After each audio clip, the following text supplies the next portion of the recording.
Okay. Yesterday, I thought we could finish Dawntrail.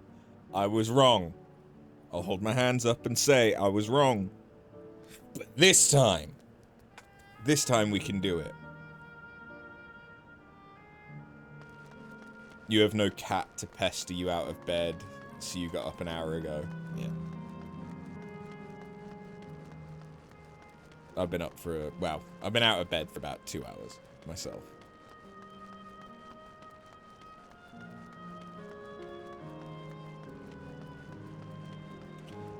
Yesterland. System reboot complete. Error. User registration confirmed.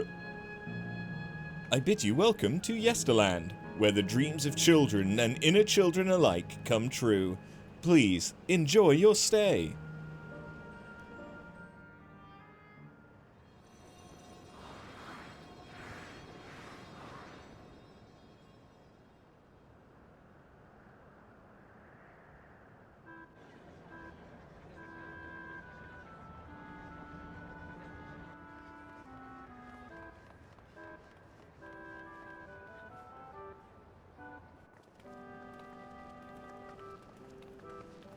Oh, I've missed out on a trick. I could have dressed up as Zidane for this. Amazing.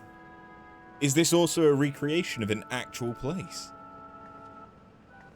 After a fashion, Yesterland is themed upon a period of peace before the storm surge had engulfed the world in conflict. It was a golden age for Alexandria, and they've captured it here in the form of an amusement park. Well now, another large-scale attraction. Tell me I'm not the only one who's excited. Feels like the gold saucer. I'm put in mind of Lee Meg. It feels like the gold saucer.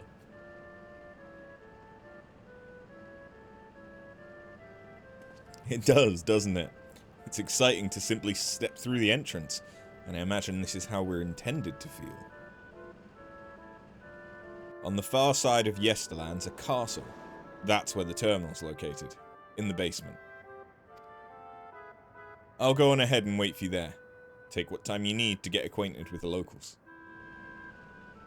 Have fun now.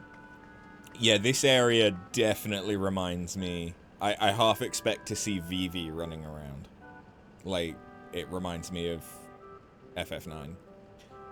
Like before, we'll speak with the Endless. We'll learn what's dear to them before doing what we must.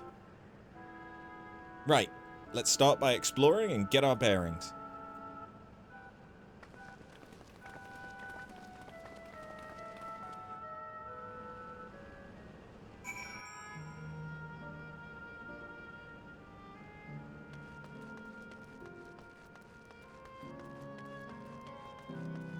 That's a bat? It's a ghost bat?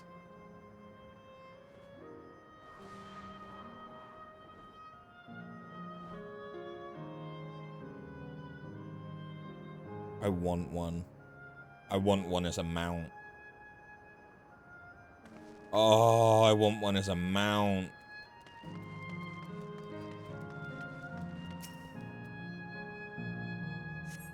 Appearing to be a domicile, this building resembles those that lie submerged in heritage found. The windows are composed of a colourful array of stained glass.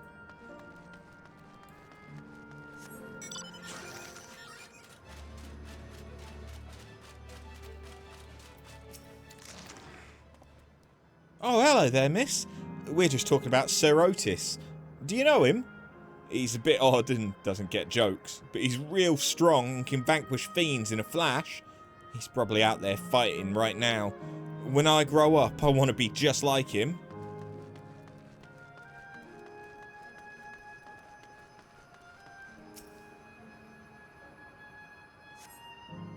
The beautiful artwork on the ground depicts a swirl of stars. Perhaps such a sight was once visible in the Alexandrian night sky. The Sir Otis the children spoke of calls to mind another Otis. Might be worth seeking the man out to confirm his identity. The ghost bats are so cute. They are! Honestly, they look like one of the Dream Eaters from Kingdom Hearts 3D. But they're fucking adorable and I want one as a mount, damn it. Honestly, this area could be from 3D. It would fit. Because you kind of had... Wasn't there one that you go to the fairground in Pinocchio? Was that 3D?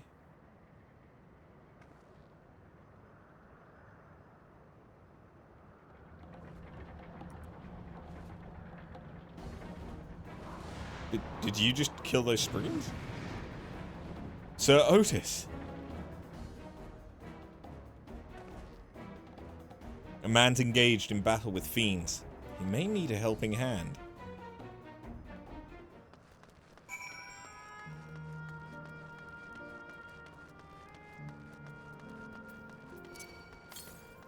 Fine, fuck you.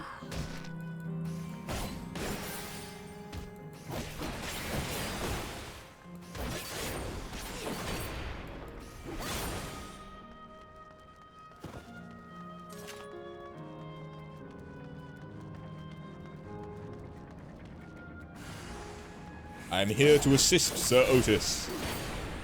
Aha! Yeah, that is the same shield that Otis had.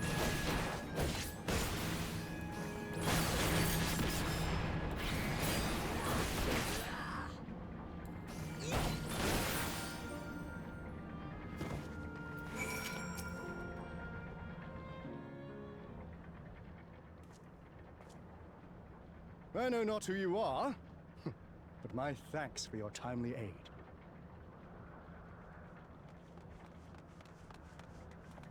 There's something about his head that doesn't quite seem correctly proportioned. That was amazing, Otis! And you too, miss! Ha ha ha! Fiends such as these are naught to be feared. Well then, dealt with it already, have you? Be at ease, one and all. So long as I, Sir Otis, live and breathe, no citizen shall come to harm. Otis? Of all the people, could you really be that Otis?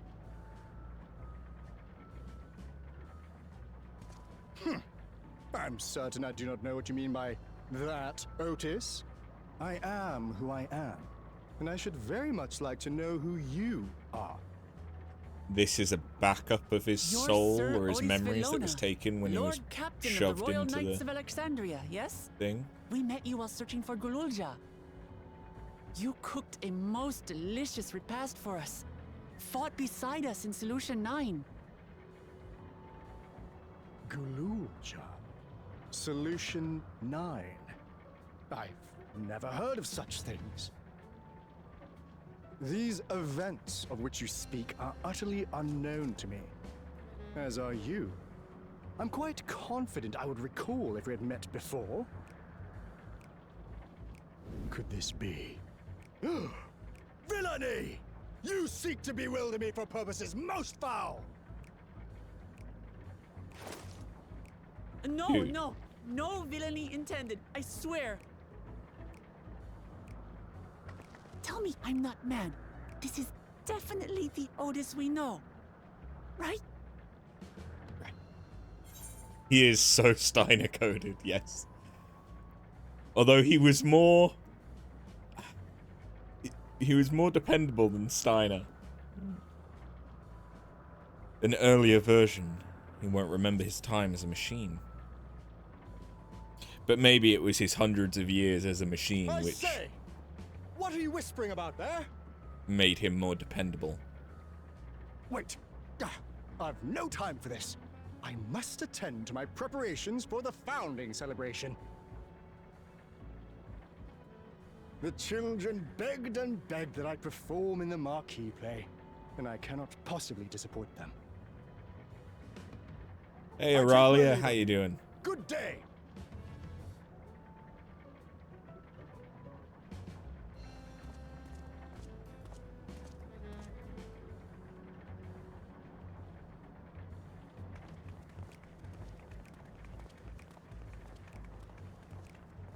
Founding celebration?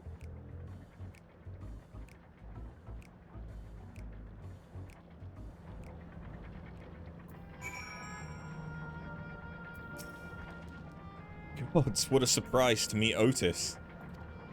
He might not be the exact same as the one we met in Heritage Found, but still. Thinking back, he mentioned that he was a test subject for soul preservation. Might explain why he's here in this way. In any case, I'd love to talk to him some more. There are some things I need to tell him.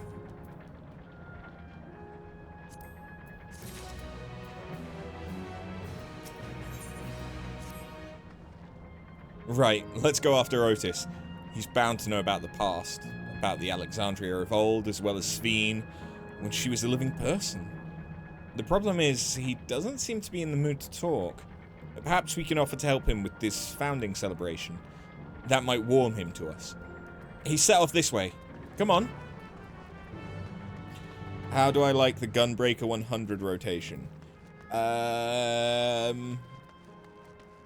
I'm a very good Gunbreaker.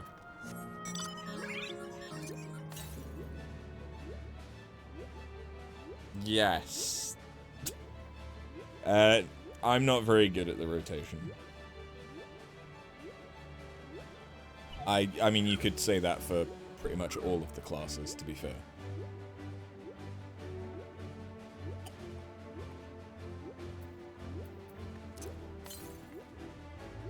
Ah, there it is.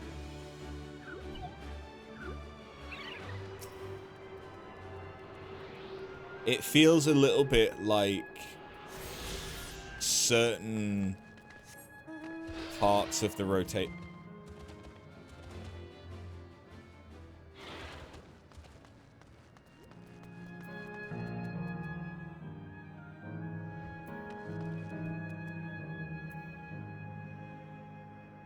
Hi.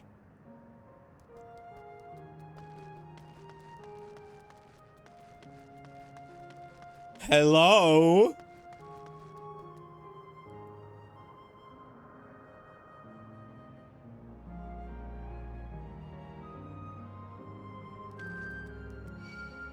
Uh-oh. Hi. Yeah, this isn't gonna go well for me.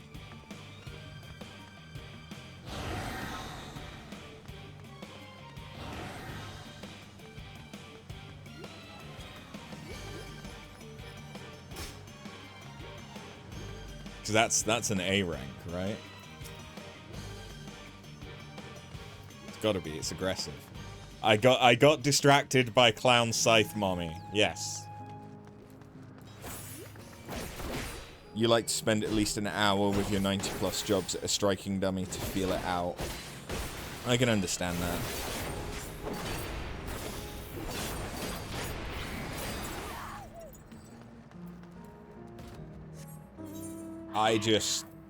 I don't play everything. Like, Gunbreaker, visually, I love this set, which is why I'm playing it at the minute. Like, I love that jacket for the level 100 artifact gear is just so nice. But I think my favorite tank is Warrior, just because, oh, I'm near death? No, I'm not.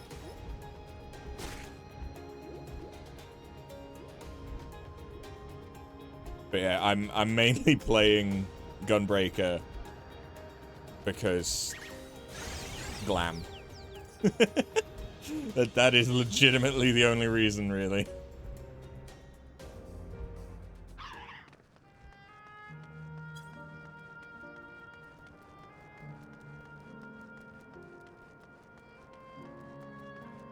You made your Highlander Hyur look like hot Thancred.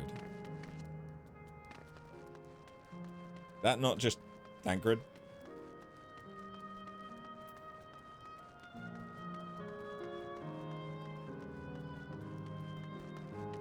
Is it up there?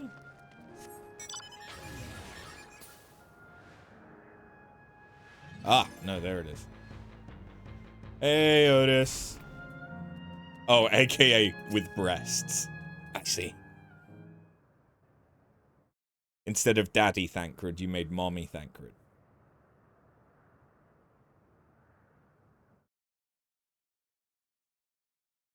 Are you harmed? Or are you unharmed? The latter, methinks. To which Her Highness replies with her winsome smile. I am, thanks to you, my dearest Otis.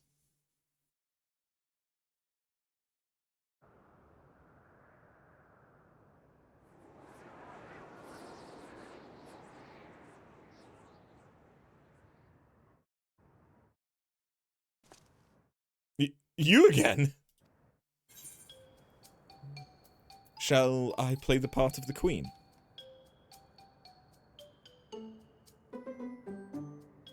I appreciate the offer, but there is no need. The script is my own work, you see, and I know Princess Spheen's lines even better than mine own. Ah ha ha ha! There is, however, a scene with which I struggle. Hey, this looks like fun. Can I join in? You as well? I thought I said I was busy. You did, but we thought that maybe we could help. You're getting ready for the founding celebration, yes? I am. And if truth be told, I am in dire need of assistance. For this edition of the celebration, there is to be a play about the history of our realm for the children's enjoyment. We've even hired a roving theatre troupe that will arrive on an airship. But with fewer of us being given form, we haven't enough hands to carry out the production. Thus have I been tasked with not only writing the script, but performing as myself besides. Calm down, it's alright. We really are happy to help any way we can. Just tell us what to do. For the same reason the production is short-handed, it has been difficult to gather a crowd. I'd be obliged if you could spread the word of the play to the children in Yesterland. Consider it done. We'll take ourselves around and talk to the younglings. Splendid. Oh, and better to appeal to them, we have adorable animal costumes for you to wear. Together with your cheeriest bearing, of course. This is when I dress up as... okay. Alright. Anything to make the children happy. I'm gonna be a squirrel. Let's see. Ah, yes, this one should be suitable for you.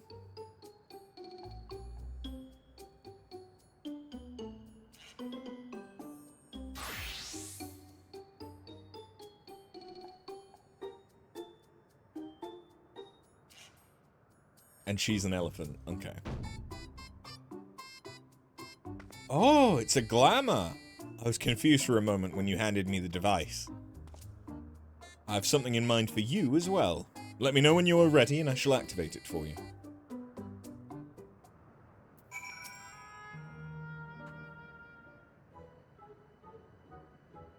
Ready, are you? Then, let us have you don your costume at once.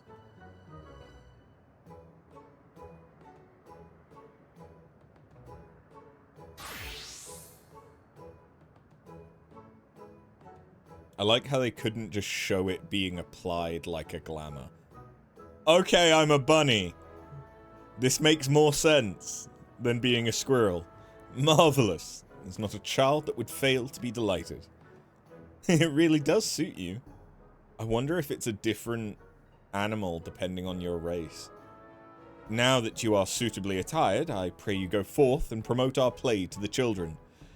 Concentrate your efforts here in the vicinity of the air cab station, and see that you make it fun. In the meantime, I shall continue my own preparations here. Should your costumes wear off, I shall provide you with another. Remember when Yuna was a Moogle?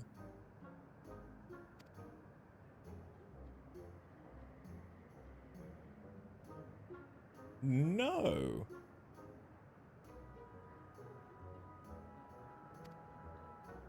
Honestly, I don't. Was that in 10.2?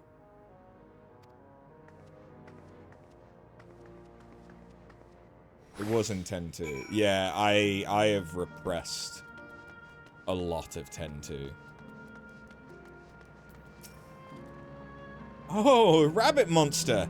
You shall rue the day you crossed paths with this royal knight. There's gonna be a play with knights and stuff. Come on, let's go and watch.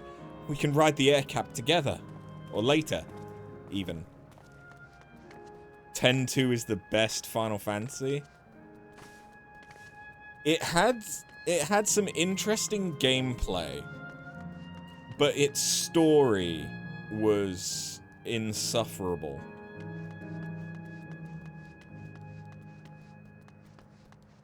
Like, it very much so had that kind of interesting. That kind of chick flick Charlie's Angel thing going on, which by itself wouldn't have been terrible. Like, you know, okay, that's just the tone. But the fact that it basically shat on all of the character that had been built throughout the entirety of 10. Just...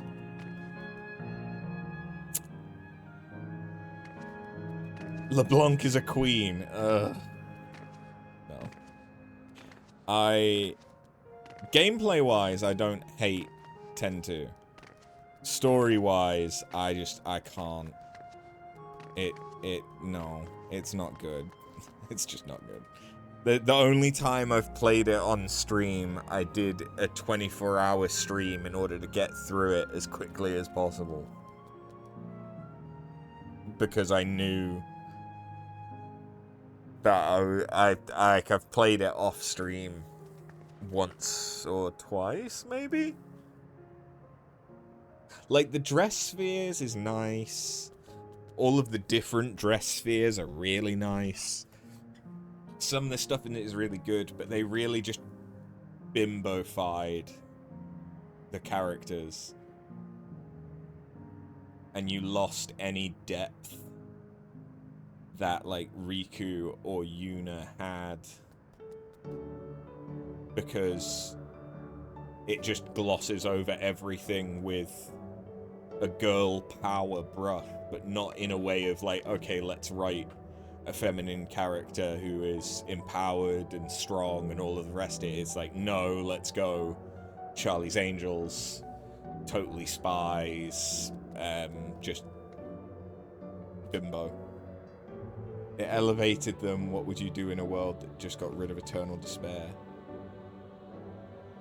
But my issue is that, yes, having them be more carefree and everything does make sense, because they are in a world that has no longer got sin in it and all the rest of it, but that doesn't make everything sunshine and rainbows.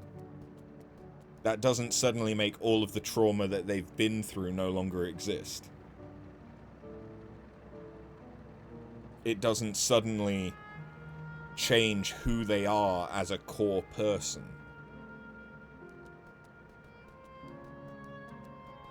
Whereas that's what 10.2 kind of did.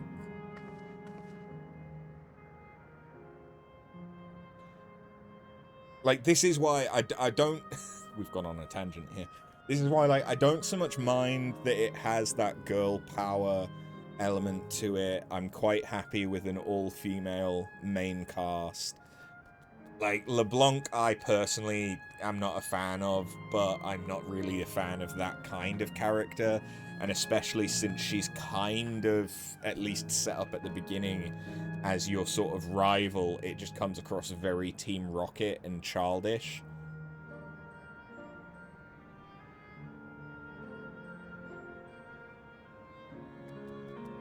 It does get serious. Well...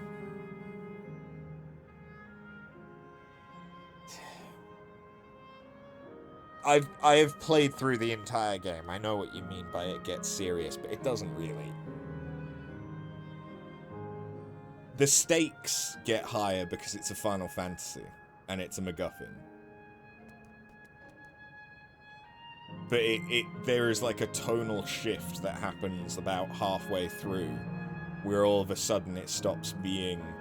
It's very similar to Dawntrail in that respect, where it stops being like, oh, girls just having fun, going on missions, girl power, to instead like, oh, yeah, this is Final Fantasy. There's a religion. There's religion and geopolitics going on, and oh, now we have to kill a god. I did like what they did with the Aeons. I did like that, but I don't particularly like the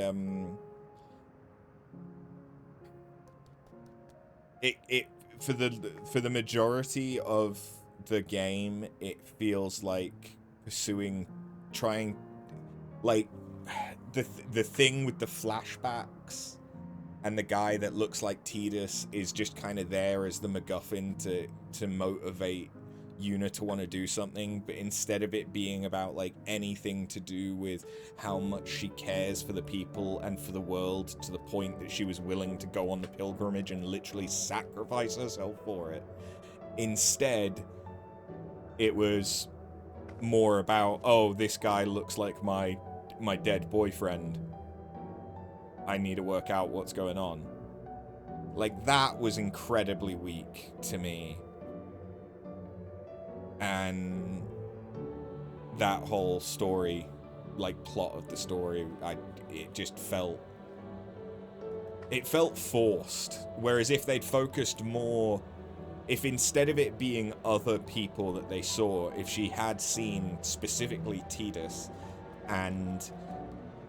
or like something to do with Zanarkand or someone that referred to Zanarkand and all the rest of it, you could have given her a motivation to want to see her friend again, but then you could have had introduced like a Sophie's Choice situation where it was like, okay, well, do I pick the love of my life, or do I pick bettering the realm? Because, like, oh, by bringing Tidus back, you'd have to side with an icon or whatever the fuck to get something done, and it wouldn't necessarily be good. Like, there are lots of other ways that story could have gone that would have held a lot more true to the characters from 10. Whereas a lot of the characters from 10 kind of got whitewashed with whimsy. It does have a weak villain arc, you concede, but much like Heavensward, it was about the journey, not the destination in that case. Thornton's the worst Final Fantasy villain in history, and you're not kidding.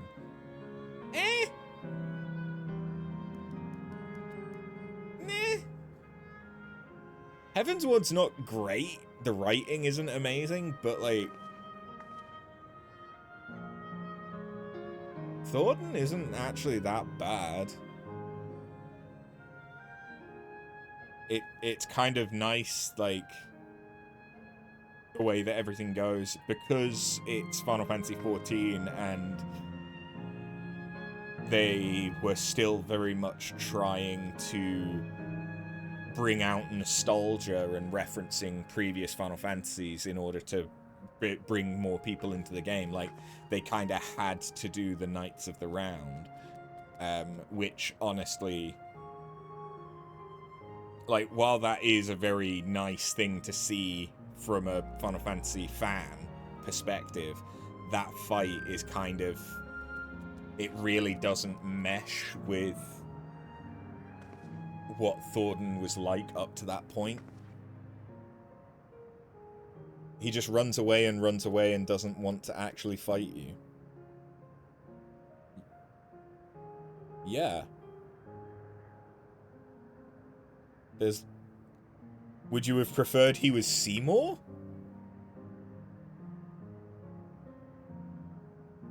Will you just keep beating him and he keeps coming back?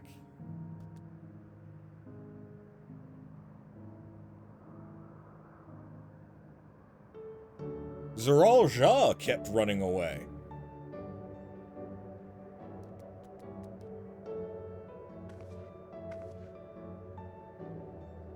Like, that's not a unique thing for an antagonist that you want to set up throughout a story. Is you either have it be that you fight them multiple times, and either you have the Xenos style, the Thordan style, or you have it be a hidden antagonist, more like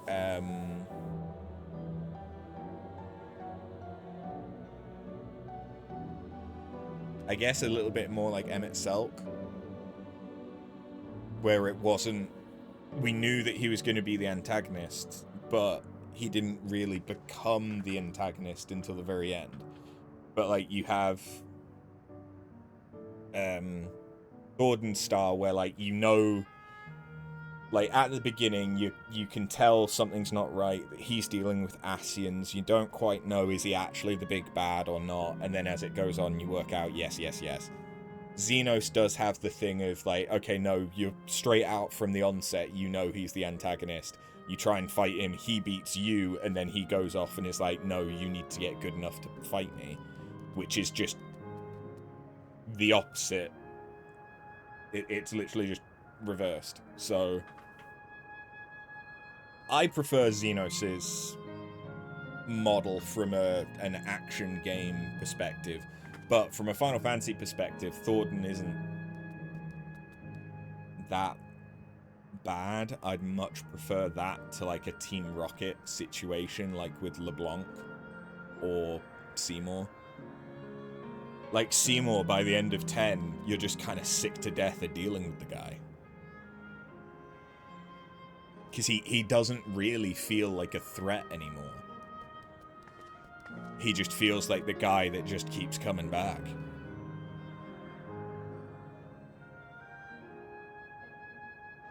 Which is the issue of if you keep fighting them. Whereas if you have, like, the character in the background pulling all the strings that then you fight at the end, it can feel a lot more satisfying as an actual fight, because it's like, finally I get to fight this fucker. Not quite the same in Thordan's case, because, yeah, I kind of wanted to just beat up an old Ellison man, but, meh.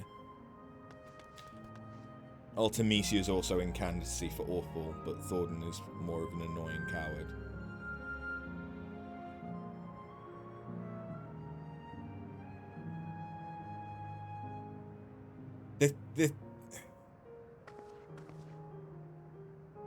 The thing with Thordan is that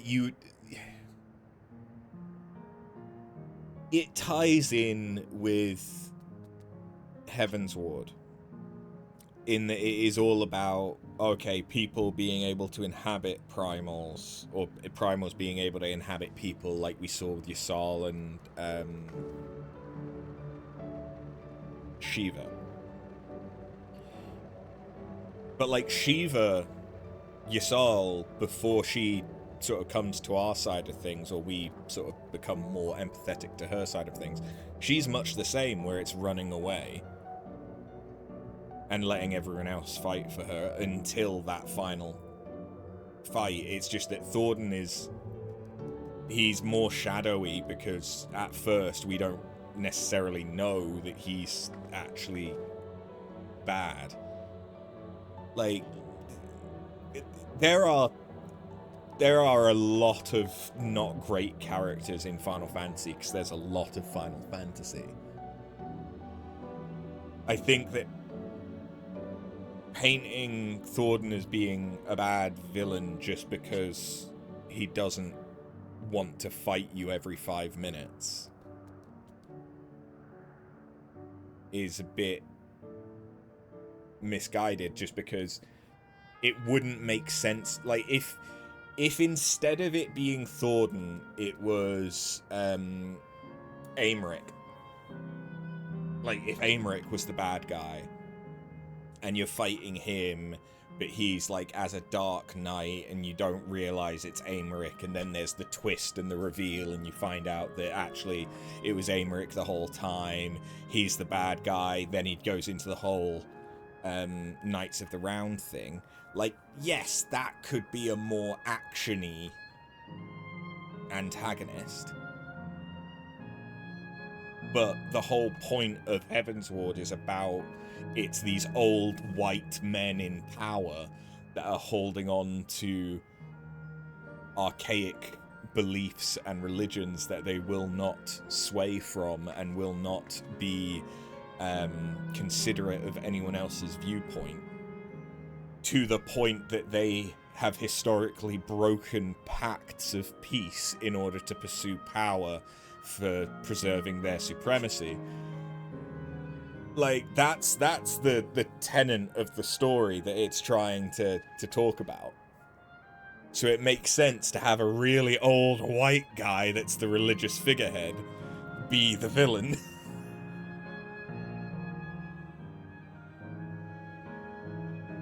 And just like a religious figurehead, you wouldn't expect to fight them early on. You'd expect that to be more of a finale thing.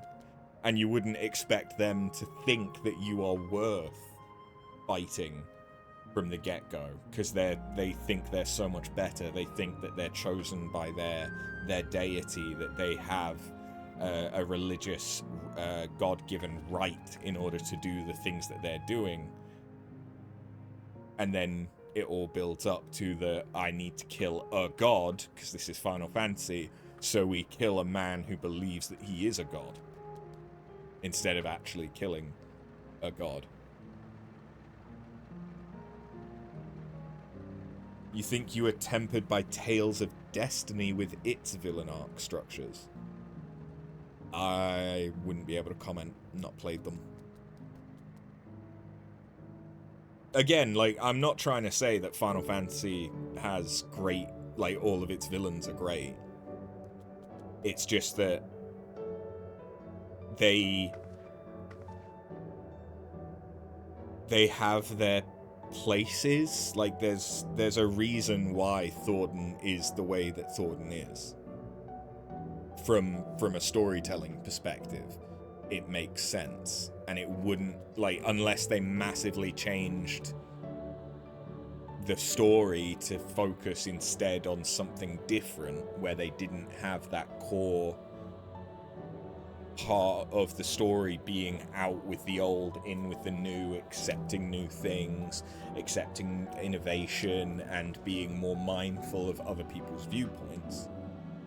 Like, there are a lot of other ways that they could have done that. But the way that they were going about telling that, Thornton is kind of the logical choice for the villain.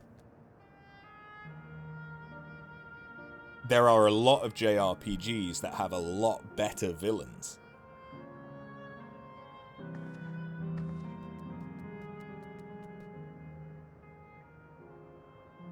But yeah. I still think 10-2 is one of the weakest stories of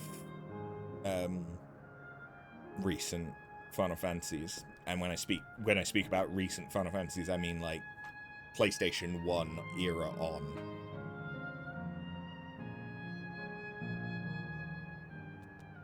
You're here to remind you the actual weakest is Type 0.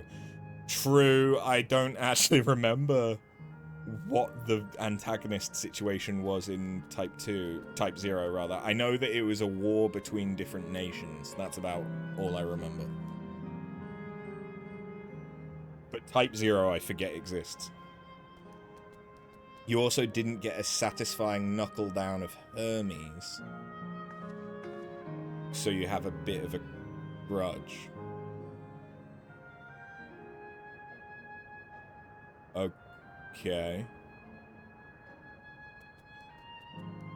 I agree that Hermes Amon that kind of part of Endwalker I didn't find was very satisfying, but Hermes was never the villain.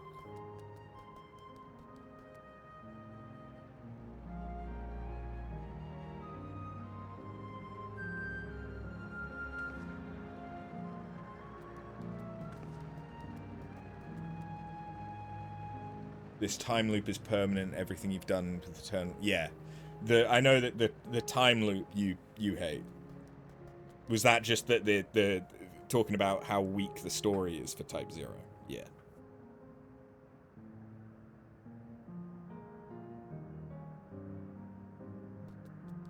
This has been a hell of a tangent. Whilst I'm dressed as a bunny. Look, it's a rabbit. What is it? Want to play with us? Do you? There's going to be a play about Queen Sphene? I want to see it! I want to see it! We'll head over to the castle right away. Thanks for telling us.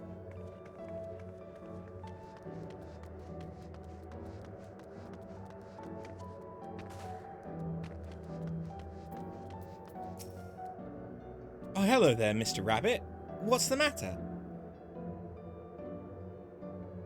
Ah, the play. I know about it. They sometimes have performances over at the castle. I've seen it before, so I was going to give it a miss. But if you say it's special this time, then alright, I'll go. Thinking about other Final Fantasies, I find 8 very... I think 8 is more about the writing for me. I find the writing in 8 to be very annoying. And the story of 8 doesn't really make much fucking sense. It's so absurd. But the core parts of 8 are good. But like the localization of it might be what lets it down more than anything. But like 8 is just, it feels a bit like they tried to throw a bunch of stuff at the board and hope some of it sticks, rather than it actually being sort of focused on one thing.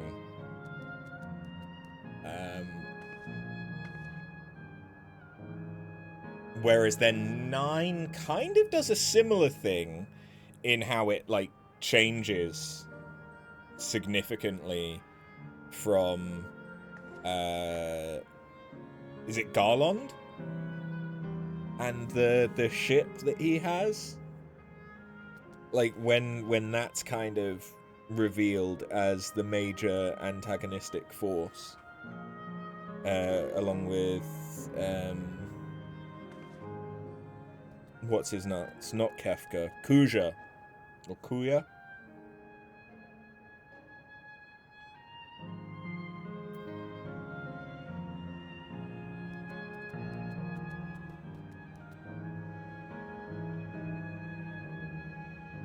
Huh. Interesting.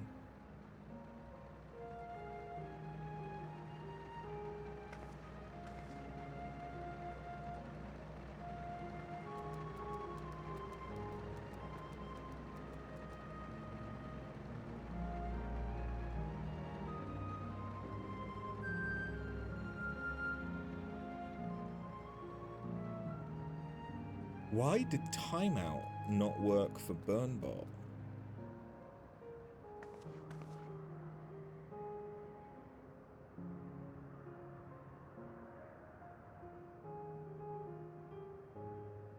I will need to look into that, because the link blocker isn't working. Interesting.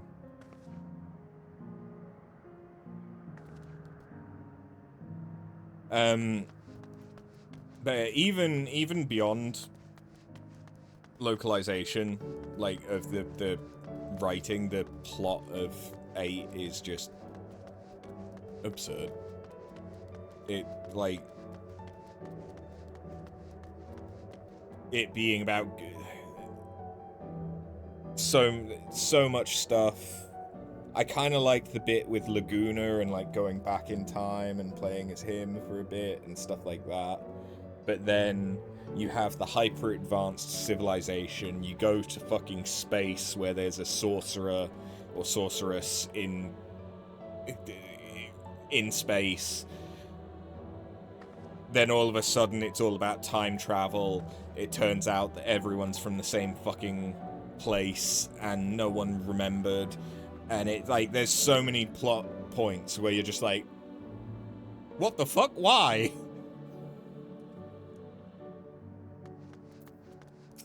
Whereas 9, I think, does a better job of sort of having, like, one story and then it kind of pivots to another one. But whilst maintaining a thread through it all, which is nice. Well, who should interrupt my air cab watching but a person in a silly costume? Let me guess, you're here to tell me about the play? Don't bother. I've seen it no less than 50 times already. Otis is going to be performing as himself? Now that's a new twist on an old classic. Alright. Just for that, I'm going to see the play again.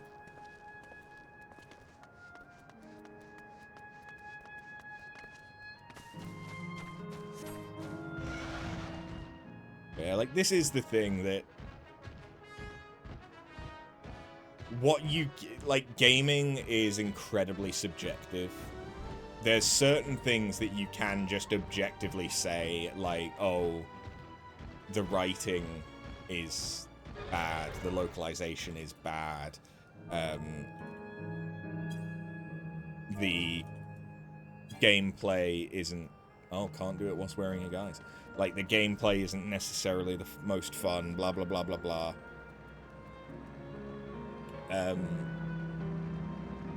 But when it comes to, like, how much enjoyment that you get out of it, that's incredibly subjective. Because, like, Resident Evil was deliberately emulating horror B movies. It was deliberately supposed to be campy and kind of bad.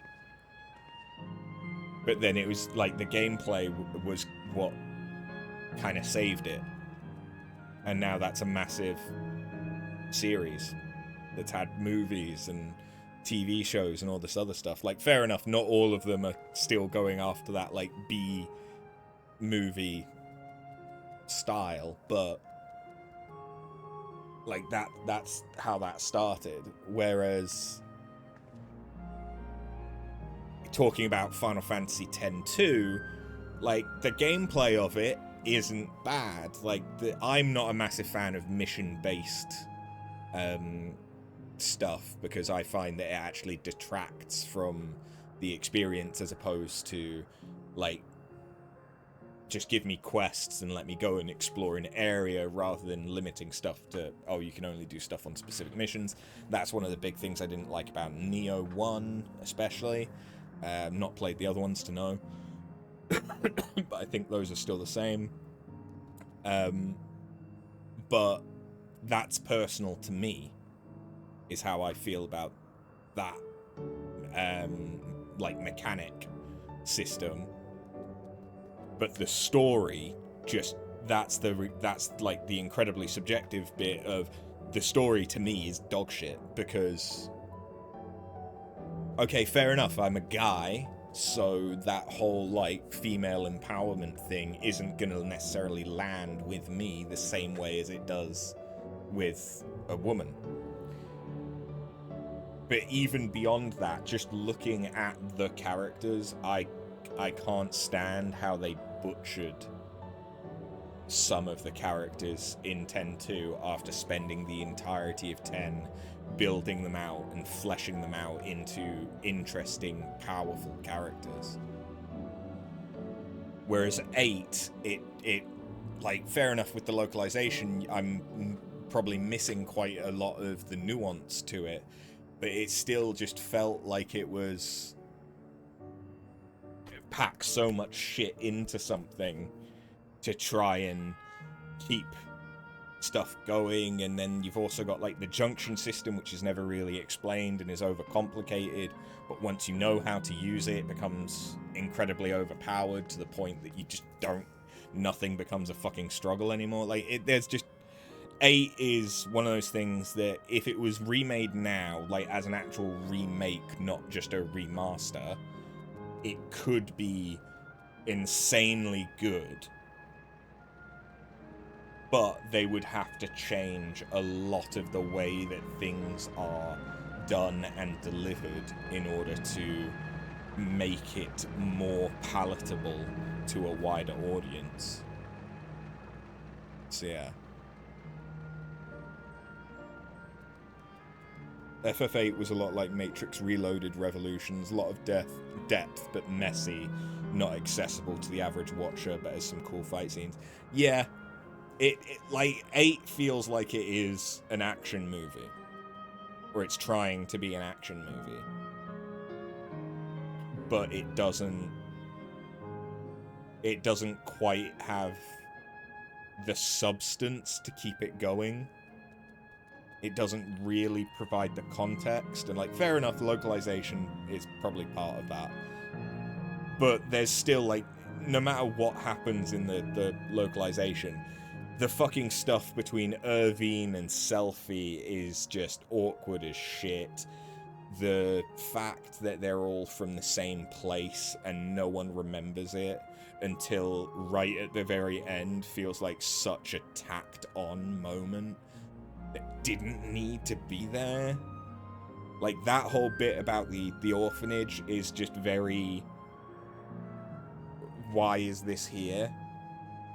This didn't need to be here. This doesn't necessarily add anything by it being here. It's just there. Me. I have a lot of opinions about random shit, apparently. Anyway, we need to finish this. Oh, are you here to look at Queen's Fiend too, Mr. Rabbit? A great big golden statue is exactly what she looks like. That's what my mum told me, and she's a scientist. My mum also told me that the terminal's a tomb. Her Majesty must watch over us all from there. A play about the realm's founding? I love history. That sounds great. I'll let my mum know so we can go and watch together. Thank you, Mr. Rabbit.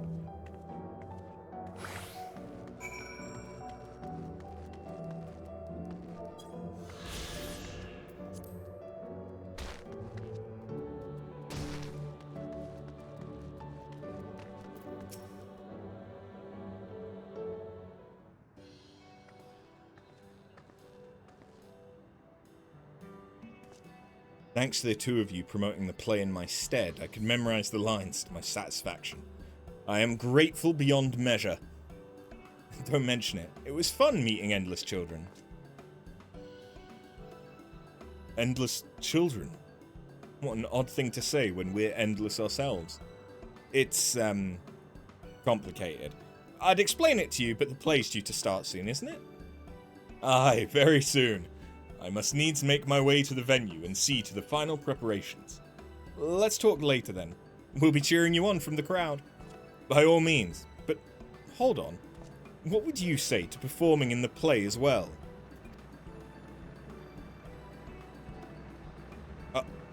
Are you serious? Oh no, definitely not. I've never done anything like that, and I don't think I can learn lines on such a short notice. Rest assured, it wouldn't be a difficult part. What I have in mind for the two of you is a little swordplay. A duel between Alexandrian and Lindblum soldiers. That's certain to please the children, and without the needs for words. What do you think? Have at you, Lindblum scum! You're an oddball. You liked Stormblood, disliked Shadowbringers, have great criticism of Vanar, and you also think A Realm Reborn is good. Again, this is like the subjectivity of it, though, because if you're talking about the story, then that's a very personal journey for you, and that's kind of the whole point of FF14 as opposed to another MMO is that the story is significant and is actually one of the main draws to the game, as opposed to like WoW, where you could skip loads and loads of the story and it not really fucking matter as much.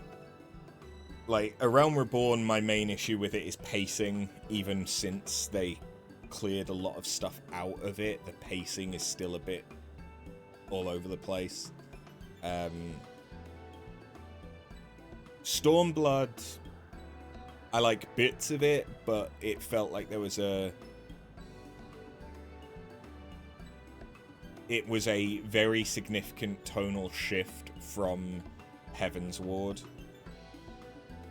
Much like the start of Dawntrail. Like, I'm really enjoying this, like, second half of Dawntrail, but the first half, it infuriated me because it was just so Dora the Explorer. And, like, Stormblood leans quite heavily into the more, like, slapstick side of stuff, which is, if you enjoy that kind of humor, you're going to really enjoy it. If you don't, it's not going to land. And for me, it doesn't really land as well. I enjoyed Shadowbringers, but again, there were parts of it that weren't great. Endwalker, I really quite enjoyed. I kind of disliked some of the Sharlayan stuff, just because it didn't really make sense logically why the forum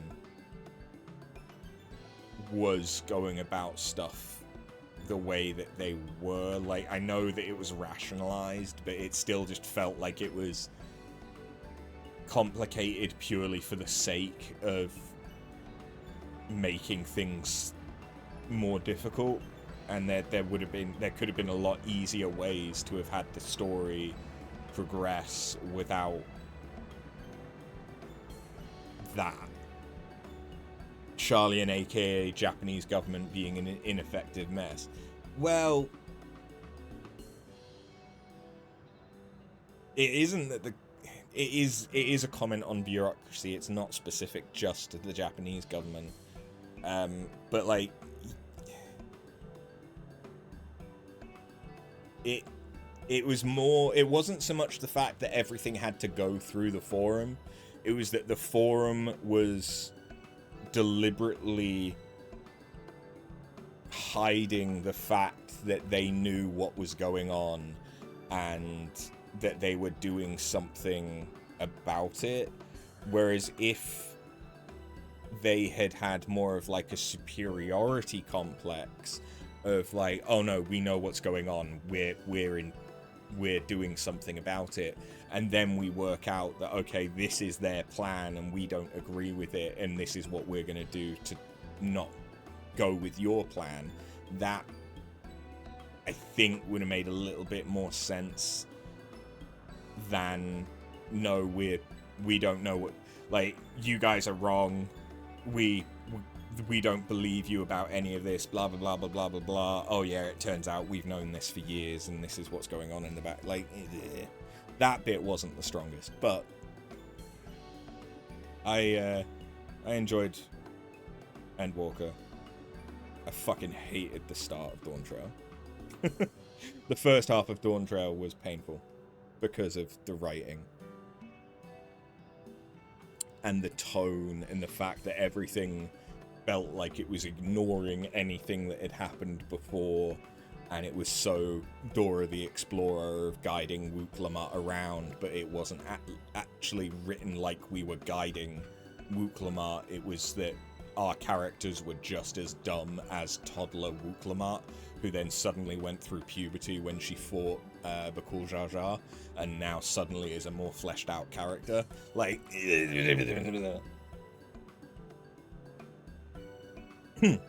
that keen, are you? Alright, you asked for it.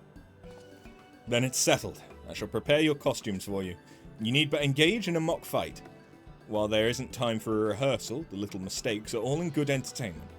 With that, I shall go and inform the troop members of the changes. Pray, make your way to Proto-Alexandria and await further instructions.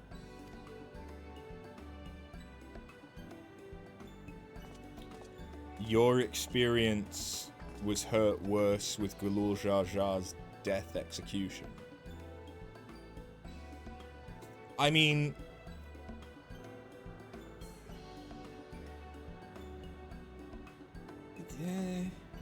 it was kind of fitting for Zeral Jar in that he couldn't overcome his father, and the only way that he could was by being underhanded and relying on external stuff, because then that kind of cements the fact that he's relying so much on the external power from Alexandria and leads into all the other stuff. So like, I can understand why they did it that way. It was kind of... I can see where you're coming from, though, because Zeral Jar lost. You're telling me your character who's seen cheaters, power-ups, people coming back from the dead wouldn't have a just shoot him attitude by now? Well, that's largely my issue with early Dawntrail, is that it was like our character knew nothing. And it was like all of the Scions knew nothing about what had happened in any of the stuff to do with Hydaelyn and Zodiac, or what Ether even fucking was, and shit like that. They just all turned their brains off. But that isn't... That's the same issue of all the story in Final Fantasy XIV especially, where it's like, we have Phoenix Downs. Why do we care about this character dying unless you explicitly state that they can't be revived? That's literally the only detail that they need to include, and suddenly the deaths all have meaning again. But like, Moonbreeder, Horshafont. If I'm a healer main, why can't I just cast healing magic and revive him? Like, that's your argument is with that suspension of logic and that suspension of disbelief, because yes, our character should be able to do something about it, but the story has to railroad us into not being able to do it in order to progress the story. But that's not unique to just that thing. That's kind of one of the things that you have to accept is going to happen in this game.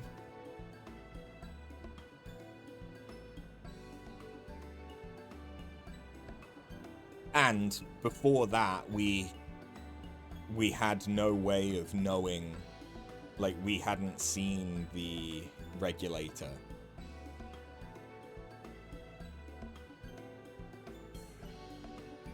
The healing thing you can accept, but not trying to do anything after he gets up. There's so many times that we just stand there, though. And it's because your character is actually there just to observe the events, not necessarily to take an active part in it. But it's very difficult to write that in such a way that you can watch the stuff just going on. Like, what's implied in that scene is that it happens so fast that there isn't a chance to react to it. Everyone assumed that it was a one-on-one duel, some people weren't supposed to get involved, and then, you know, we think that the duel's over, suddenly this happens, turns it around, and everything's over before you can react.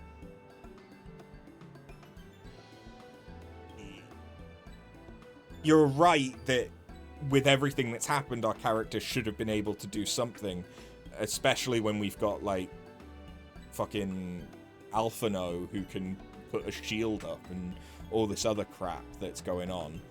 But to me, that moment, that's just the limitation of the storytelling of how you can show this stuff happening whilst also making it consumable for the viewer, the player. Whereas the writing of, like, okay, we're going to just forget everything that's happened in the previous expansions, and everyone's dumb as rocks because Wooklamat is dumb as rocks at this moment, and we need her to learn about stuff, and we need to give her a reason to do all of this stuff, so we're going to just pretend that no one knows what's going on. That's bullshit when you've got ether specialists and people that have been highly attuned to ether for the entire game suddenly forgetting ether is a thing, really, until someone else mentions it, and then they're like, oh yeah! Like, that doesn't make sense. That's changing the character to fit the story instead of writing the story to fit the character. And that I don't agree with. It has to kind of be written like a Superman dilemma, force us away with a different crisis, and then hit the gut punch. But you realize, though, that the issue with doing that, though, is how do they then show the event happening? Like, you can have that where you're drawn away dealing with something else, and then the thing happens, but that would probably have to happen off screen. So you'd lose the personal touch of it.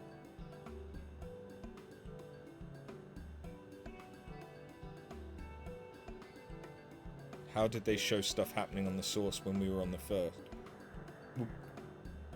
Yes, there is other times that they've done it, but, like, in the Echo and showing stuff that's happened externally isn't overly used in Dawntrail because it's trying to make it feel a lot more about what the player is seeing, what Wooklamat is seeing, to make it more of a personal experience. Like, if you would also have the argument of, okay, well, Galul Jar Jar died and we weren't there, or Galul Jar Jar died and it was off camera, like, you'd have a similar argument if it was done in a different way. There's not necessarily a lot of great ways within the limitations of the game how they could have done that, because it's the limitation of how to tell the story. You mean that we saw Varus get slain by Xenos while we were on the first? Well, yeah, but we already... Like, that's a very different thing, because that was happening in a very different location and all the rest of it. Whereas if we were literally in Tuliolal,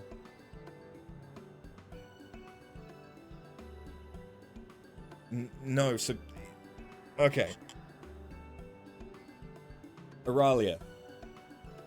Would that moment of Galul Jar Jar's death have held the same weight if we and or Wooklamat were not there to witness it? But if we or Wooklamat were there to witness it, you would still have the argument of why didn't they do something? That's the point. In order for it to have more depth and more weight, you needed to have the character there. But in order to have the event happen, that character needed to not stop it. And the implication told by that scene is that it's happened, it was so unexpected and happened so fast that no one could do anything about it, and that's why Galul Jar Jar was kind of caught by surprise by it. Which was the only way that Zoral Jar could overcome his father, even despite his father being, you know, on death's door, effectively. Half of him's already dead. Like, Zoral Jar never surpassed his father through his own power. He only ever did it through external power or through double-handed tricks. And that was always, like, since Mamook, that was always Zoral Jar's, like, main thing, was that he reached the point where his he could no longer progress any further as himself, and so he was having to rely on all this other stuff.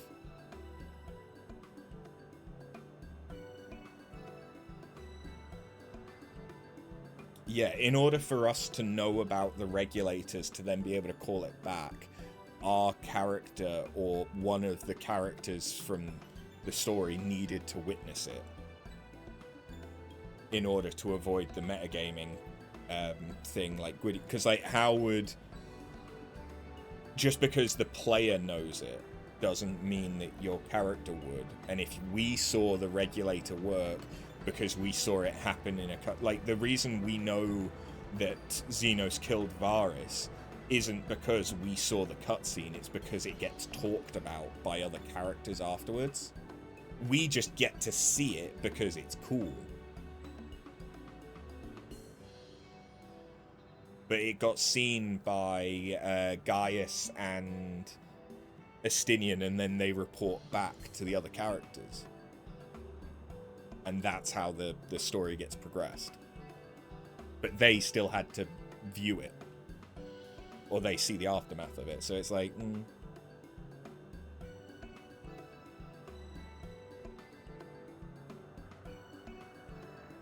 It would have more impact to you at least.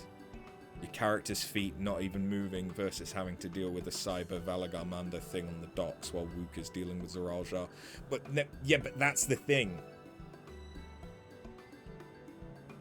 You're already, like, that is...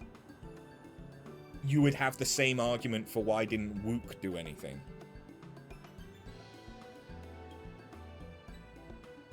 If only Wook was there, she saw it all happen.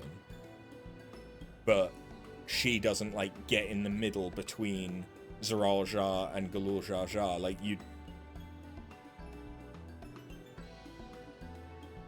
there's a similar argument that you're going to be able to have. And by having another fight happening somewhere else, you're losing focus on that event from a storytelling perspective. So it might actually not carry the same level of weight as if that's the thing that you're focusing on. Because even if you fought something on the docks, you would then have your character running in, probably to see the event where Galul Jar Jar dies, because then that puts the player in that moment, because the player is your avatar. Have Wook try and she gets knocked away. It's all about like, I can understand where you're coming from, but it's a limitation of the storytelling that this game has used from the beginning. I understand where you're coming from, but I think to say that's the, like, major issue with Dawntrail, it's not unique to Dawntrail. There's so many moments like that happen because the game is trying to insert your character into these events to see them firsthand, because then the game doesn't have to have events repeated back to you in order for your character to know about it, to be able to progress the story, because otherwise you'd be complaining that stuff always happens whilst your character isn't there, and that you're always having to be rehashed to get stuff said. Like, yes, they could have done something slightly differently, but if Galul Jar Jar had been given even a couple of moments more to react, why would Galul Jar Jar die? He's already proven in that fight that he's better than Zoraljar, because he's beaten Zoraljar. The only reason that Zoraljar then kills Galul Jar Jar is because he's got the element of surprise. Whereas if the player character or Wook got in the way and prevented Zoraljar from being able to immediately do something when he gets back up, Galul Jar Jar would have been skilled and powerful enough to stop himself from dying. Potentially still getting maimed, but probably enough to not die. So then you'd have the argument of like, okay, well, why did Galul Jar Jar not do anything when he had these extra moments? Because if Galul Jar Jar was suddenly stunned by the fact of like, you didn't die? What? Ugh! Like, you'd be like, that's not Galul, that's definitely not the head of Resolve. That doesn't fit his character, and that would cheapen his death. So I do understand where you're coming from, but I don't think with the limitations of how this game tells its story, and has done historically, I don't think there was another way that they could have done that specific bit, and it still carried weight, and you not have had a very similar argument for another execution of it.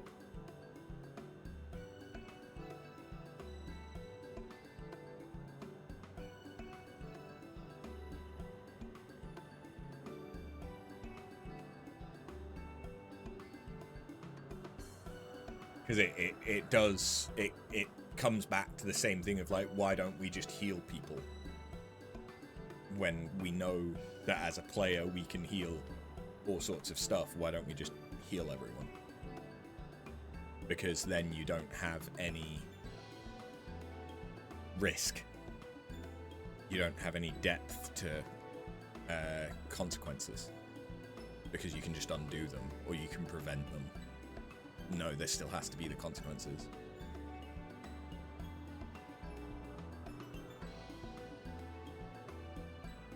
Hermes' bindings chains was a good excuse. Being crippled with ether sickness during Amarot was a good excuse. They didn't have a good excuse for that scene. The excuse was that no one, including the player, knew that Zoral Jar would come back to life. And despite the fact that in them telling it, in them showing it, because they have to slow it down so that the player can understand it and pass it and absorb it, the implication is that that all happens, and then it's before anyone can react.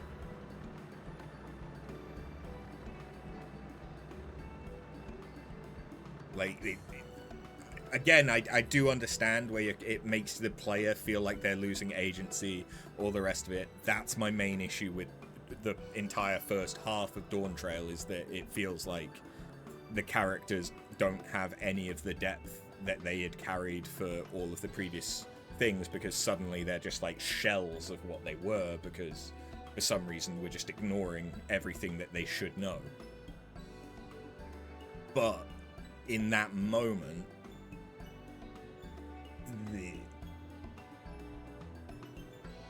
like in Star Wars 1, the gates blocking Obi-Wan helping Qui-Gon was a good setting element.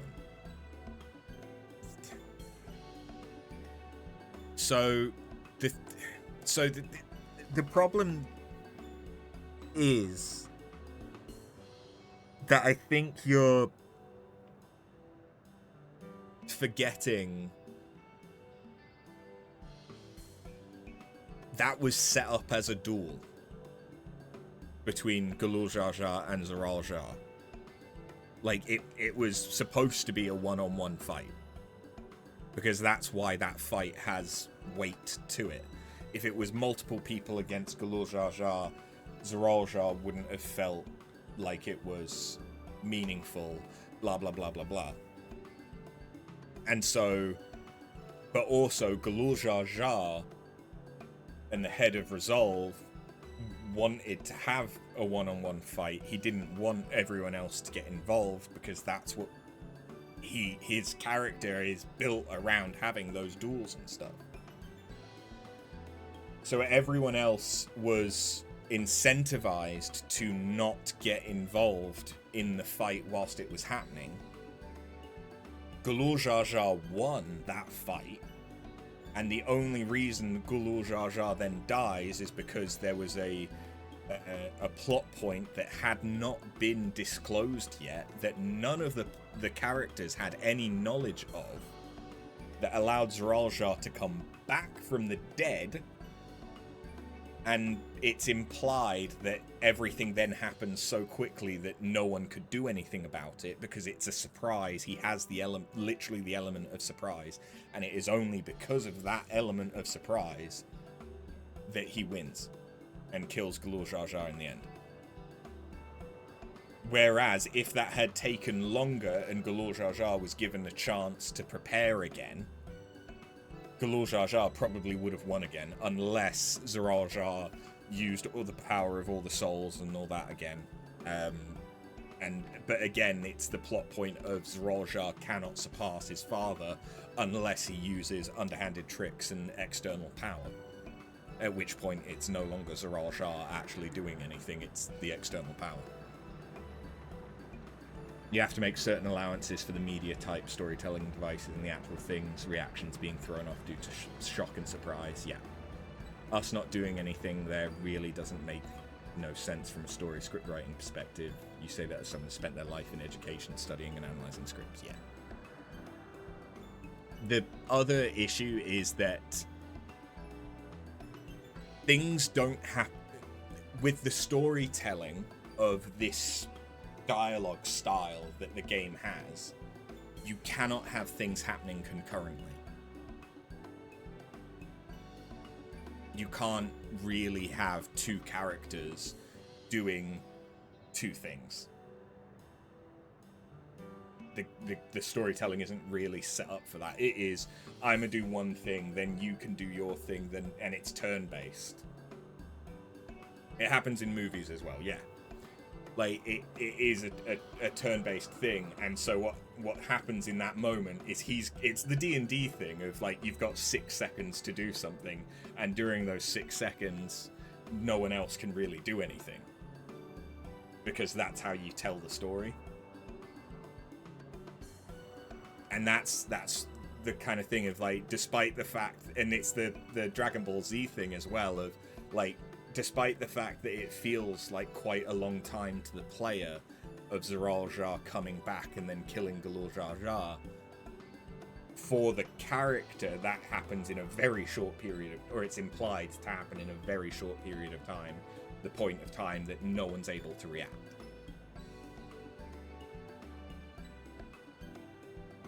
I personally think that that moment would be cheapened or wouldn't carry the same amount of depth if the player was off doing something else.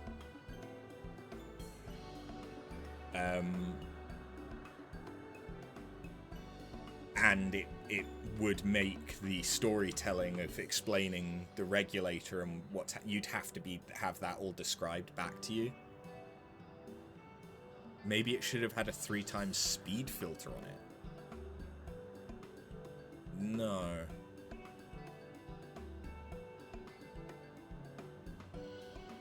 Like, because that would have, again, cheapened it, like, because that would have detracted from what's happening.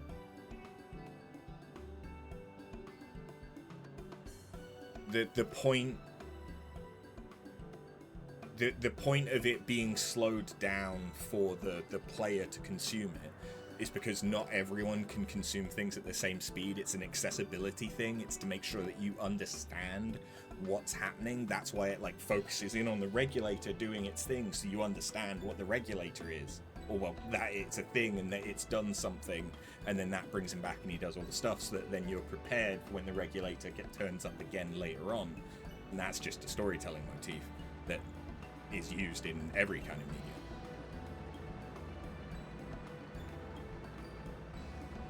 It happened in real time. There wasn't a slow-mo filter on it. Okay, so you want slow-mo filters on all of Dragon Ball Z? Because canonically there is, what is it, like 3 or 5 episodes that happens within the span of 3 minutes.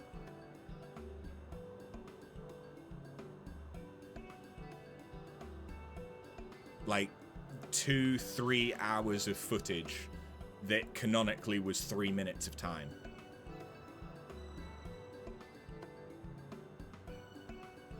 Like that that's the same thing. It happens all the time in media that it's deliberately slowed down to ensure that you don't miss the details, because especially in this, it's not easy to just like go back and catch something that you've missed.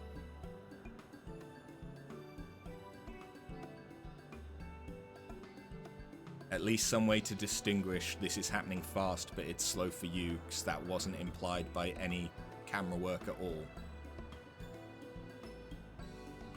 Because that isn't how Final Fantasy is laid out. There are multiple times that they've done similar stuff.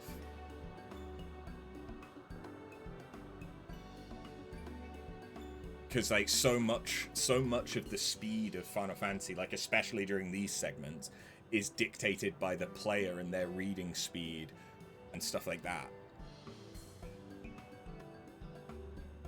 It's like, again, I understand your viewpoint, but you need to kind of suspend your disbelief and accept that is implied to have happened a lot faster, and that's why no one could do anything. And it's because no one could do anything that you are aware that it's happened so fast. Because if they'd shown Wuklamut talking to Galul Jar about like, oh my god, you've done it, oh my god, what's Zoral Jar doing, blah blah blah, whilst Zoral Jar's regulator is going off, that's splitting the player's attention, and so they may not consume things in the same way. So they had to focus in on that and make that just its own thing that happens quite slowly, it seems, blah blah blah blah, and then everything else just... I do understand your argument, but that doesn't mean that I agree with it. But again, this is a subjective thing with storytelling. Personally, I see it as having been meant in this way. Doesn't mean everyone's going to see it that way. Doesn't mean that everyone's going to agree that that's a good storytelling thing. Not everyone's going to be able to suspend their disbelief in the certain ways that's needed to make that scene make sense. Blah, blah, blah, blah, blah, blah, blah. That's why there's a lot of movies that some people fucking love and other people fucking hate. And it's because of the same, like, reasoning. But your main argument isn't new to that specific moment. So if you're going to have that argument, I would argue that you should be consistent with the other moments that stuff like that has happened, where things are supposed to be happening really quickly, but they've been slowed down for the sake of there being some dialogue, or it's been slowed down so that the player can understand what's happening. Because I'm sure moments like that happened with Xenos. I can't think of a specific one at the moment, but there must have been at least, a couple of times where something similar has happened with Xenos. Not necessarily to this same, like, turnaround of, like, okay, this person's won, then, like, that's very unique to the Zoral Jar and the regulator thing. But where stuff has actually been implied to happen a lot quicker than the player has necessarily seen it play out in real time, that has certainly happened at other points throughout the game. There's been a lot of fucking tangents today. I apologize. I discuss stuff a lot. Don't worry, Auralia, it's not... You don't have to apologize. At the end of the day, I'm in control of the pacing that I set. The problem is that I'm the kind of streamer that will prioritize interacting with chat opposed to whatever it is that I'm doing. I am here for the social aspect. I am here for the chat.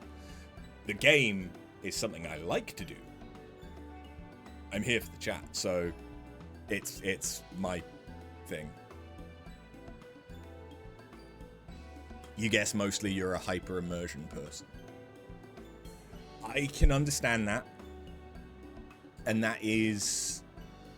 immersion is the reason why I dislike the first half of Dawntrail, especially around like the Ikihana, where it breaks my immersion that suddenly the characters are just like completely blind about ether until an external person mentions it. I can understand why, again, subjective, for you, the thing that breaks your immersion is something seeming like it's happening at a slower pace than it's perhaps intended to. But that's the subjective part for you and your specific experience with that media and that storytelling.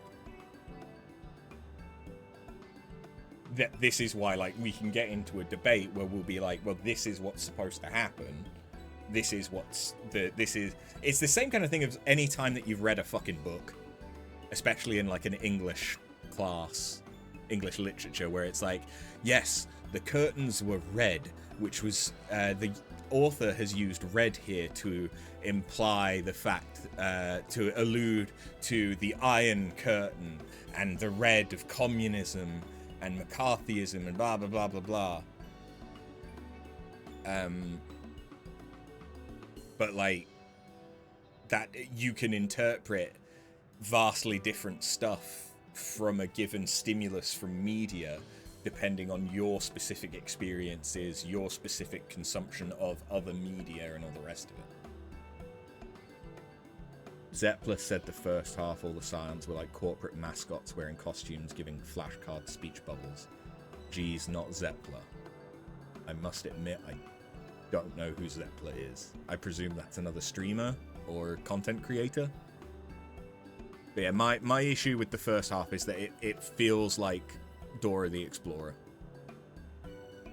And there's so many moments where it literally feels like the writing of a children's show like Dora the Explorer, where it is stuff like, can you see where this is? Point it on your screen now. Very good. Whereas like your characters have all suddenly become dumb and no longer have their own agency and their own understandings. Like, it makes sense for Wuklama to not know this stuff. It makes sense for her to not be aware of things that are especially outside of the capital. But us as her entourage should have more information. We can teach Wuklama about it, and then that's a nice way of showing that we know stuff that she doesn't know. Or you can have a moment where you acknowledge that, okay, this journey is about Wuklama. We're deliberately going to take a back seat and not lead this. This is your journey. If you want to, if you aren't sure about something, you can ask us and we'll try and explain it and like have that adult moment. But that adult moment might not land for a lot of consumers. That's the moment that I would have needed in order to make sense of why they've gone the specific route that they have gone with the first half of Dawntrail. But I would argue it's a lot easier to just write it that, especially in Ikihana, when they see that, crops aren't growing, livestock are, local wildlife is being lethargic and all the rest of it. You've got a lot of very magically attuned people who have specialized in etherology. Just one of them mentioning, the ether here feels a bit thin, or the ether here feels a bit, I wonder if the ether here is stagnant. That's literally all they would have had to have said, because then they could go like, oh, okay, I wonder why it's stagnant. And then you go into like, okay, well, what's going on? The fact that they're dealing with that you then go into the float, and it's like, I don't really know why, but so that we can progress the story, let's go and do the Ikihana float.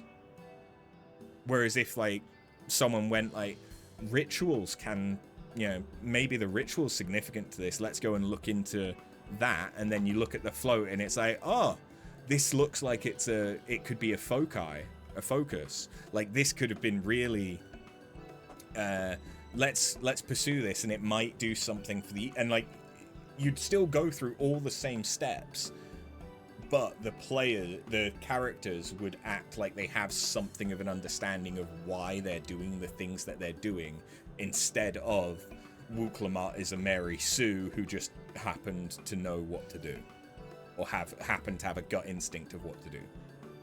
The Wook issue says either Tuliolal has no school system, or Gulul Jar Jar's a bad dad for not teaching anything.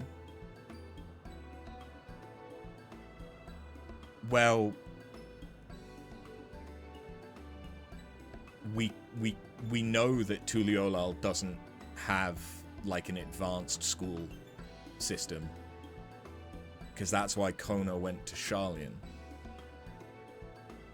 And we also know that the head of Reason, who was the really knowledgeable one, like the head of Resolve isn't necessarily an idiot, but they're much more like strategy and military and stuff, whereas the head of Reason, from my understanding, would have been the one that was more knowledgeable.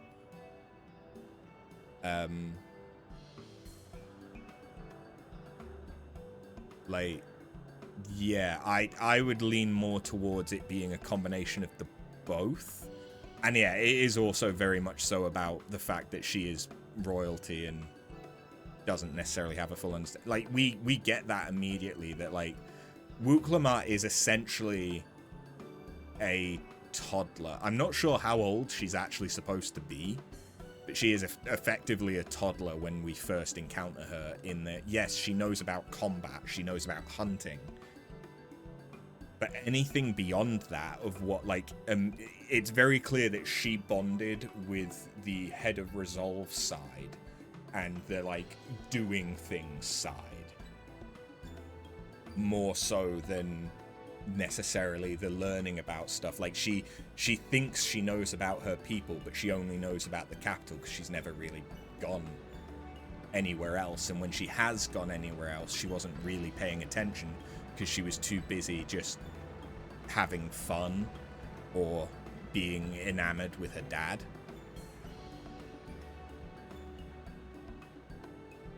And like, that's what you discover as you go through all the rest of it.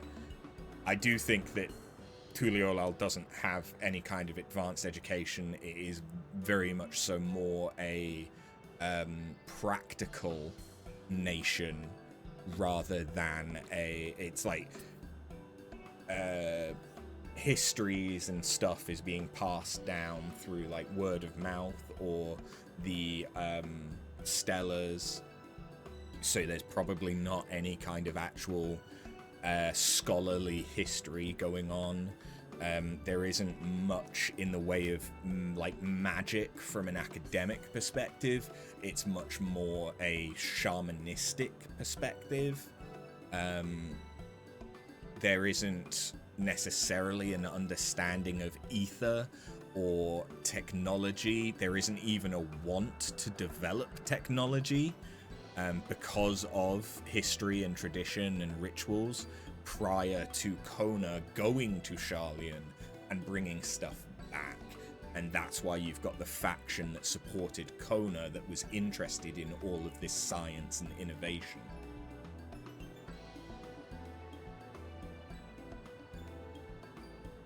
Like, you kind of have to think of it as it's supposed to be Wild West, like America, and all about tribes, and like the sort of Aztec, Mayan, Yucatan stuff in South America for Yactral, where Shactral is much more the sort of, well, at least the area with the Hetzaro is more about like the Wild West and cowboys and Native American Indians.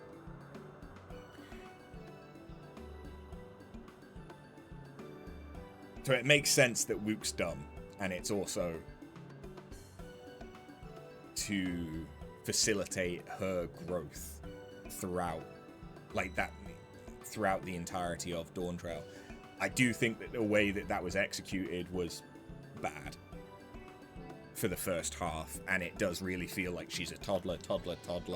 Suddenly she has the duel with Bakul Jar Jar, and she's a young adult. And that's like her going through puberty in that fucking moment, and suddenly she is more intelligent, which doesn't really make sense. But that's the way that they've done it.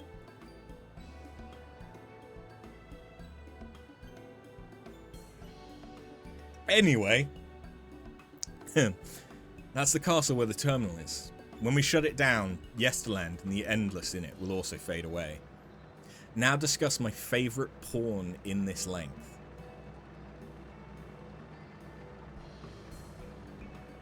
I don't...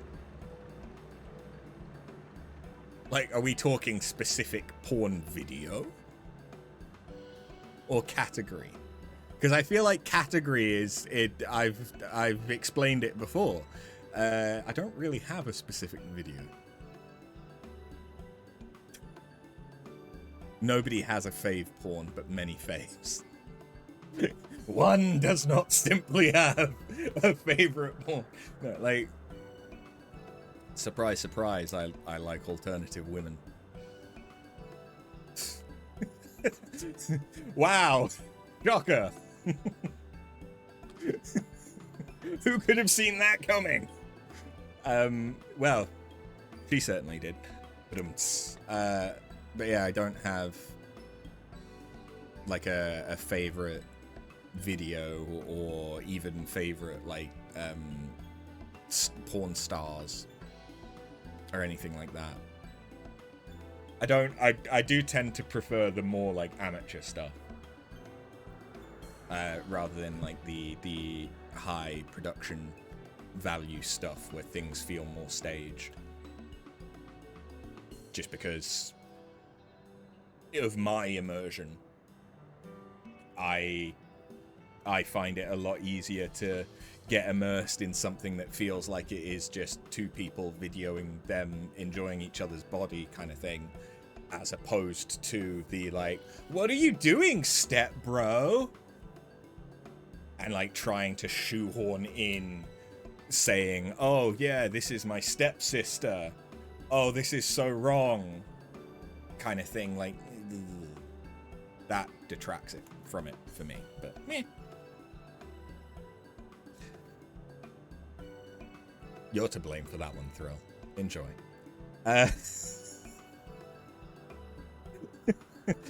That's the castle where the terminal is. When we shut it down, Yesterland and the endless in it will also fade away.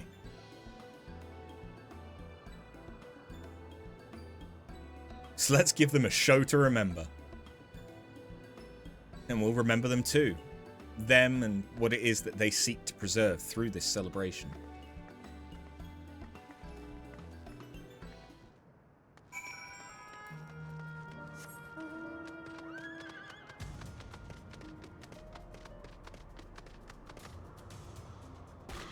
Where's... Okay, to the east. They've got glasses! I didn't notice the glasses at first. They're adorable.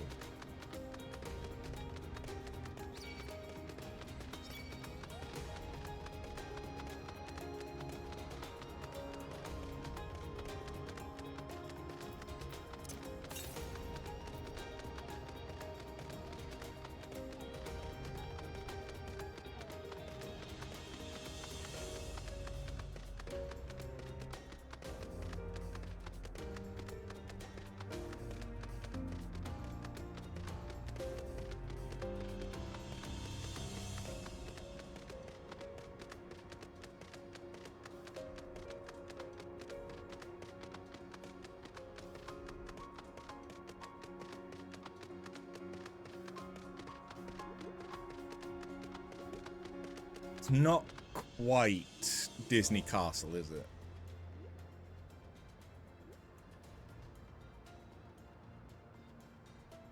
I think that is the design for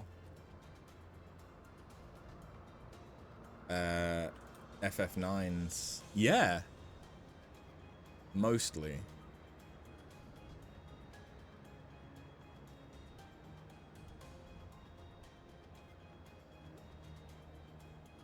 Thought it looked familiar.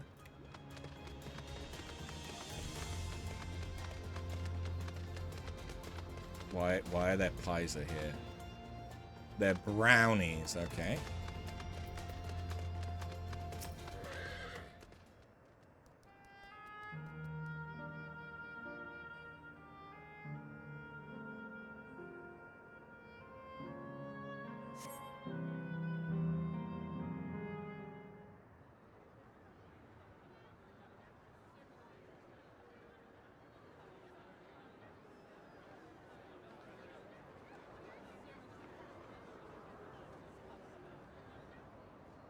Well, this seems to be the right place. What's on the program, I wonder? And where are the others, for that matter?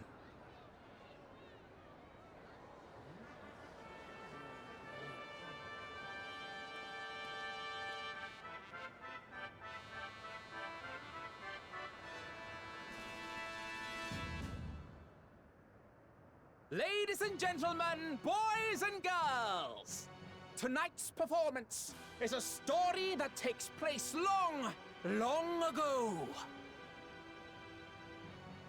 A great conflict rages over precious electrope, and the kingdom of Alexandria has been embroiled in the chaos. When the royal capital comes under siege, the kingdom's valiant knights lay their lives on the line for their beloved Princess Sphene. I bid you keep your handkerchiefs at hand. Now, without further ado,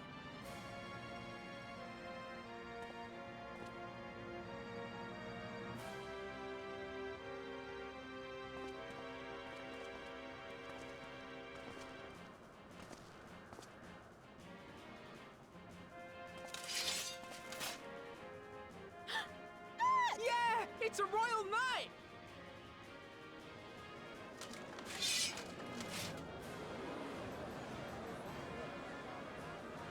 I beg your pardon? What a twist! Oh, unbelievable. Ha! Yeah! Interesting to see Wuklamart using a one-handed sword. I am killed! Great acting.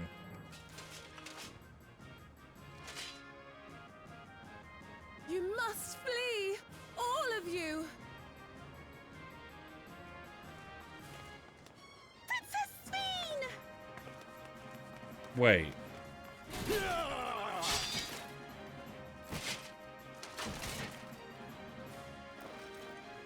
Is Sphene actually a Lala? Unharmed. Oh, I am, thanks to you, my dearest Otis. Because that would mean that Kryl could be a part of the dearest? royal. And so, in no small Line. part due to the valor of the royal knights, the kingdom succeeds in repelling the invaders.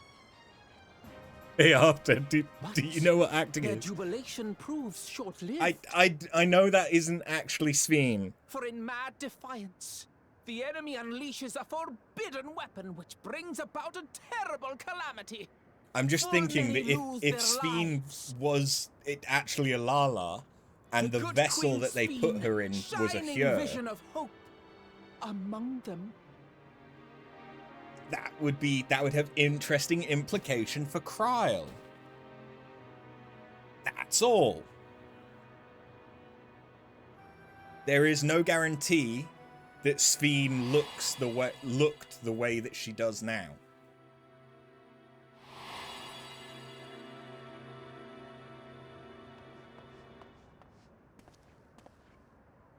Go to her! You're supposed to go to her!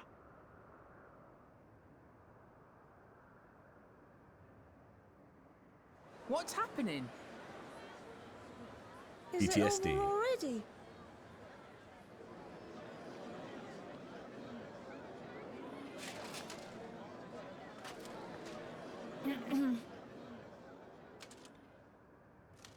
And then, though the people grieved their queen's tragic passing, guided by her legacy of compassion. Oh boy. They, worked hand in hand to overcome an age of hardship, and in time, they built a peaceful and prosperous Alexandria. A new Alexandria.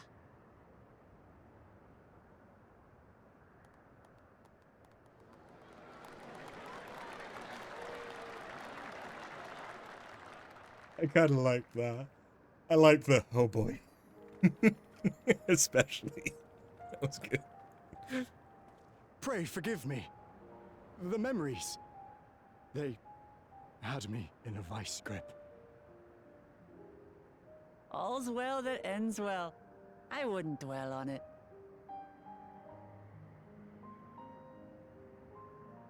If I may ask, during your improvisation, you spoke of a new Alexandria.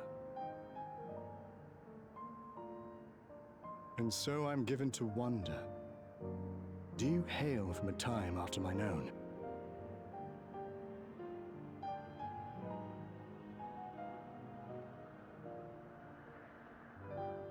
We do. And we're living people, not endless. My word, that I should meet the living in this place. There is another question I dread to speak aloud. A question I couldn't bring myself to pose to newcomers out of fear of the truth.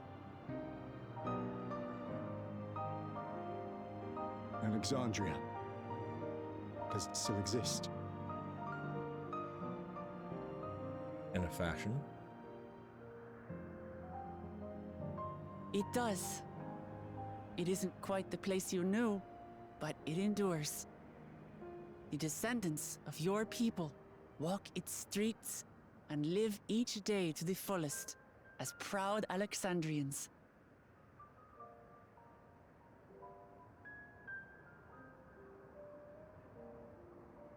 They live. We live. I had failed to protect my queen, but to hear that, it brings me a measure of peace. You were there too, Otis. That is an incarnation of you. Of me? That's absurd.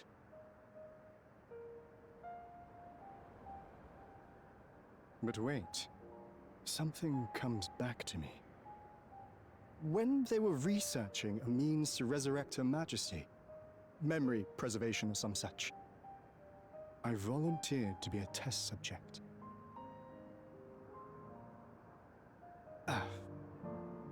No. It is a fog I cannot pierce. But pray, tell me, this incarnation of myself, what was he like? He was a proud and valiant knight of the realm. He was a brave soul who protected his queen to the last.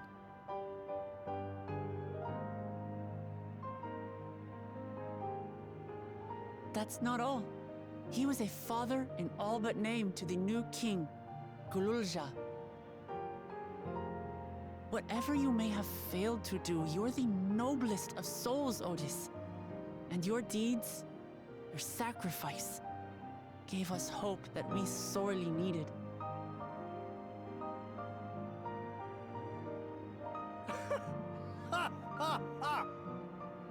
Okay, It's a miracle. Tidus. Verily, there can be no other way to describe it. It is. It really is. We bear the legacy of your other self, and we'd be glad to bear yours as well. My, what comfort you offer! With such dependable souls to take up my shield, I may rest easy indeed.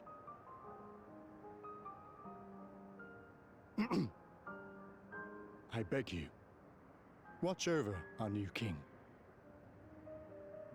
The war changed my queen. To her final moment, grief darkened her gentle countenance. I've not the honor of knowing Galul Jah, but I pray that for all his days, he shall have cause to smile. We'll see to it he does, Otis. I swear.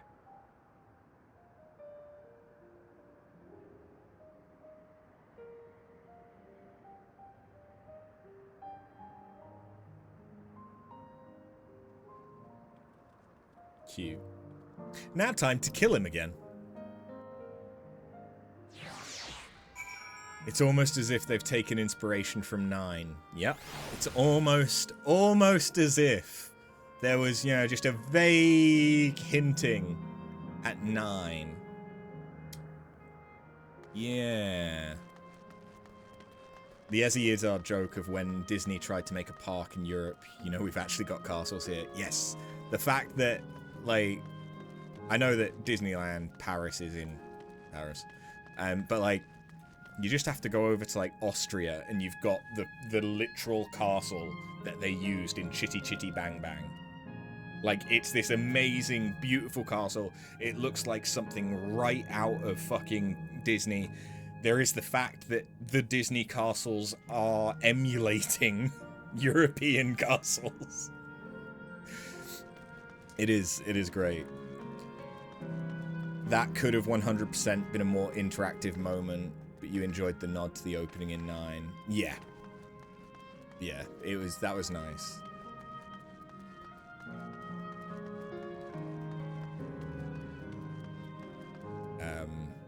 It could have been, like, I don't think having that as a combat, like an instanced combat section, would have been as good. But potentially having us have, like, some, so a couple of dialogue options for, like, us playing the character might have been fun. And you've actually used Yuna's advice on laughing when things are awful. I have a very broad sense of comedy. Because you should just be able to, like, laughing is one of the best medicines, in that it, you know, just the act of laughing helps you to feel better, helps you to, like, it releases endorphins and everything, so it makes you feel better. It's actually good for your health to laugh and all the rest of it. And so I watch a lot of, like, improv and stuff like that. Like, I was fucking addicted to Whose Line Is It Anyway growing up, because, like, it's just, laughter is good and it's a great mood regulator and all the rest of it. You think the closest we've gotten to a good castle in FF14 is the one in the Void Shard? As in a castle that you can actually navigate around, I would agree with you. Yeah, Troya. I would agree.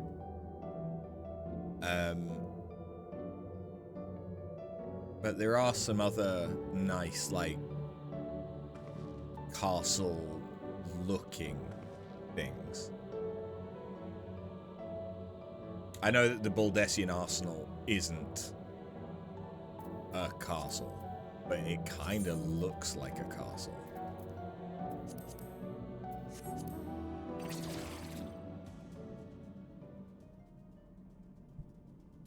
Not that I'm going to be able to get it to show it, because I'm only going to get the ground form. Yeah. Kugane's the second best.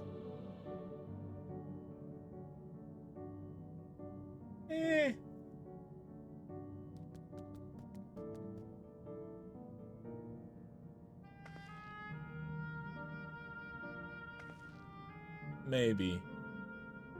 I don't know. I've not exactly paid that much. Obviously, Kugane is a very different style of castle. You've kind of also got Shisui of the Violet Tides, which is supposed to be a palace for Suino Sato.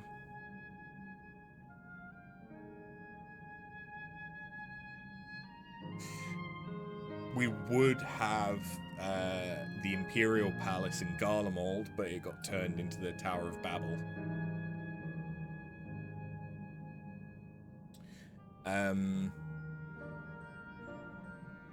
We didn't really go into Rabanasta's palace, because you instead go into the Gram Scythe sewerways. The one in Ilmeg is great. Yes, the Vobert one that then gets the wings. I really like that one. I really like the aesthetic of the wings coming up with it.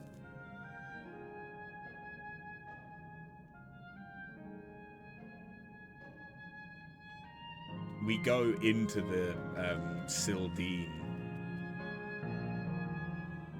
Palace a little bit in the Sildine subterranean.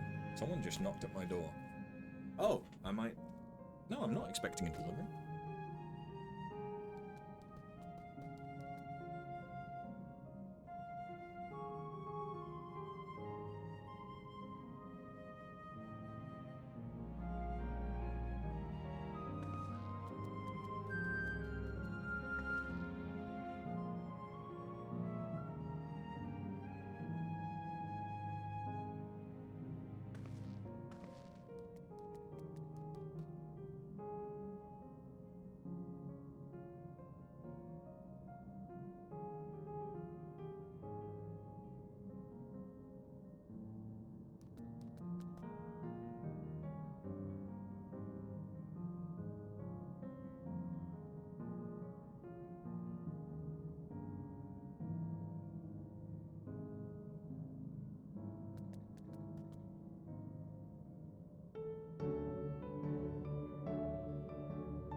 It was a delivery. It was just like 3 or 4 days earlier than it was expected to be. I'm not going to complain about that. It means I've got cat litter. Right, back to it. Well, we're here. Are you having doubts? No. I'll do what I came to do. It's just, fonder you are of someone, the harder it is to say farewell. If you're ready, then I am too.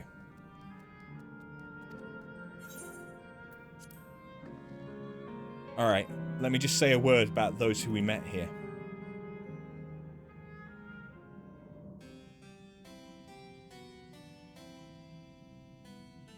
That night, he was the one who looked after Gululja.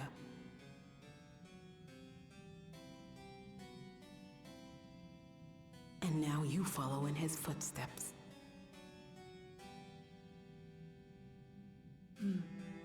And those of others as well. We've come to know how much Sven's people loved her, how much they yearned for peace. All of this we'll carry with us. I see.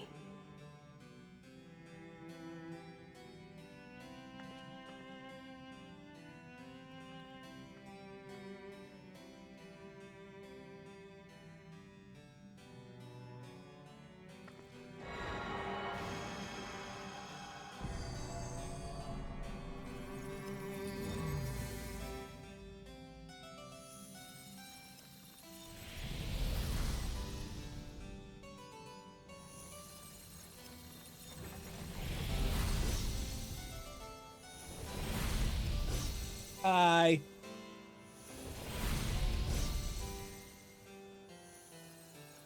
Interesting that the trees are real.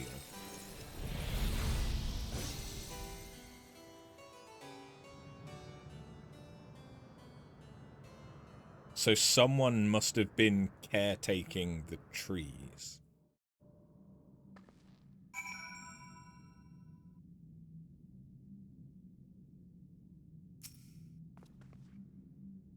It's like waking up from a sweet dream to bitter reality. I'll never forget my time with the Endless, or the pain I feel now. We're more than memories stored in machines. So long as someone remembers us and carries on our legacy, we'll never truly fade away. Nothing's more satisfying than exploring a castle, hidden doorways, trick stairs and stuff. Yeah. I do think that a variant dungeon that leaned a lot more into, like, almost illusory walls kind of thing would be interesting. But I don't know, they could do one in living memory, I suppose, if it wasn't for the fact that, well, we're literally deactivating everything. A Final Fantasy VIII Ultimecia Castle variant dungeon. I mean, that would be fucky for a lot of reasons. Ultimecia's castle was... yeah. I think it's more likely to be the castle from the end of 9. Because that already had some, like, puzzly bits built into it. For the future, you mean? Oh, yeah, yeah. Ultimecia would be an interesting trial for, you know, like the post-patches series of trials. A set of those that ended in Ultimecia would be interesting. Or a raid series.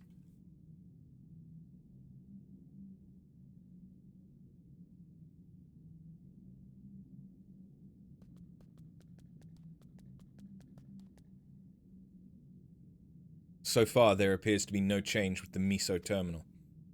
So let's take the opportunity to visit another zone. A Sile volcano in the northeast. The place with the volcano, eh? I suppose we're using the zip line again? You know it. Like before, I'll take care of the guard at the Gate of Remembrance. Come, let's head back.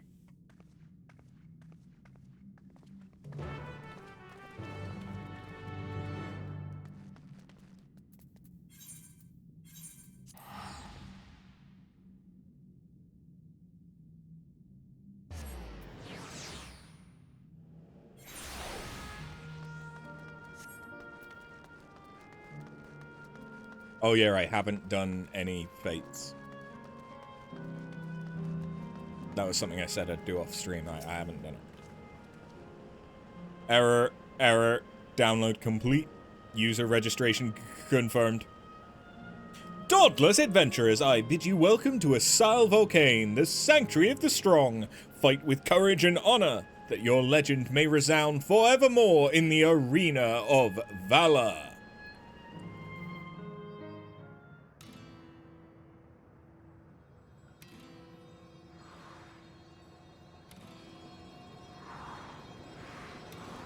first time actually showing us on the zip line.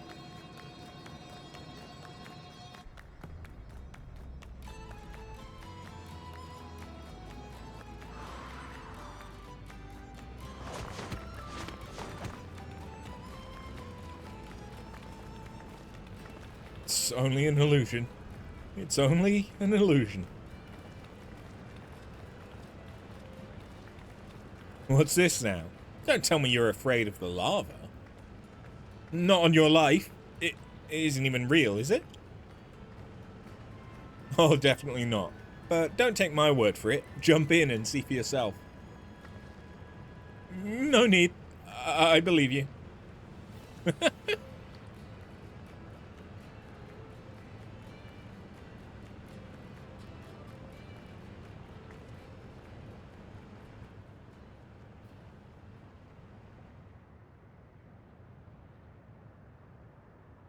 That there is the terminal. You can tell because it looks like the other two terminals. You can get to it via the caverns that run through the volcano.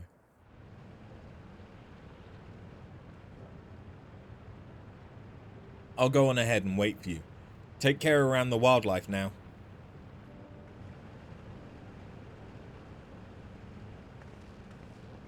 Hey, Erenville. I'll explore alone. You needn't worry. I'll give the wildlife a wide berth. Poor Erenville. He's still coming to terms with it. You can hardly blame him. Let's leave him be for now.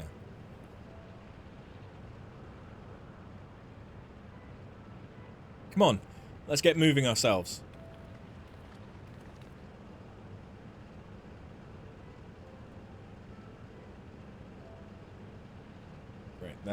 That's enough dried fruit for now. I will make myself a snack in a bit.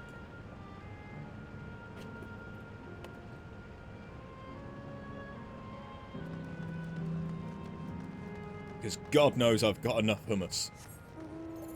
I've got a litre of hummus.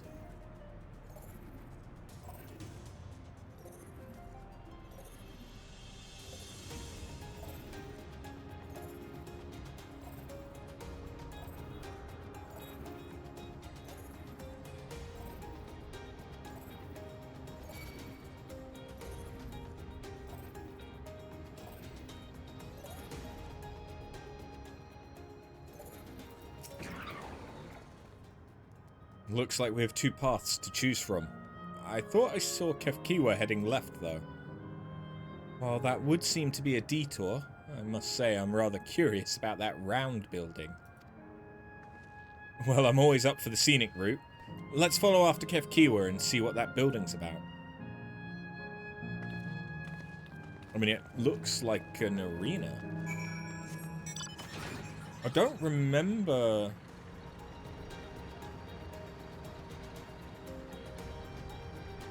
a volcano in FF9 though. Although it may have been the fire temple.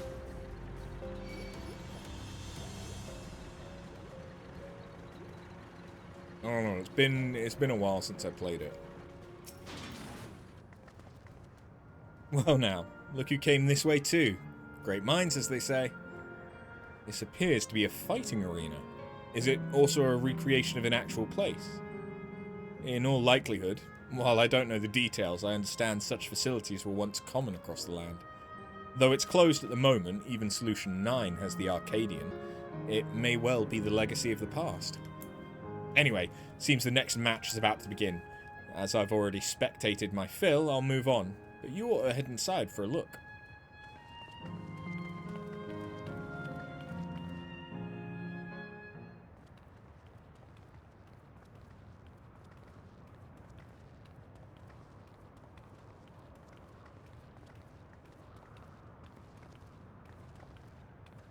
Wasn't it Trino that had the arena?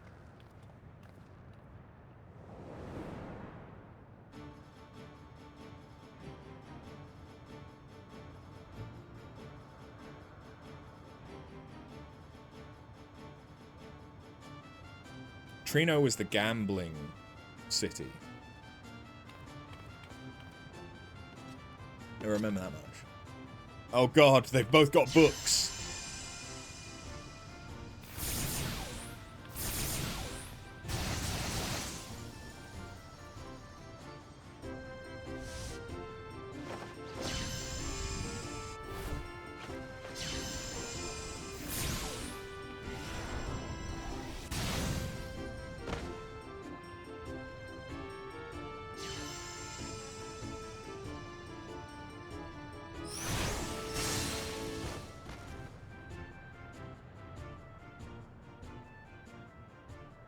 How Wikipedia That rather editors resembles fight. Arcanima, wouldn't you agree? Indeed. While similar arts could have developed independently across reflections, this verges on being identical.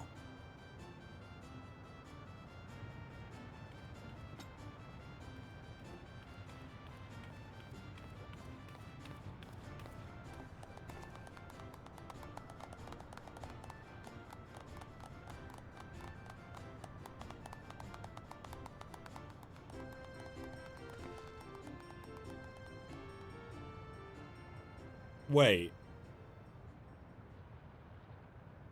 We know them.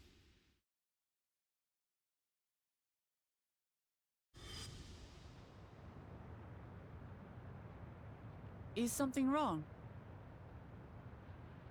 Cryle? What?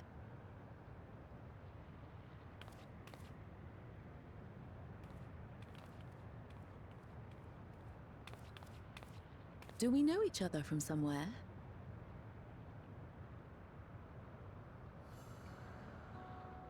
Come on, dear.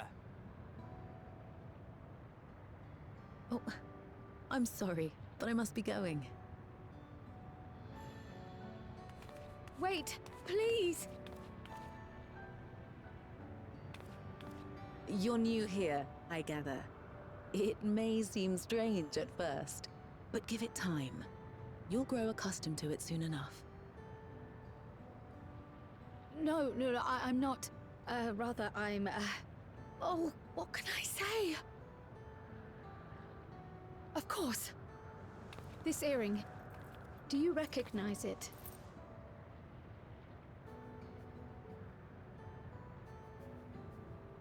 Impossible. My name is Cryle. When I was a baby, I was taken from this world to another, where I grew up without knowledge of my past. I know not how much time has passed for you, and, things may not be as you expect them to be, but I'm here now. I found my way back. This earring, it contained a code with which I was able to reopen the gate. And I did, and I'm here. And... Could it be as she claims? She's not lying. I can tell. And there is no mistaking the earring.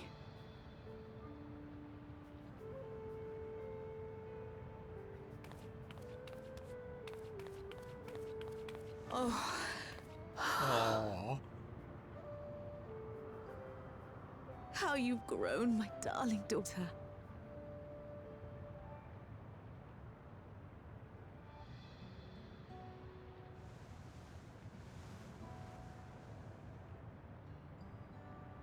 It has been 20 years.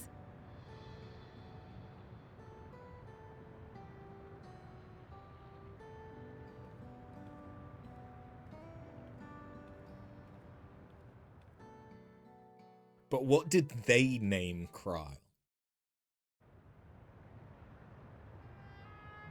Yes, names. I'm Robor, and this is Alila, your mother. Doubtless, we have a mountain of questions for each other, but perhaps we can take this somewhere quieter?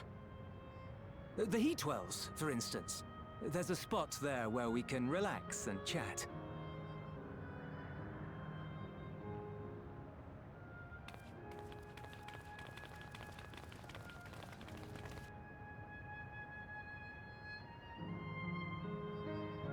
So these are also the founders of Oblivion, right?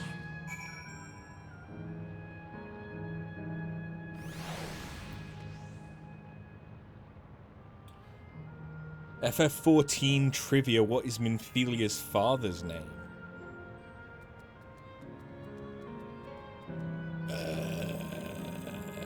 I do not know.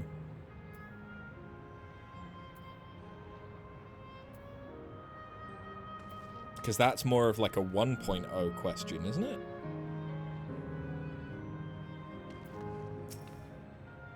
Could it be the system orchestrated this reunion as well? Forgive me, this is all so much to take in. I'm struggling to collect my thoughts. It's mentioned a few times in current game.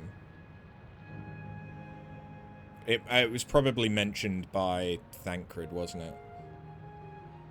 Because it's Minfilia's dad who takes in Thancred, and then Thancred becomes like the attendant for Minfilia. But yeah, I don't remember.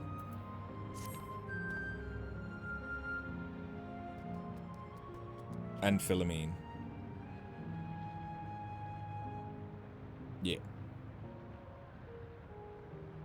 Because Philomene's like her adoptive mother.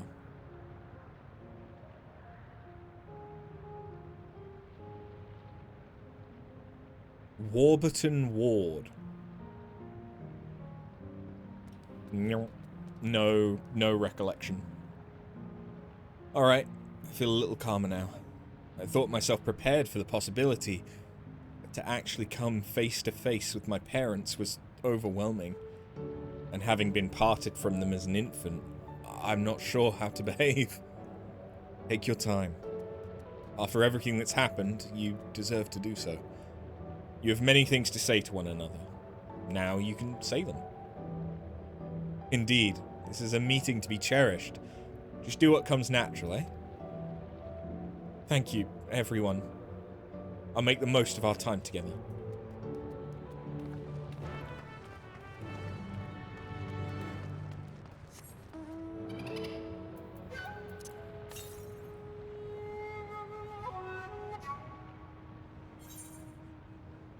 So it must be the other side. Whilst I'm here.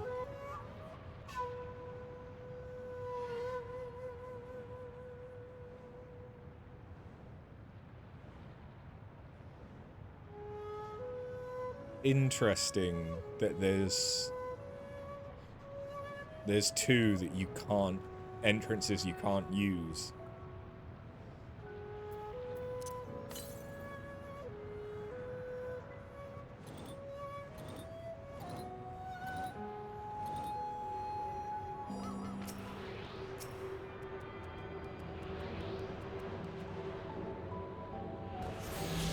You saw nothing.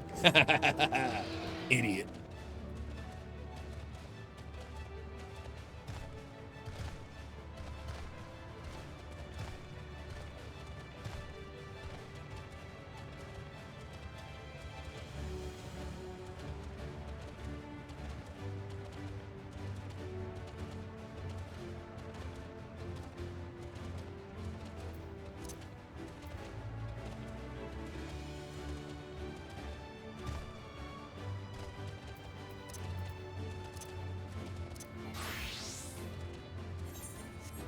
Damn it.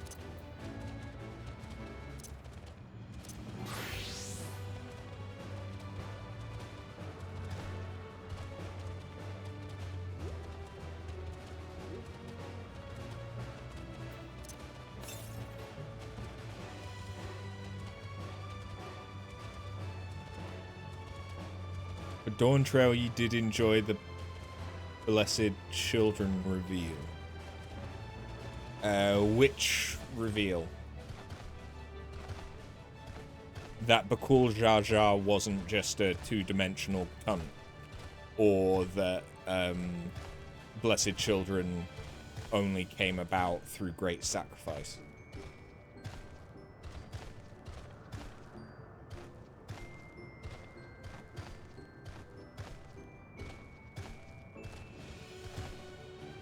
both. I liked that Bakul Jar Jar actually gained some depth. And like you could infer that blessed children were only brought about by sacrifice, but the fact that they actually acknowledge it and stuff was really nice. So yeah, I agree. I liked that. Was the section where stuff started actually turning around and the writing became more meaningful again. That's when it sort of stopped being Dora the Explorer bullshit.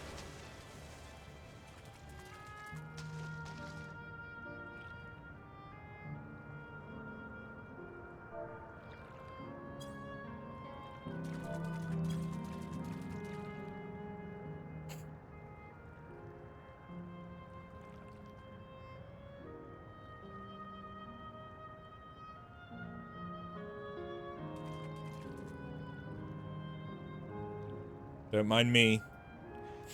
Just squatting in the pool with my wet pussy. Cat.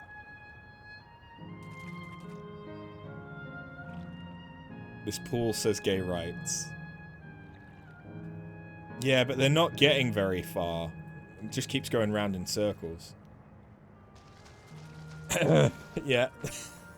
Okay.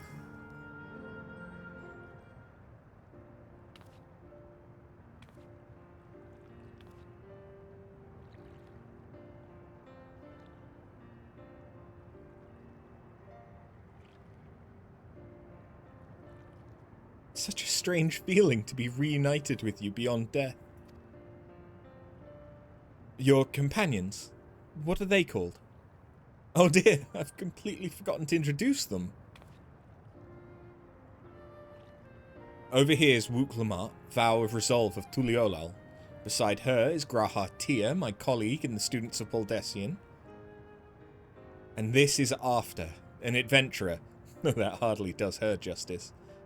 She's the most dependable of friends, to whom I owe my life. My word, we clearly have a great deal of thanks to give, don't we, dear?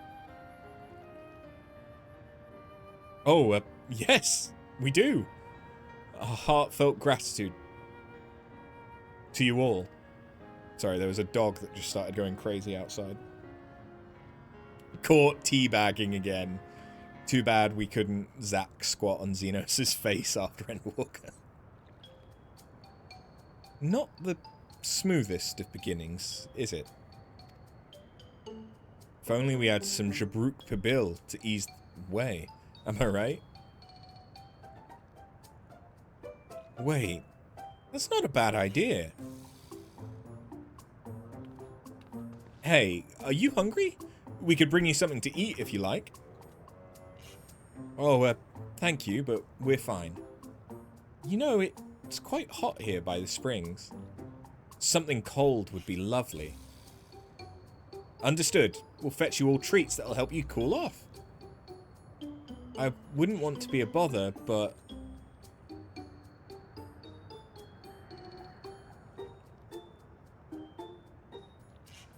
Think nothing of it. This is what friends are for. Thank you. I shall look forward to the cool treats. More like Looney Tunes to you. Hey, Quizzled, how you doing? What's more like Looney Tunes? Again, streamer brain, immediately forgotten whatever it was I said. That was well conceived, Wuklamat. Just putting what I learned in Yaktel to use. If I had to mention a potential problem, however, it is that food here tastes like nothing to the living. Seriously? I had no idea. Oh, the pool floor. Still, it appears to be perfectly enjoyable for the endless. In going along with the idea, Kral likely understands this. It may not instantly break the ice, but I'm hopeful that it will help to thaw it. So, shall we split up and look for what Alayla requested? Something cold, ironically. This is supposed to be a special moment, so I say we go with the best treat there is. One that'll leave an impression. The locals ought to be able to recommend something. If you want to ask people near the Aetheryte, Grahatir and I will do the same elsewhere. Fetch quest!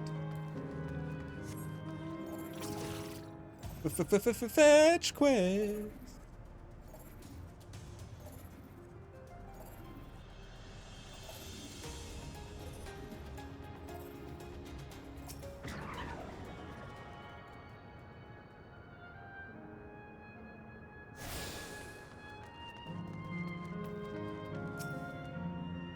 Oh, after a long hot soak like that, I'm gonna need a Gold Star ice cream. What? You don't know Gold Star ice cream? It's only the most popular treat here in Asal Volcane.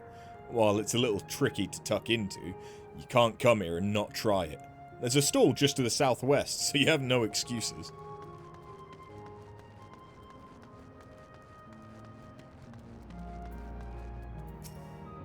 A cold treat like that will leave an impression. That's a difficult one. Asal Volcane is home to fighters, so the food here is mostly the hearty and filling kind. Right, there's a popular stall to the southwest that might just have what you're after. Why don't you go and take a look? You know what I should do? There we go. Now we're dressed for the location. What snack to have today? Eh? You want a recommendation for something tasty and cold? This stall doesn't have that sort of thing, I'm afraid. But speaking of something cold, I could use an iced drink with my snack. I think I'll get a coffee. Actually, tea might be better. Or even a lemonade. I can't go past a beer. Yeah, let's make it a white beer today. Based on what you learned from the locals, the stall to the southwest seems promising.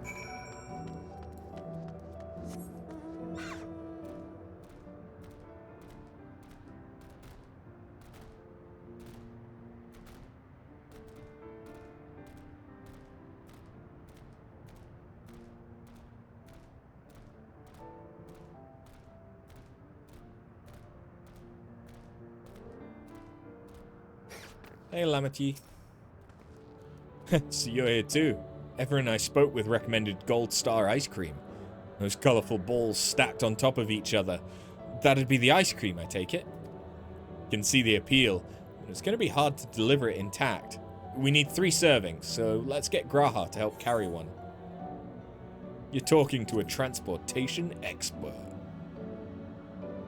You mean you can do it alone? Well, there do seem to be vessels for carrying 3. Are you sure about this? Great. They're definitely safer in your hands than in mine. I'll go tell Graha everything's taken care of. See you back at the springs.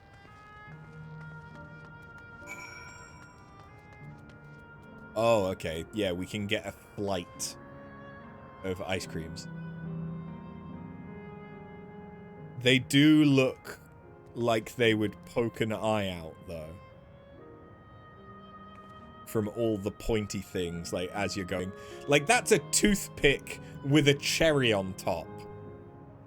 Is that supposed to be like a Moogle Pom? Like, this bitch is hungry for it. Look at her. Cold, dead eyes of someone desperate for ice cream. Hello there. Would you care for our famous Gold Star ice cream? Alright, 3 servings coming right up. Here you are. You want to be quick so it doesn't melt, but also careful so it doesn't collapse. Good luck and enjoy. Okay, it's cool that we actually get to see we're carrying the ice creams instead of just a box. I like that. It's a small detail, but it goes a long way.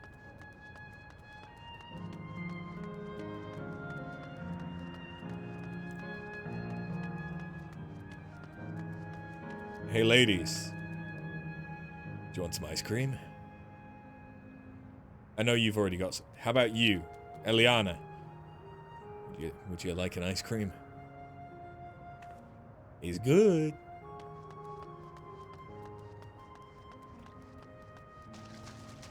What about you? You want an ice cream? Huh? Huh?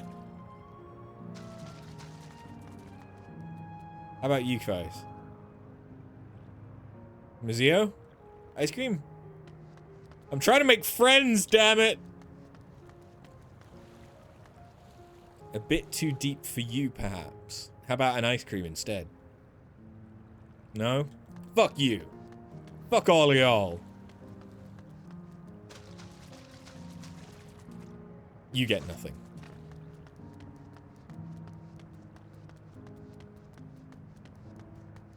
How about... Yeah, you think you'll have an ice cream? Go on. I've got one. You want it? All you have to do is be my friend. God damn it, it's so hard to get a girlfriend nowadays. Goodness me, what an amazing looking treat. Thank you so much.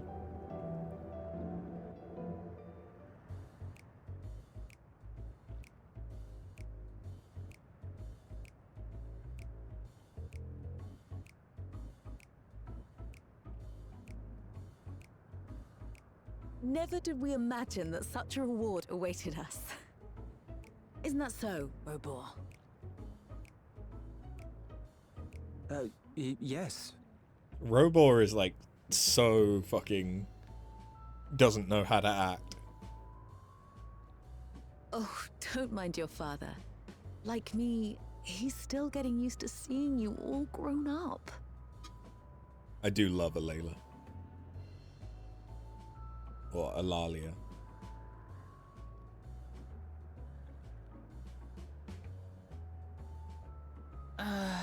This is just excruciating. Yes, well, a 20-year blank is not so quickly filled. Even so, there's got to be something we can do.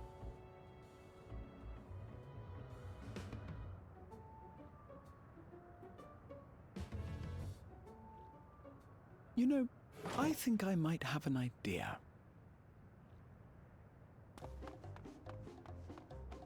Uh-oh. The equivalent to the Eorzean Benny Hill theme has just started.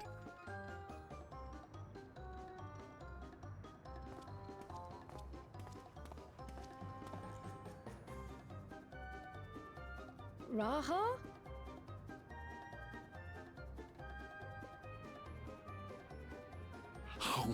Jesus!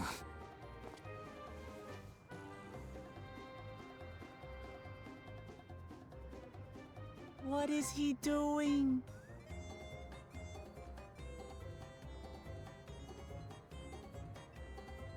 Well, turns out Graha's gay. Because he could... He took that deep. You needn't force yourself. It doesn't taste of anything to the living, surely.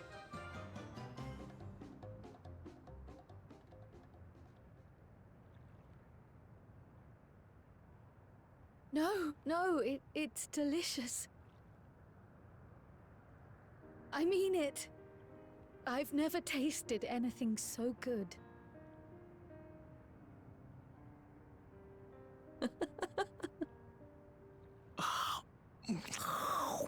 Oh God.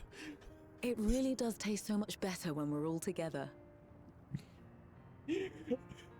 Yes, indeed. The sound that she made sounded so much worse than the one he did.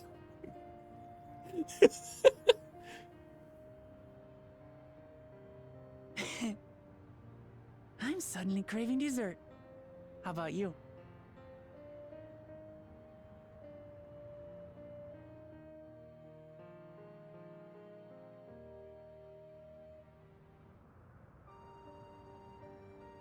Truly, we've never felt so happy in all our lives. We don't know how to thank you. But at the very least, we can give you some answers. You've risked so much and come so far from them after all. Tis our understanding you are researching a power called interdimensional fusion. Will you tell us about it? Do they not know how to lick ice cream? To begin at the very beginning, there is a legend passed down by our people, the Milala. In the distant past, we abided in a different world. Our homeland was a paradise of eternal summer. The flowers were always in bloom. Are all Lala's Until aliens? the great calamity turned the very seas to ice. As those around them froze to death, our ancestors looked to a mighty relic for salvation. By its power, they opened a portal and used it to flee to another reality.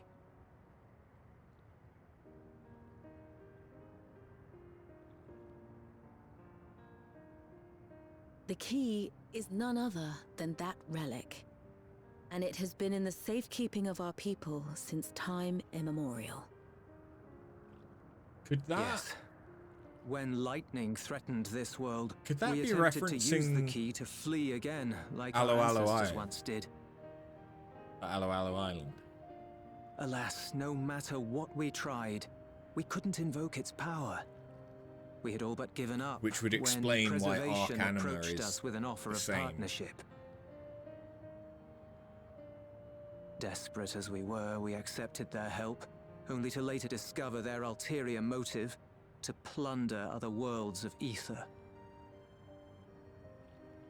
Seeking to frustrate their plans, we defected from the Order, and as their agents closed in on us, we seized control of the prototype gate and activated it. What followed you already know. We sent our daughter and the key through the portal, entrusting them to the men we encountered. You were born with an unusual gift, you see. Upon learning of it, Preservation sought to subject you to experiments. She already had the echo. An unusual gift. The echo, I dare say. Interesting.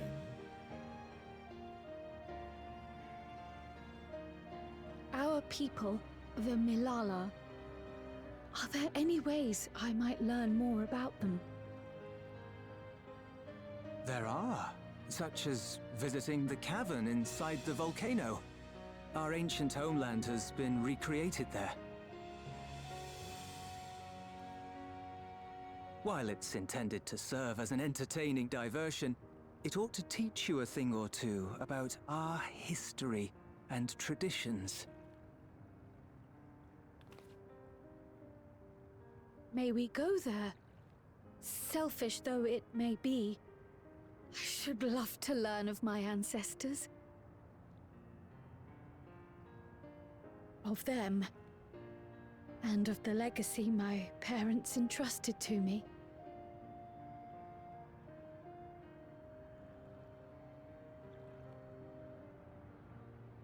Sure, by all means. As it happens, it's on the way to our destination.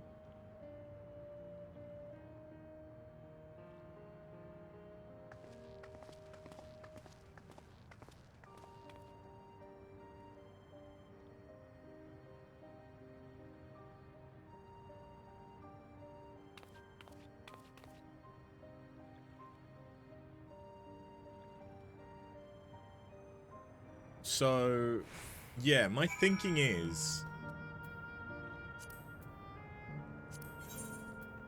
it's not that, it's...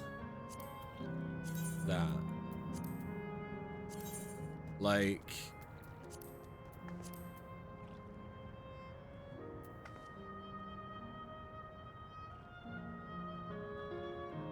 yeah. The island's former caretakers, earliest known settlers, arrived during the waning years of the 4th Astral Era. However, the onset of the 5th Calamity, otherwise known as the Age of Endless Frost, these settlers vanished.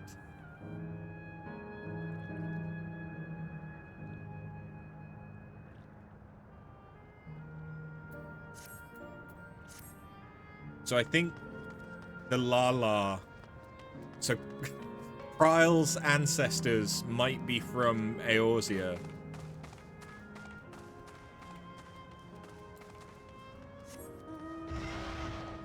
They then traveled to Alexandria so that then Kryle's parents could send her back to Eorzea.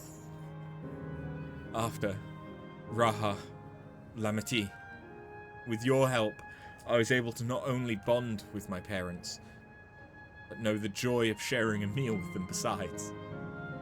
For that and so much else, I thank you.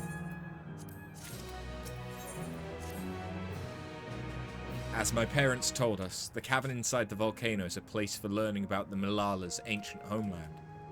But I'm hoping it will yield other information as well. Namely, information on preservation. Preservation, the scientists who were researching interdimensional fusion. And prior to that, created the Endless. As living memory is likely also their creation, I expect they would carefully curate any details concerning themselves, but I wish to keep an eye out, nonetheless. I'm all for it, of course. Seeing as the key once belonged to the Milala, it couldn't hurt to learn about them. Right then, let's head inside.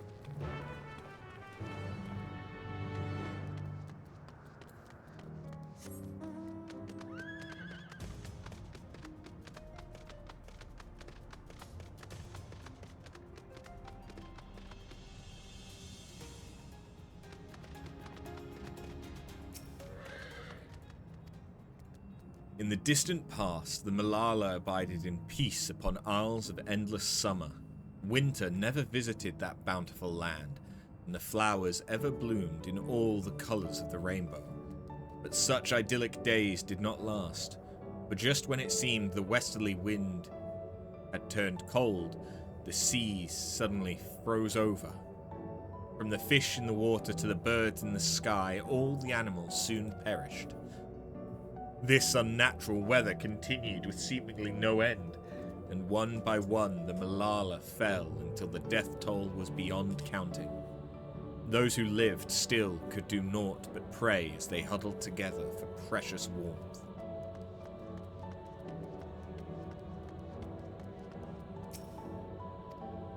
The Malala are the keepers of a mighty relic passed down through the ages.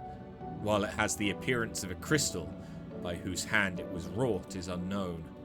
When a great calamity froze their isles, the Speaker, their spiritual leader, fervently prayed to the relic for salvation.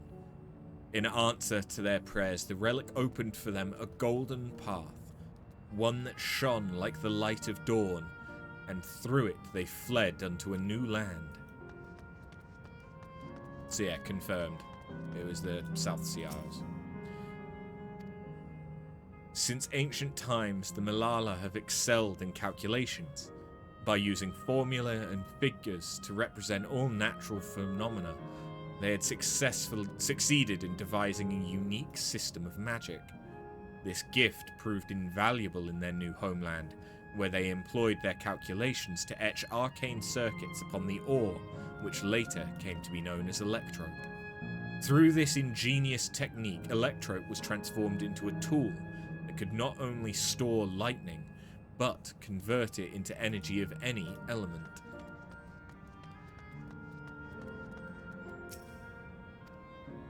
Esteemed for their excellence in the study of Electrope, the Malala were favoured by the rulers of many a nation.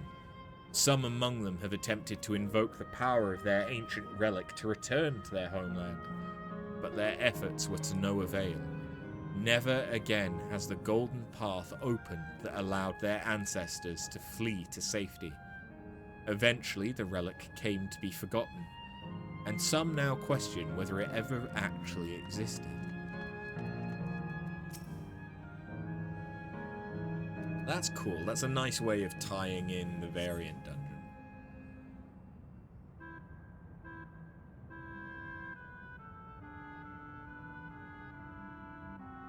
Quite a mystical atmosphere here. Is this what the Malala homeland was like? Ding ding, correct!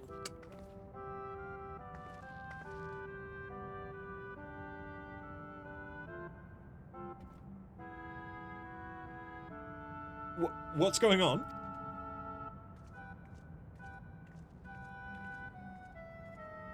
The ancient home of the Malala people is recreated here in exacting detail thanks to the marvel of Electrope. The scale alone has been adjusted in order to accommodate folk of all proportions. Ah, but I have neglected to introduce myself. I am the guide for this facility, the Steps of the Speaker. It shall be my pleasure to assist you as you embark upon your educational journey.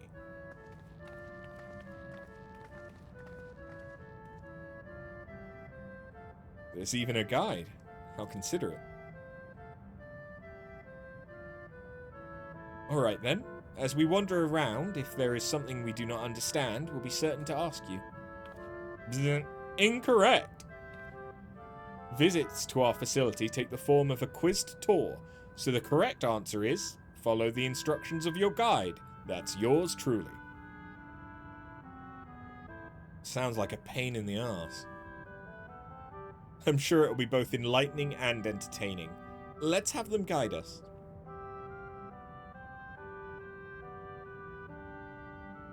Very good, madam. I have registered the 4 of you as visitors. Please proceed through yonder passageway to the chamber beyond.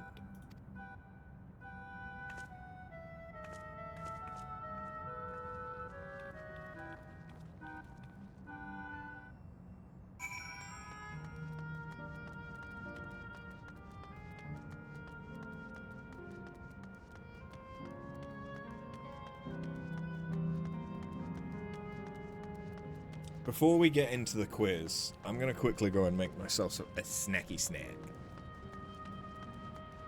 Ooh.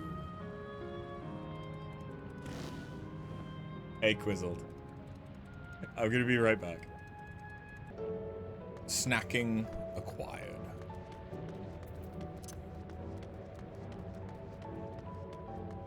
I appear to have lost... Quizzled in the process there. If I may have your attention. You stand within the shrine of the Malala, a migrant people who roamed until they found new lands to call their own. According to folklore, they originally hailed from a paradise of eternal summer.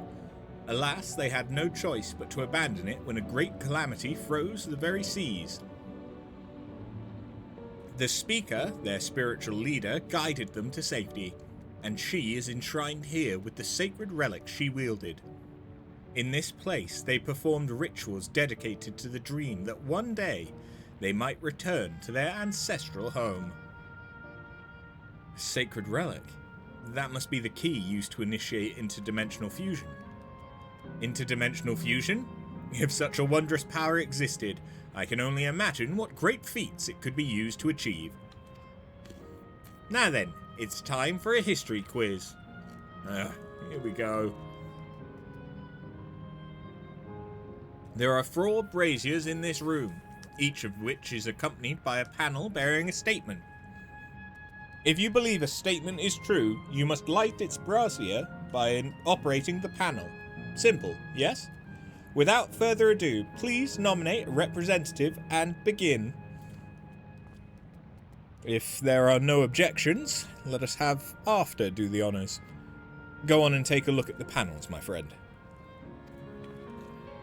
Okay.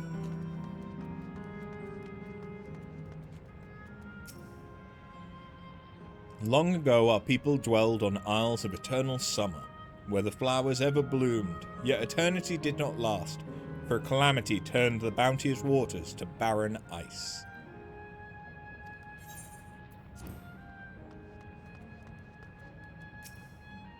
Praying fervently upon the sacred relic, the speaker opened a portal through which our people fled. However, she alone had to remain behind in order to sustain the power.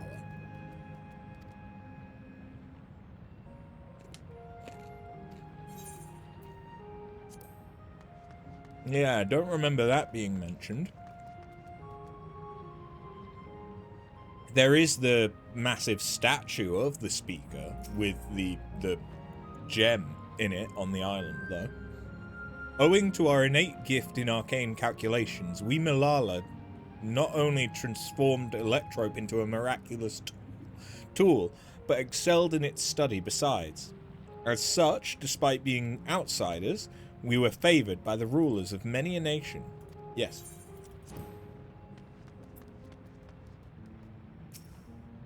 When lightning threatened the world, we Malala turned to our relic once more. Invoking its power, we opened a portal and returned to our ancient homeland. No. You tried, but you couldn't get there. Remember, you must like the braziers whose statements you believe are true. Very well, let the judging begin.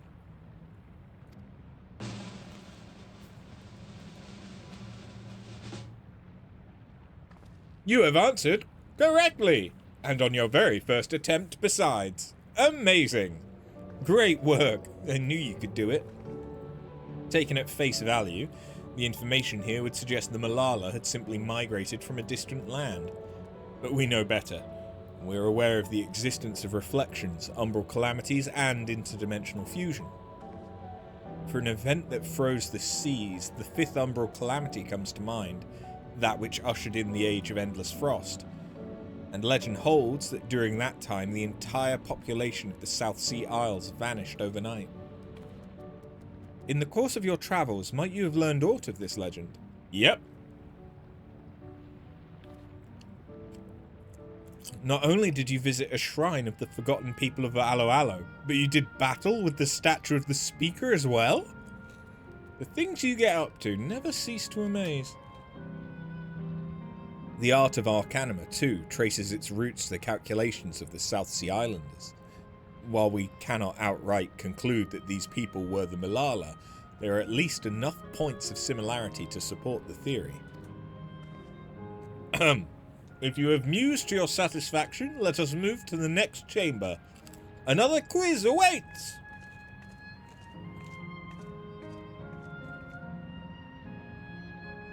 How many of these quizzes are there? At least one more.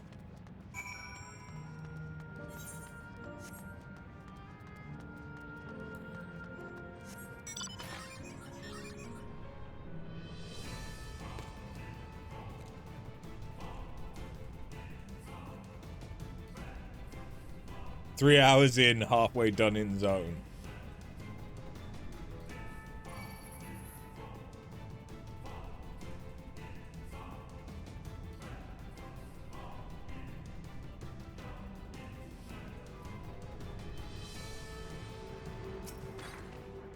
You're not wrong.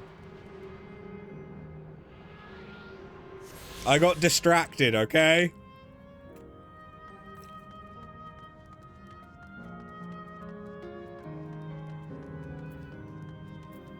There were discussions to be had. We have come to the most enigmatic location in the museum. While it is known as the Speaker's Rest, everything else remains a mystery. No one knows what purpose it served, not even the Malala themselves. That's rather curious. Isn't it, though? Some have suggested this place is purely the creation of the facility's designer, that it didn't actually exist in the Malala's homeland. It's generally believed, however, that the adornments upon the wall are masks that represent the emotions of men. And that brings us to the final quiz. The question is simple. How many types of masks are there?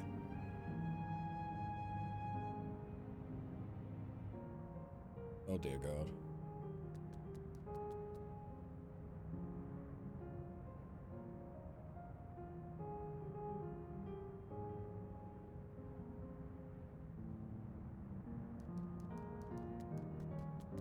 It looks like 4.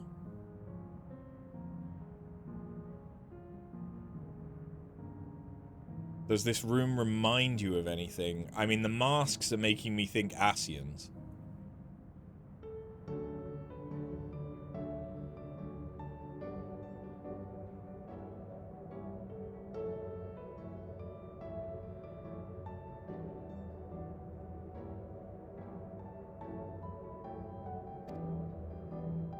It's the last one already? Think FF9. Oh,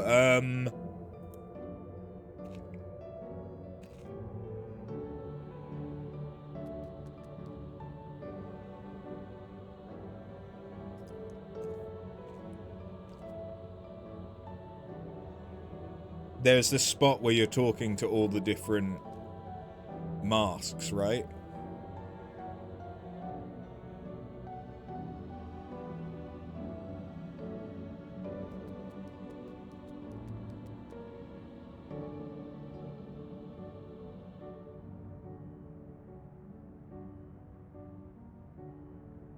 Where you go through, like, the history of the world or some shit?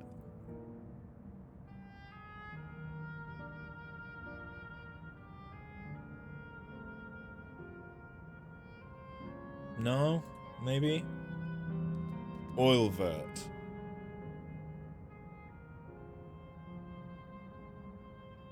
On the Forgotten Continent. Yeah, that sounds right.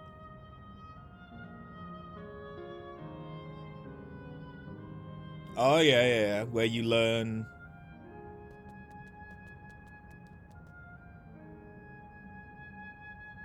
You learn all about the history, yeah.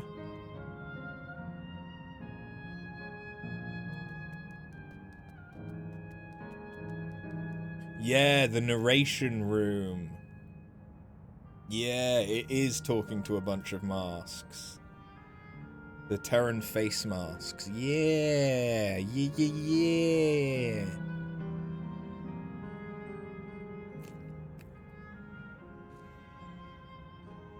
It's the last one already. Something tells me it's not going to be as simple as it sounds. Please take all the time you require. I shall be here when you are ready to answer. It looks to me like there's 4.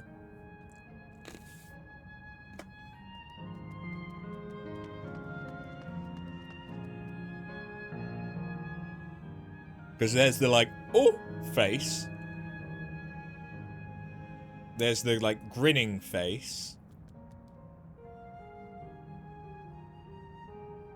There's, like, a face. And a different grinning face.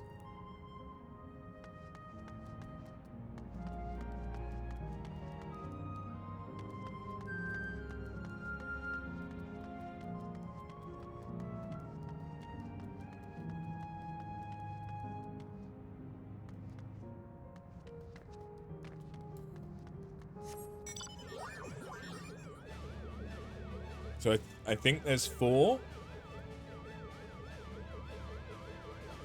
I also just realized that this, very much so, is the room before the mask room in FF9. That had a like globy orbital thing.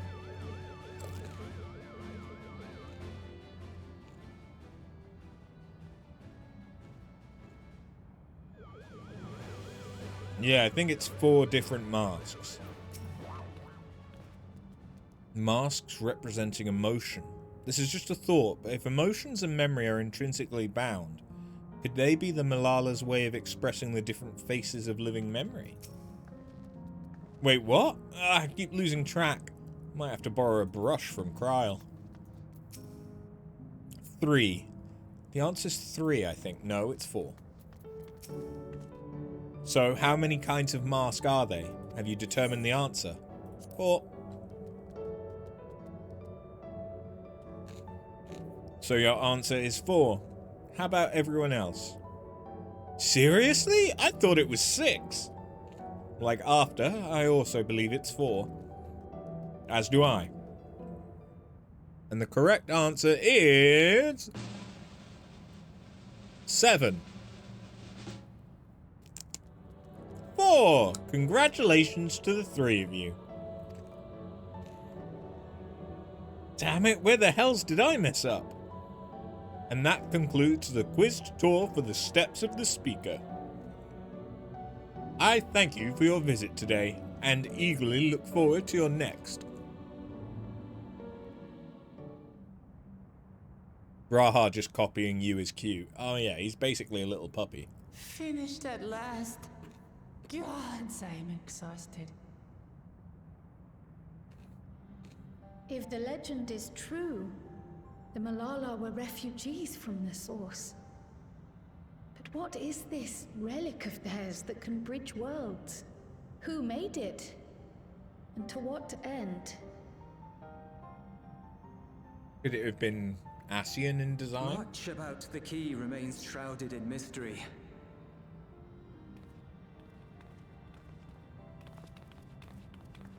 By augmenting it with electrope, Preservation did succeed in opening a portal. Yet they could never grasp how they had managed to do so, much less the underlying principles of the technology. To this day, not a single person understands the mechanics of interdimensional fusion, let alone who imbued the key with its power, when they did so, or why.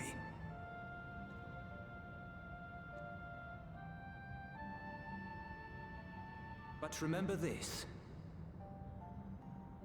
The key is a tool, and like all tools, in and of itself, it is a force for neither good nor evil. Once taken in hand, however, its capacity for both is made plain. In delivering one man, it may doom another, making a lie of its bearer's every good intention.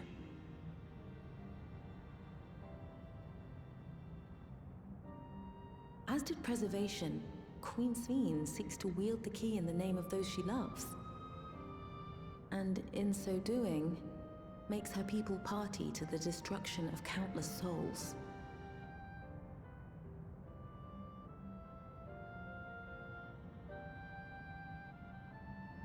We have told you all we can.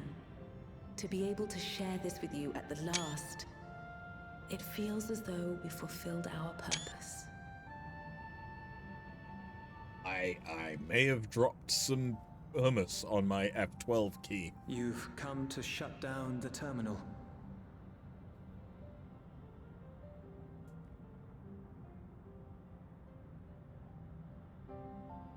Yes, we have.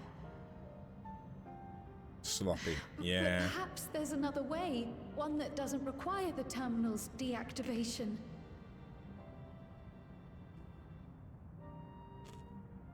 For the longest time, we've sought a means to erase ourselves before our knowledge could be used for ill.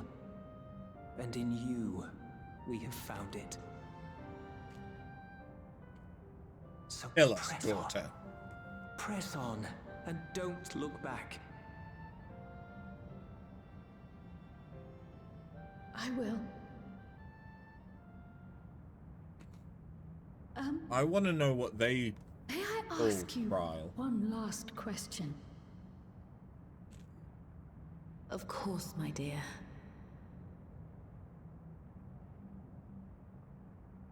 The earring. Why did you leave it with me?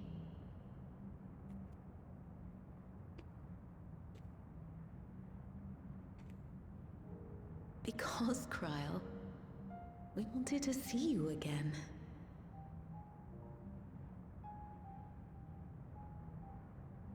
This may seem self-serving, but we wanted to leave a trace of ourselves with you. A hint to guide you to us, so that we could live in hope. We've dreamed of this day for so long, but now that it's become reality, we wonder if we deserve to enjoy it. We wanted naught but the best for you, yet we've always wondered how much you might have suffered in our absence.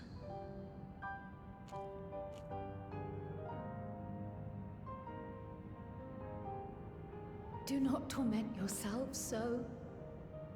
As fate would have it, you entrusted me to a good man.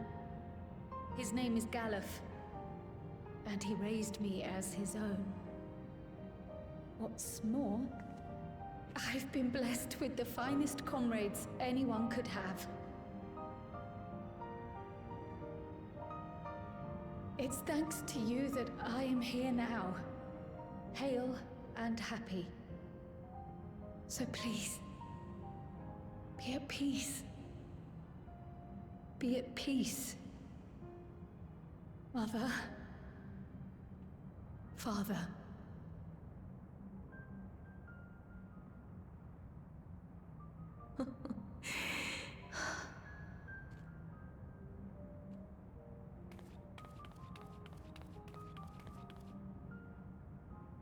You already have a beautiful name, but Yes! if we might call you by the one we gave you? Maya.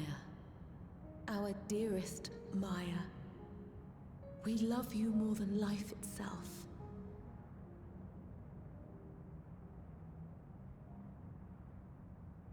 Maya. My name. My name is Maya.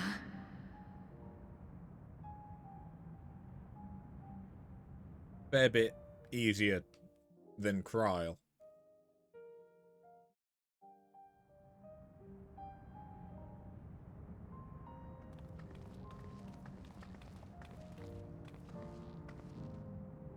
Are you sure about this?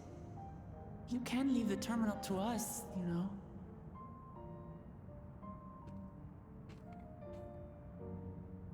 No, I must do this. Kryl, Maya, Baldessian must press on. Cute. Press on and...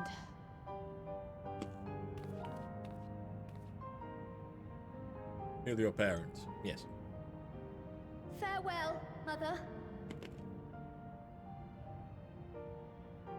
Farewell, Father.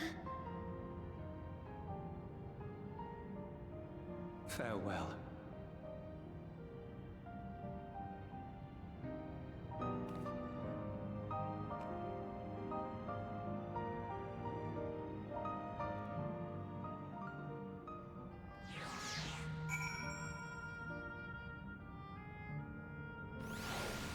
Well, that was cute. And it was nice to finally get to the bottom of what the fuck's going on with Kryl.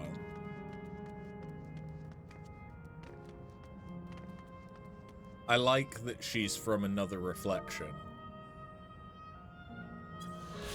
I like that she is actually... Yeah, I like that it ties into Aloe Aloe, though. That's massive. That also makes me wonder about,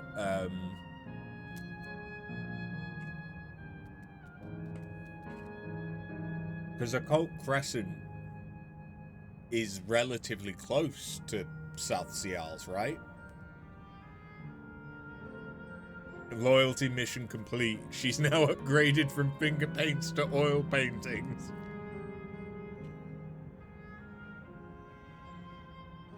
No, not even remotely close. I thought it was part of the bounty, though.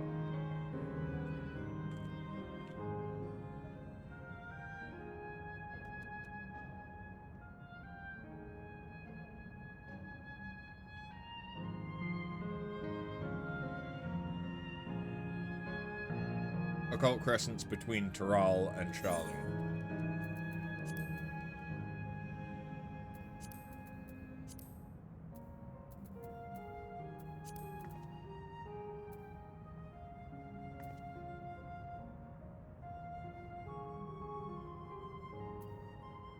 Yes, like this... Where is Charlene? Charlene's part of the Northern Empty, right? Yeah.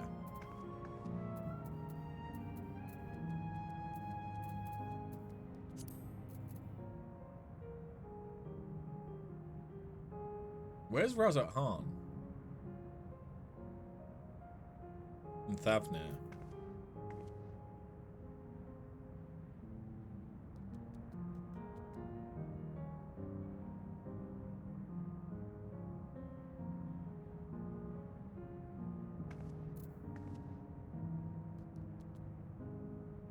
Razat Han is below... Yeah, okay, this is Thavnir. Why is it not showing... That's weird. right? That it isn't showing one of the things that I can, like, drill through into. Because Ilsabard is Garlemald. Oh. Because it's the same. Okay.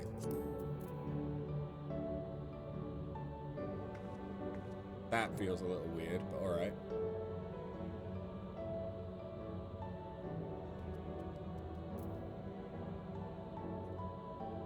So then the South Sea Isles are here.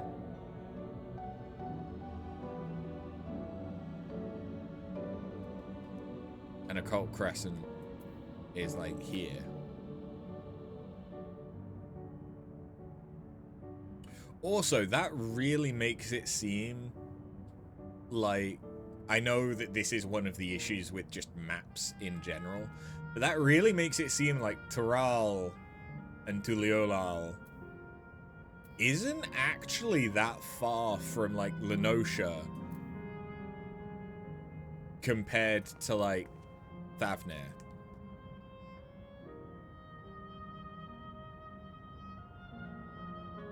Although I suppose the thing with Thavnair is that there's more land masses around. Is this Mericidia? It is.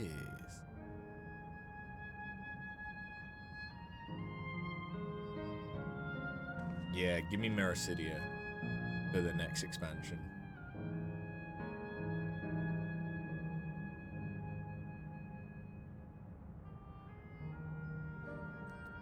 Wait, that's Valagamanda. Nice.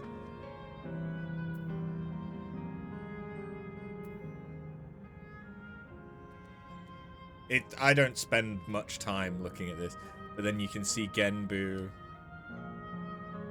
Byaku, and Seiryu, and then, yeah, Suzaku. That's a nice touch, too. I just don't look at the world map very often.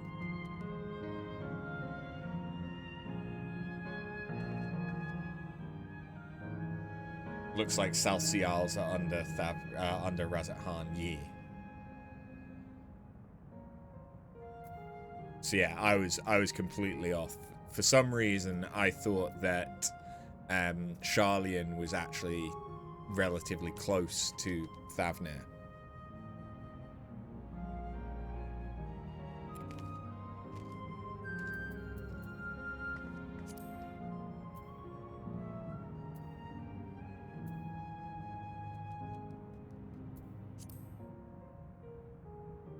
And then there's the first, which is a part that is Lenosha, where Calusia is. And then the other part is just a part of, like, Thanlan and Mordona and that continent.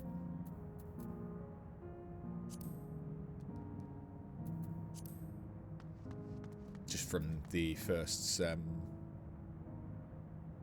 Than, Mordona, the Shroud, yeah. Lakeland is Mordona, yeah.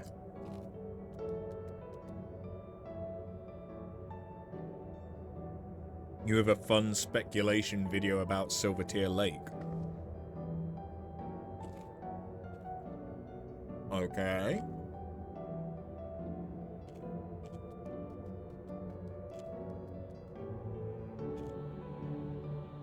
Speculating what?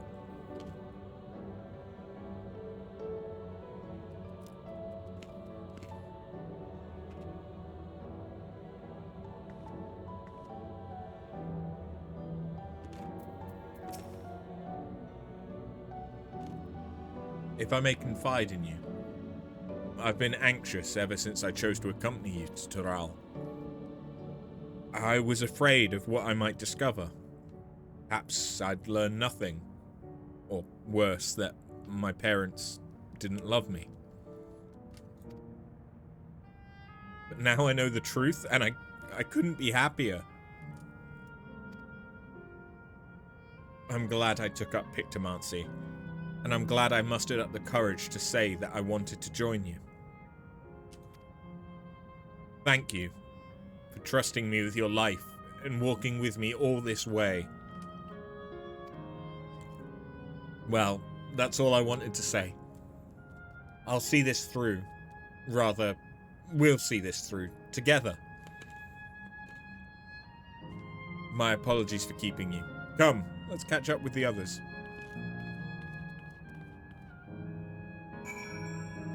About how it's the bridge of all the stars and is likely the place where Hydaelyn sundered Zodiac.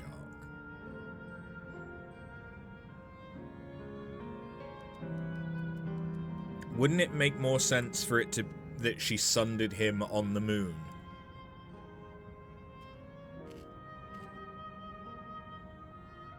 Which is why he's always his different things were all restrained on the moon across all the reflections. I mean, that is kind of jumping to an assumption, but based on the fact that both in the 13th and the source, it's on the moon.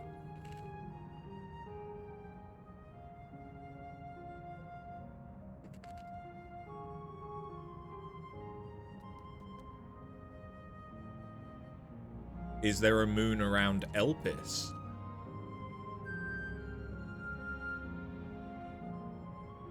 Well, Elpis is prior to the sundering.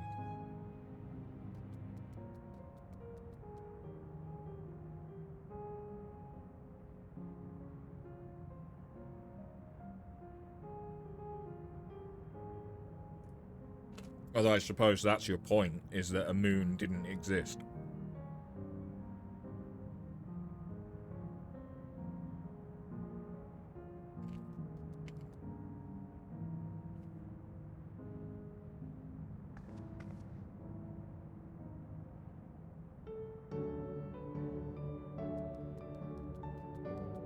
The moon was constructed to hold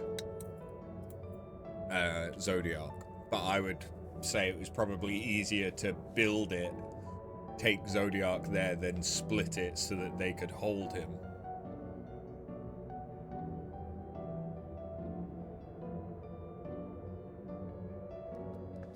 Didn't the Watcher say she created that moon? Well, yeah, but it's just the order of operations. It was more likely an Amarot, which is canonically under the sea on every shard. Yes.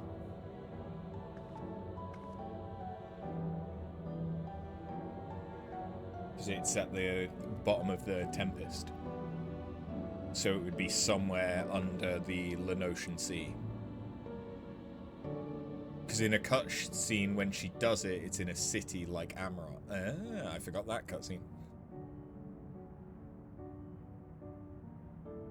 But yeah, the moon was created, but in my head it made more sense to create the moon and then split the reflections, because otherwise you're splitting into reflections and then having to create a moon in each one. Just an order of operations thing where one is a lot more energy than the other. But, yeah. Because there's the fact that Zeromus and the shard of Zodiac that we fight were both on the moon. Which means that it's likely all of the shards of Zodiac were stored in moons.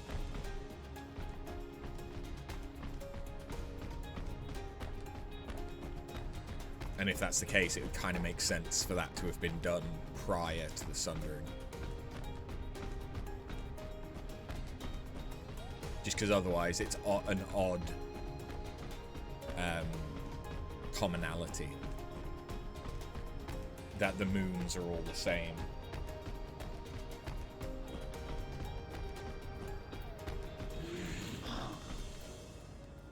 Well, that being said, is there a moon on the first?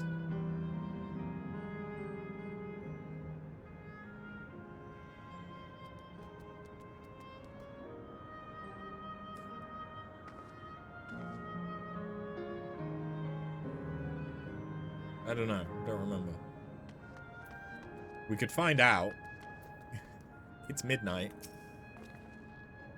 The others have told me all.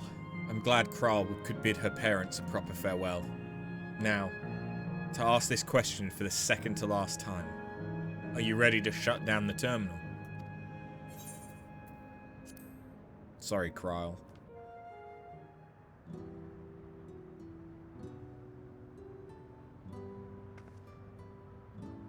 You know how to do it. I do.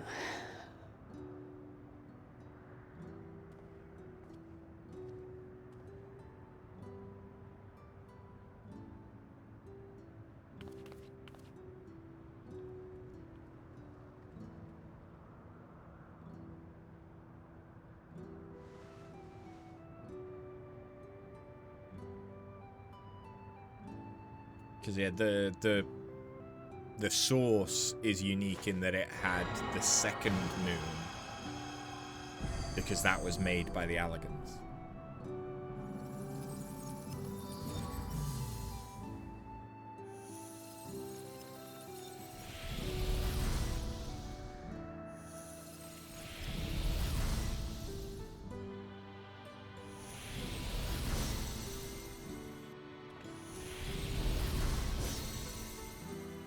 Again, the water's real.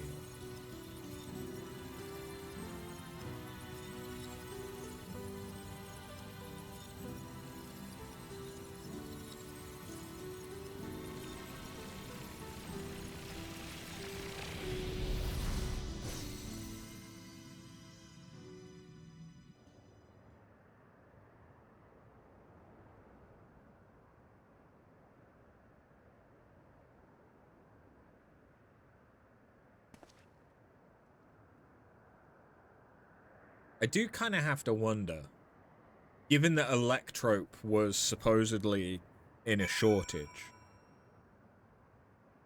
why the fuck did they make everything out of Electrope?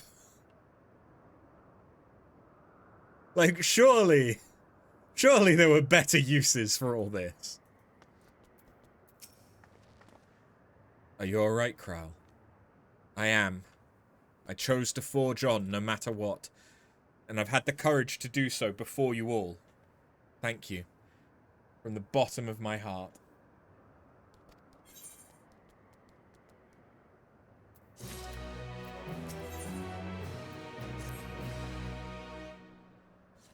I must say, the closer we get to the end, the faster time seems to pass us by.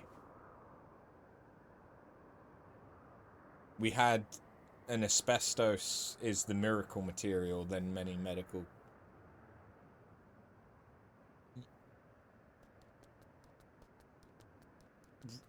Right, I think that's a different argument though. That's asbestos were that's the same thing as we used to think smoking was good for us. Then we learn that actually no, it's not. Whereas this is, we had a defined amount of a resource that there was literal wars fought over because it was so scarce. And then they've built an entire amusement park out of it, where every possible element of architecture is made out of this material for some reason, when it could have just been made out of actual stone and stuff. Like, fair enough, the magma not being real, like the lava, that makes sense. But, like, the structures could have been made out of, like, the fences. Why the fuck are the fences made out of Electrope? Come, let's head to the fourth and final zone. By now, you know how to get there, yes? Yes, we do. Excellent. This time, I'd like to quickly check on the Miso terminal, so I'll meet you at the Gate of Remembrance. Come on, everyone. Like, it feels unnecessary for it to have all been Electrope and then glamoured, essentially, to look like stone. When they could have just used actual stone.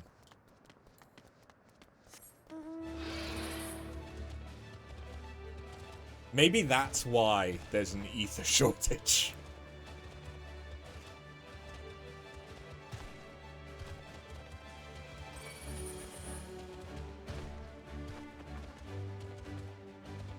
Son of a bitch!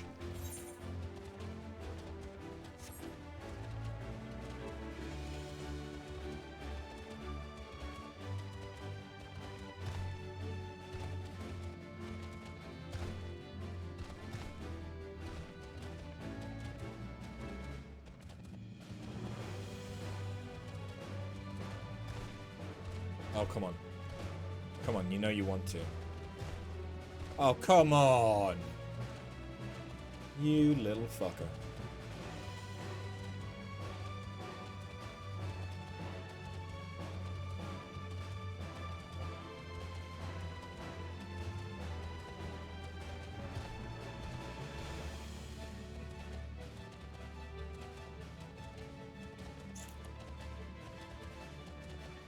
That's annoying.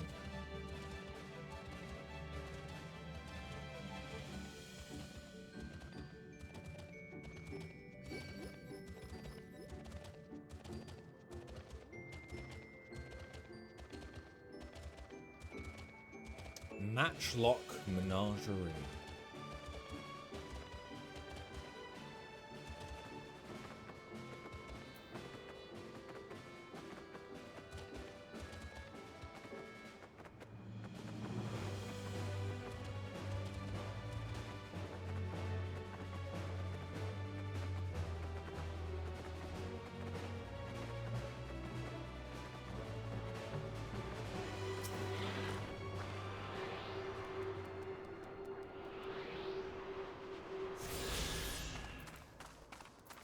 How are we actually doing?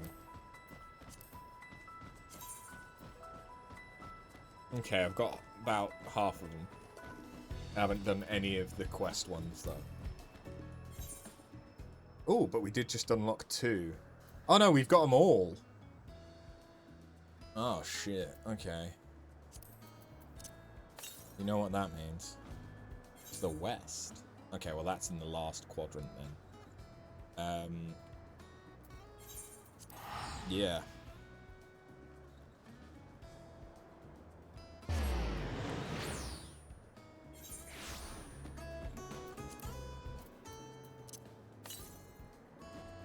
To the south.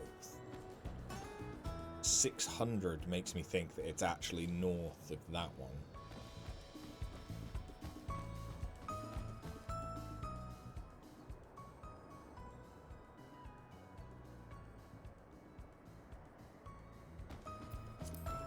I don't know, there isn't really a scale.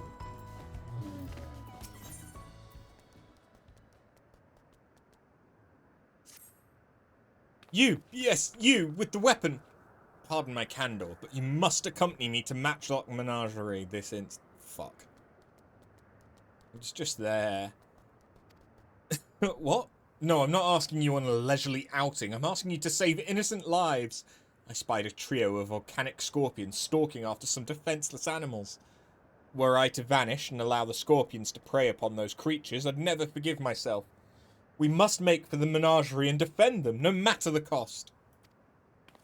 Obviously, I can't chase off a nest of hungry pests alone. I require strength, specifically your strength. Step lively, then. We've no time to lose. I am incredibly whited out, because I am closer to my studio lights now. How tall is my character? I believe she is as tall as a Viera can be.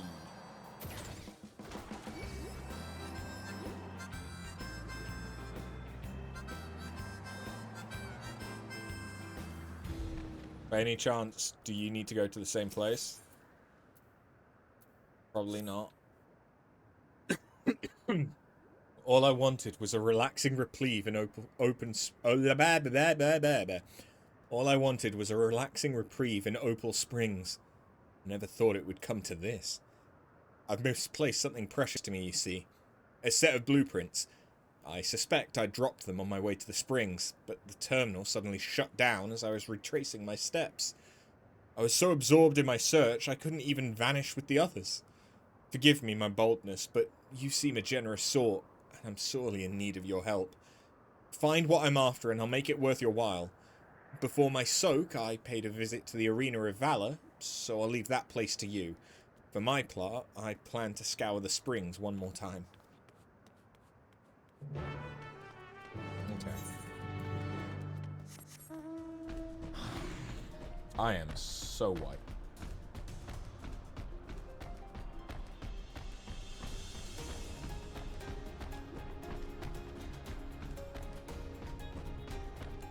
Yeah, it is just because it's white light and it's bleaching me out. But like the fact that you can barely even tell where my t-shirt ends and my skin begins is telling, isn't it? Fighting familiars, wood versus solid gold. Will Malala tradition triumph, or will modernity make its mark in this monumental match? This appears to be a list of matches from the Arena of Valor. While the illustration of the clashing familiars catches your eye, it is a far cry from what you were after. You died? How sad. I mean, I am ghostly pale, this is true. Even though, at the minute, I actually do have something of a tan. Granted, not so much on my chest. I don't get out the chesticles.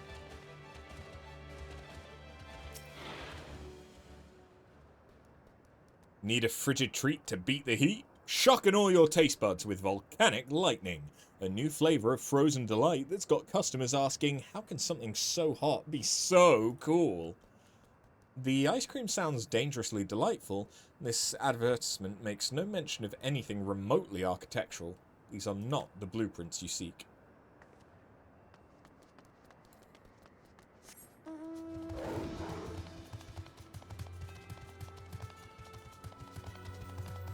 The arena looks significantly worse.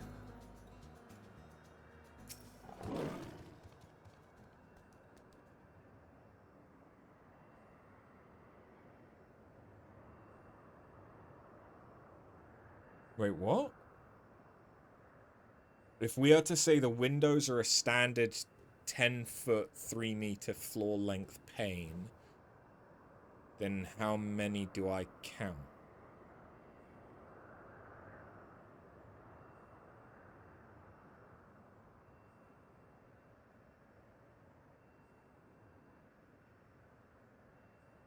To find the scale of this place.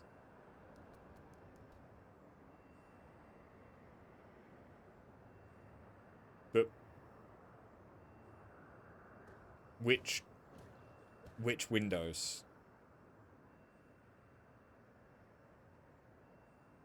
Oh, do you mean that? Oh, you mean for like the skyscrapers? Oh.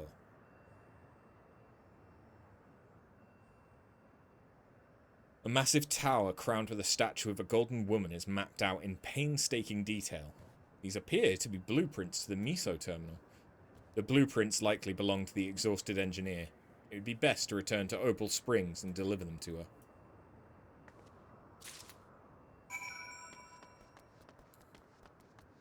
Yeah, I'm not counting the floors on a skyscraper. Like, there is easily, yeah, over 50 on some of them. So as an approximation, they could be half a kilometer tall, if not taller.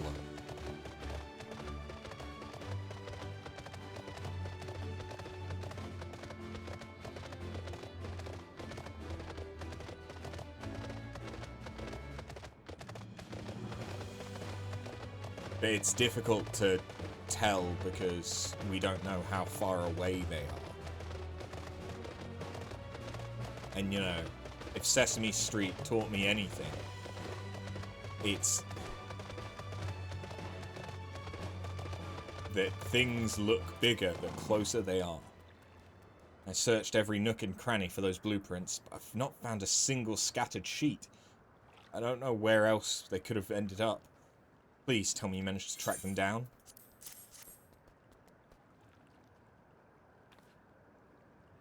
Oh, my blueprints! My dear, sweet blueprints, how I've missed you.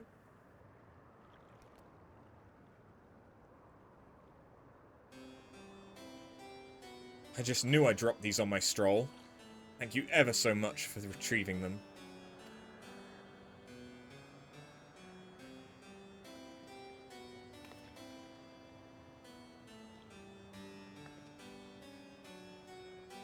When we first began development of the Miso terminal, I drafted these blueprints for its design. If you can believe it, the finished product is the work of yours truly. Well, to be fair, the concept wasn't entirely of my own making. I have Malala folklore to thank for its creation. Yeah, it's like the speaker's statue. According to said folklore, we Malala are refugees from another world. Our ancestors once lived in a sun-kissed paradise by the sea. That is, until those very seas began to freeze and calamity engulfed everything in its path. Under the protection of the great speaker, my ancestors were guided to this world, and left in their homeland a towering statue of their saviour. The speaker was a compassionate and selfless soul, sacrificing all she had to save her people. Not unlike Queen Sphene, no? With the legend of the speaker as my inspiration, I incorporated Her Majesty's beauteous visage into the top of my terminal, forever at the heart of our city. A flawless idea, if I do say so myself. I gave everything, my passion, my time, my love of country, to see that these blueprints given shape. They aren't merely pieces of parchment. They're my life's work, personified. Yet I nearly left them to rot in the arena of valor. I'd be laughing this off if I weren't so furious with myself. But what's important is that you've brought them back, and I owe you a great debt. At this rate, I may never meet Her Majesty face to face. All I can do now, all I wish to do now, is gaze upon her glorious image before I fade away. You have my thanks, stranger. May fortune favour you always. But if in the unsundered world you'd have to add about 40% to all calculations of building sizes, because the ancients were bigger, yes. Which is how come the Leporites were confused about the proportions that they needed for the domiciles. Because they were working off of the average ancient size instead of the average, like, Eorzean.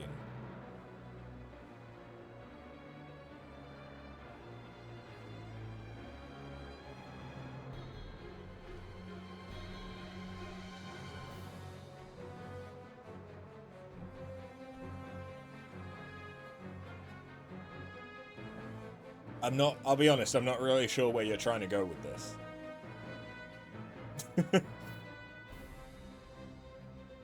How am I moving?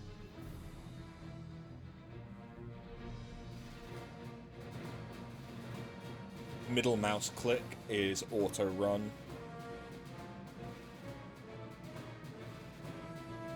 Sneaky. Yeah. It's easier than me being bent over my desk.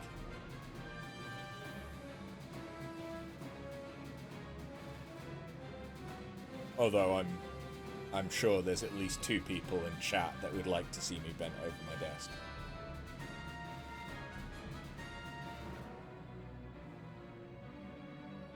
Interesting that that's still floating.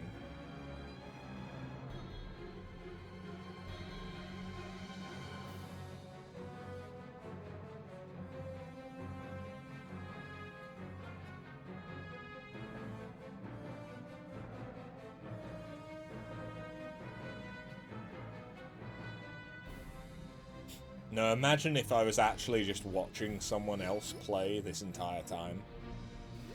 And that's why I've been, like, going off on tangents, is because the person playing has, like, stopped for whatever reason.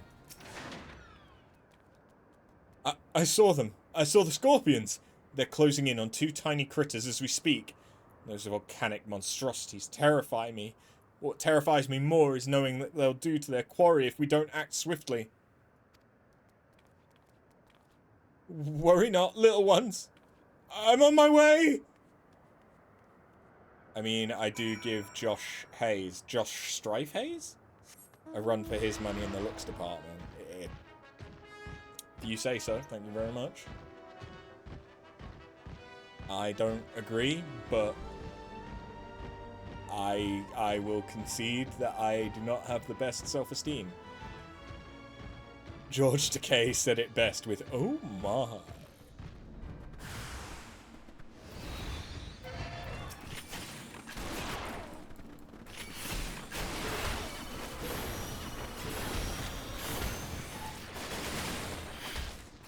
Oh, I forgot chainsaws are line AoE. For some reason I thought it was single target.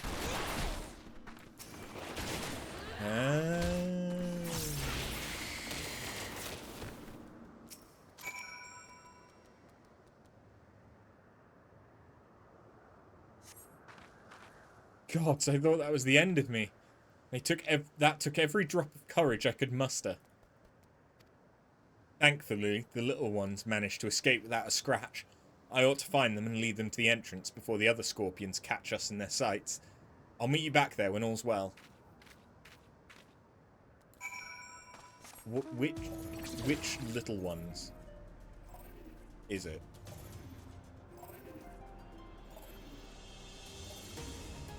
A little self-esteem would do thee good. Nah, when I get self-esteem, it's over for y'all bitches. I'm not seeing any little ones.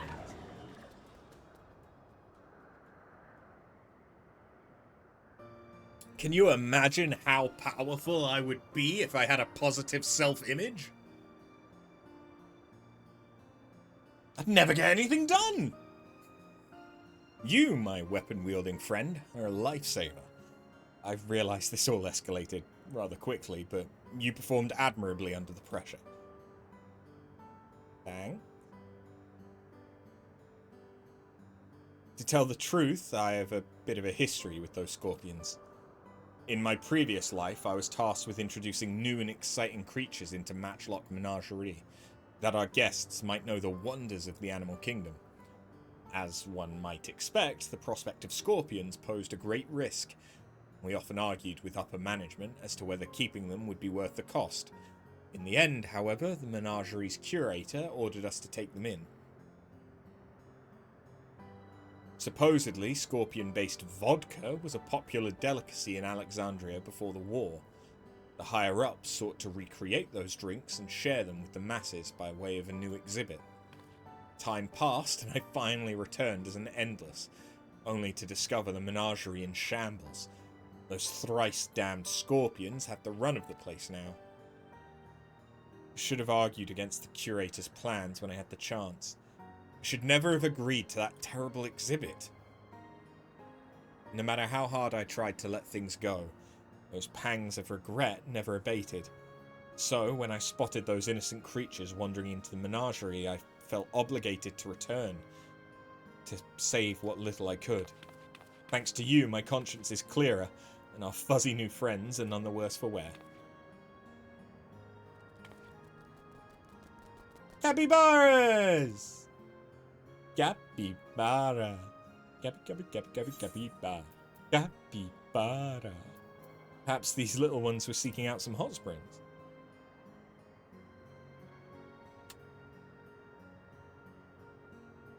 You may be onto something. Some species do love a good soak. If that's the case, they might have lost their way on the road to Opal Springs. Regardless, I can rest easy in the knowledge that these two will have each other, even when I'm long gone. I should be able to escort them to safety from here. You have my deepest gratitude, and presumably theirs as well.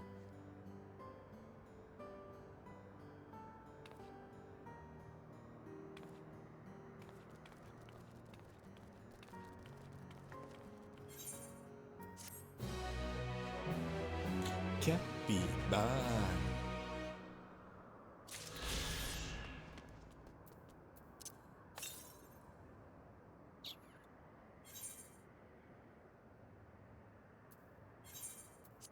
The four animals of goodbye. See you later, alligator. Gone for a while, crocodile. Toodaloo, kangaroo, and sayonara, capybara. It's the first time I've heard sayonara, capybara, but now I've heard it, I don't think I'll be able to forget it.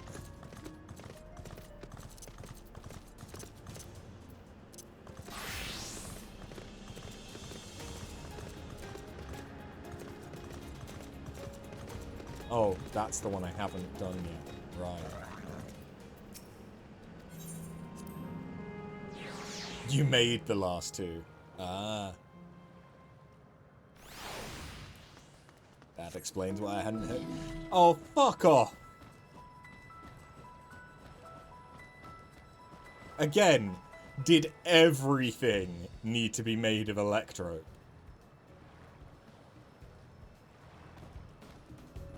Like, even the wire.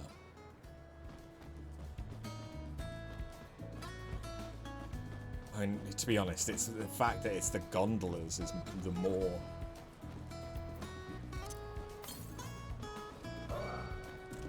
more depressing part. Like, you couldn't even make a fucking... Like, there are real trees. There's real wood. Why is an umbrella?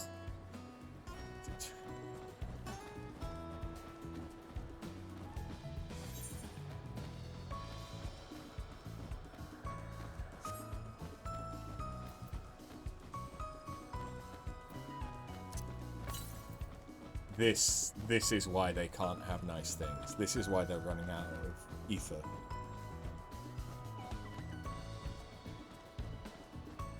Turns out that Sphene just wants everything made out of electrode. She needs a systems etherologist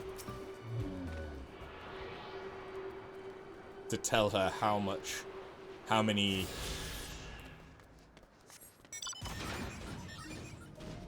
louisoirs of ether this is drawing a second. I don't know, maybe the electrope shortage was a psyop. Possibly. You do raise a good point. History is written by the victor.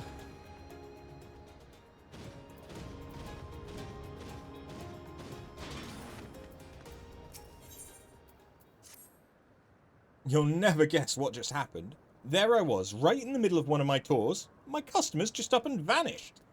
There's nothing worse than not being able to see something through to the end. Need to do something with all this pent-up pep.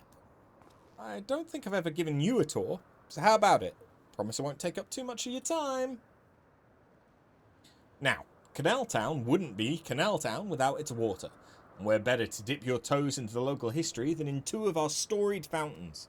Come, I'll be waiting for you by the Font of Devotion.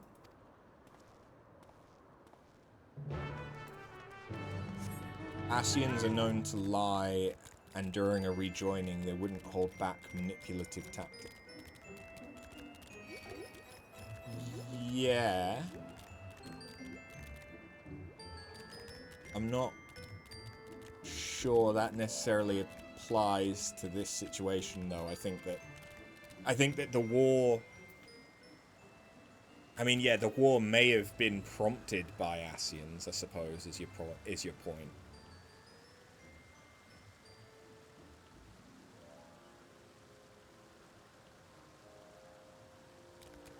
Yeah. Could be Ascians. Although I feel like there would have been mention of the Ascians, given that there's people from that time period. Like, Sphene is from that time period. There you are. For such an obliging participant, I'll have to pull out all the stops. According to the legends, there are two water sources imbued with mystical properties in Canal Town. The first being this fountain right here. They say that a mere mouthful's enough to fill you with vim and vigour. Given that the town prides itself as a resort of revitalization, there could hardly be a more fitting fountain. Whether you believe the old tales about its healing waters is another matter. Myths are myths, after all. I hope you aren't too disappointed. We haven't met a flesh and blood member of this reflection aside from Cryle. Shale, Granault, Nostalgia. Here we have all of the living Alexandrians.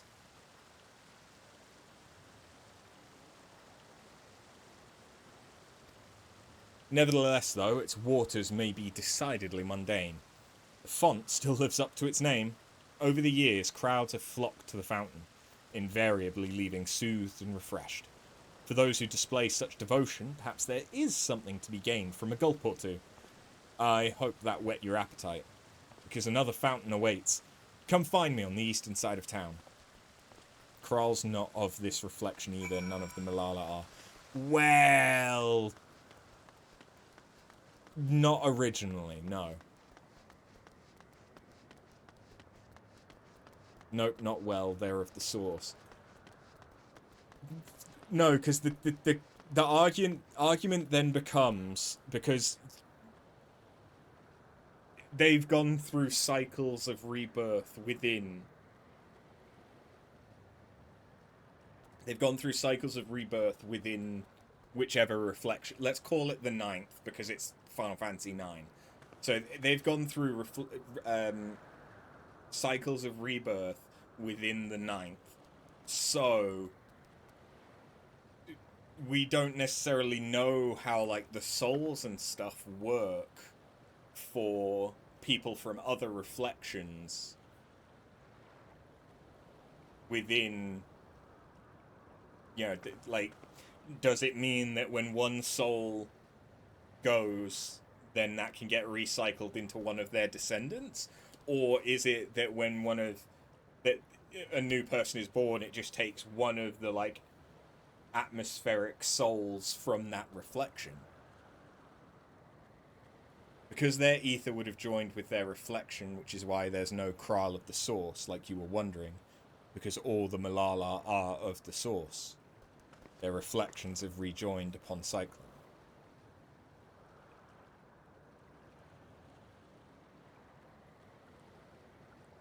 Just like Ardbert joined us.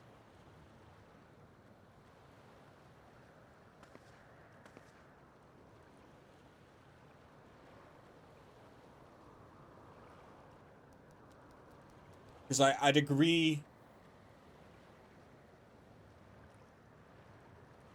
So you're saying that, like, so, okay. Lala from Aloe Aloe goes to the 9th. They die, they rejoin with their soul, their sundered soul from the 9th. So they're now 2/13 of a soul, a complete unsundered soul. And then they get reborn as the amalgamation of the two. But then that would mean that they're half 9th and half source. Yeah, they're true, there is the other rejoinings, but yes.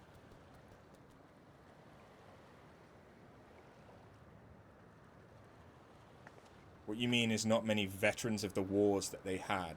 There are no veterans of the war, other than Otis. Because it was hundreds and hundreds of years.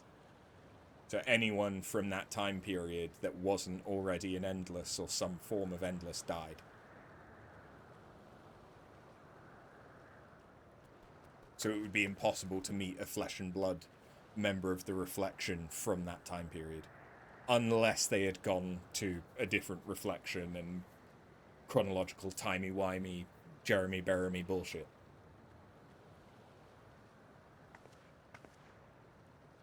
They're all source, though, because the source is the literal source. All reflections are derived off the source. Yes.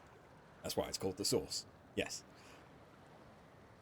War was too long ago. No living flesh, blood people would have remembered it. Yeah. But that's why I'm saying that, like, history is written by the victor. Because it could have been that the people, preservation, and the people that made Sven's vessel could have decided whatever narrative they wanted to then go forward with, and that would be the official history.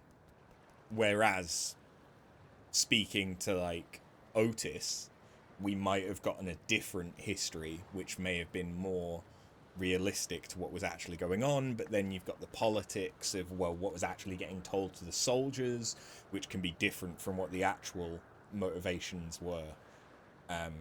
Like, you know, going over to the Middle East and saying that we're helping to depose a dictator when actually we're there for oil. Just, you know, spitballing.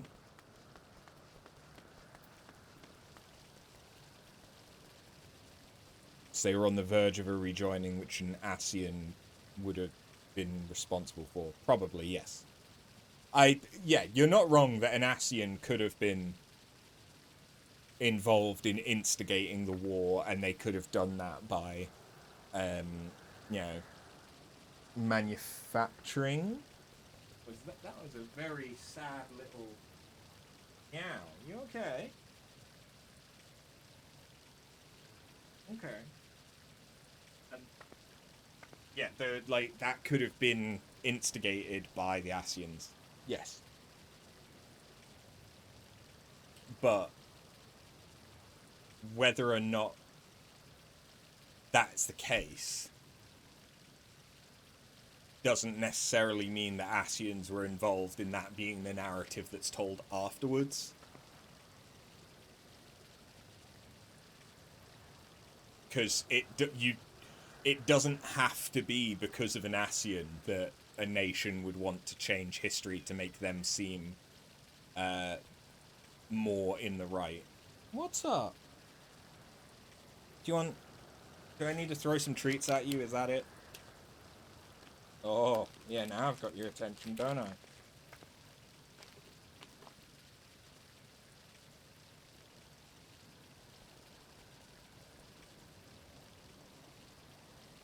They're there. I've literally just... You never eat out of my hand, so I wasn't going to give them out of my hand. Silly girl.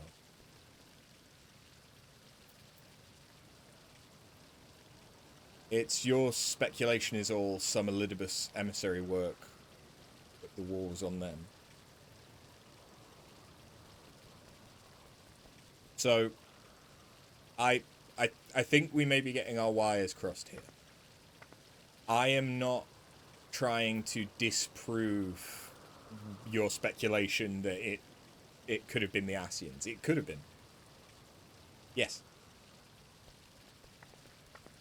But there's also nothing to prove that a shortage of Electrope was the actual instigating factor for the war. There's all number of reasons why people might want to do a war. But the narrative that's being told as history, that it was because of a shortage in Electrope, that doesn't necessarily have to have been the narrative chosen by an Ascian. That could just be a nation, in this case Alexandria, wanting to rationalize a war in a way that makes them not seem like dicks, like America going over to, you know, depose terrorists and dictators in Middle Eastern countries that also happen to have a lot of oil.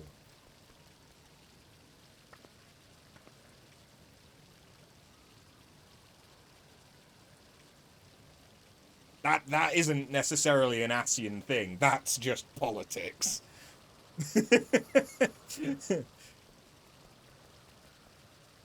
The Ascians definitely had had a hand in sparking the war, but they were probably way more passive in it than other rejoinings.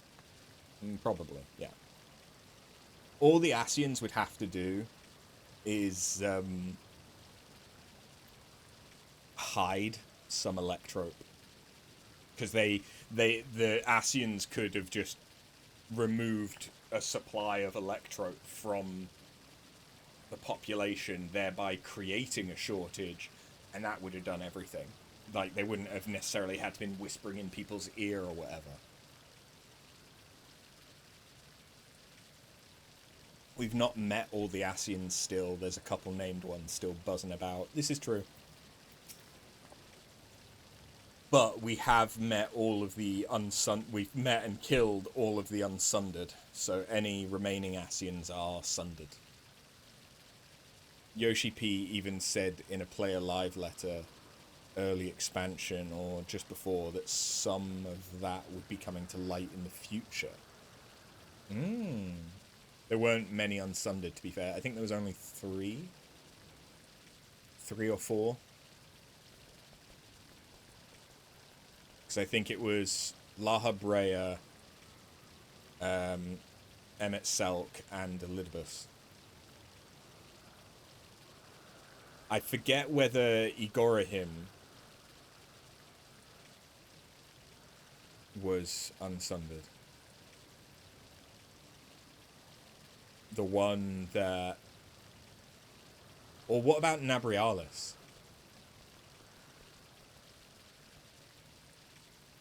Don't know. Yeah, there's 3 that are, like, explicitly stated as being unsundered. La Habrea, Elidibus, and Emmet Selk. Because they were all members of the Convocation. Excellent. Allow me to continue. You stand before another storied fountain. These waters are said to bring happiness to whoever tosses in a coin. And if you're already blessed with happiness, I'm sure a different wish wouldn't go unanswered. Plenty of folk used to do just that in days gone by. Are the legends to be believed? Well, there's only one way to find out. Here, take this coin and make a wish.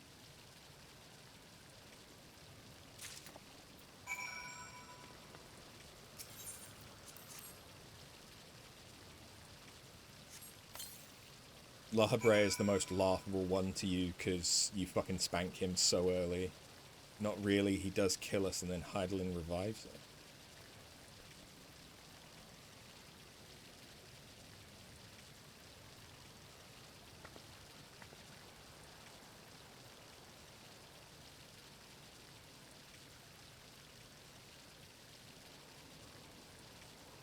We still kill him way earlier than the others. Well, when is La Habrea?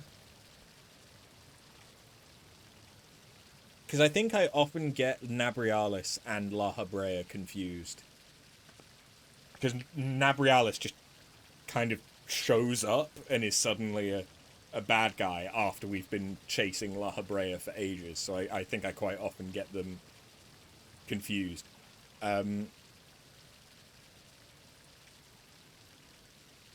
Is it still La Habrea? Is it La Habrea and Igorahim that make the Prime Asian?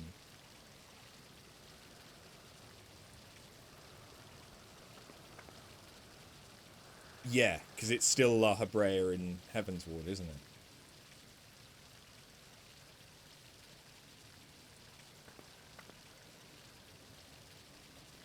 And technically, La Habrea gets killed by Thordan using Allegan tech. Yeah. That's right. Yeah. We fight the Prime Asian, then Thordan comes in, does his bullshit, and then we fight Thordan. If we had actually died, we wouldn't be revived. We were shielded close to death and revived. I apparently don't remember that bit.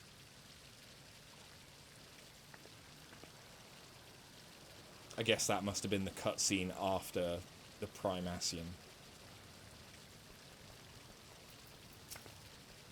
It's been a while since I did Heavensward.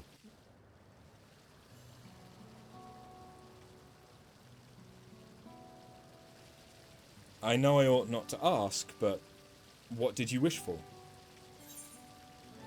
To get done what needs getting done, the strength to help as many people as I possibly can, for this journey to never cease. It's a secret!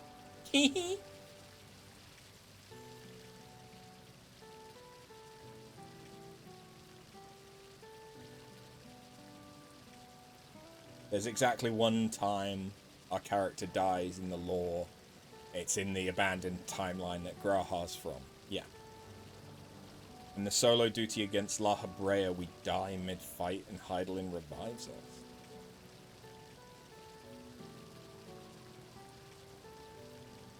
I do not remember that. But again, I don't remember all of the details from, like, A Realm Reborn or Heavensward, because it was a while back. It was A Realm Reborn after Ultima Weapon.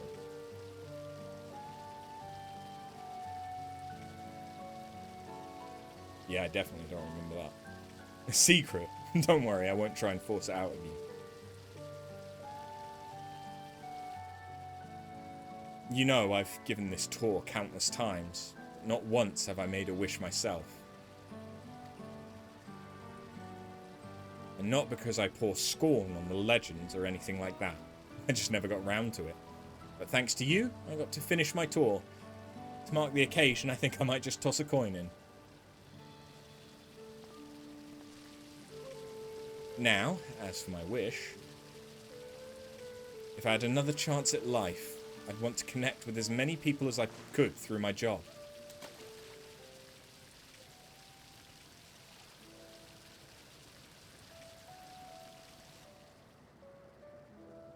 I worked here as a tour guide in my former life too, before it became a home for the endless. Living Memory was open to the living, breathing folk seeking relaxation and revelry. Boy, did I guide a lot of people back then. Never tired of sharing my knowledge and hearing visitors' wonderful stories. Suppose that's why I took up the same job as an endless. And I'm proud of that. Proud of staying true to myself.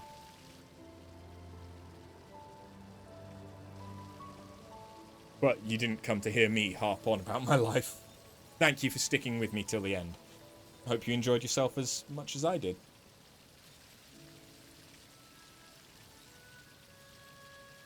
Here's hoping our wishes come true. Farewell, my final customer. Yeah, I know that Nabrialis was the one that was killed with the whole Moonbreeder situation, and I remember that Igorahim was the one in Heavensward, but I think for some reason I just often got... Because Nabrialis does, like, just suddenly turn up after we've been dealing with La Habrea for the entirety of A Realm Reborn. I think I was getting confused thinking that we killed La Habrea in A Realm Reborn as well. Favorite level 100 artifact gear tier list? I'm not doing a tier list. I do think I like the dancer set except for the pants. I think they're better pants.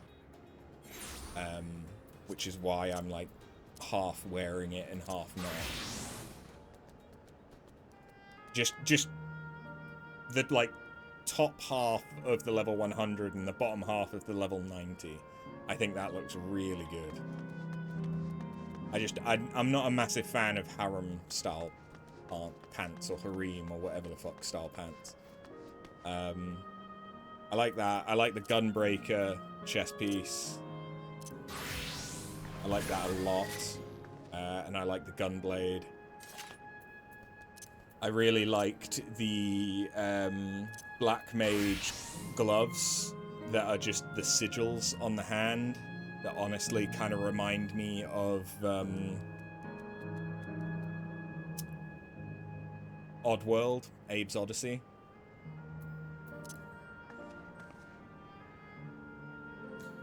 I'm not a massive fan of the painter set, but I have taken the chest and the legs because they die nicely.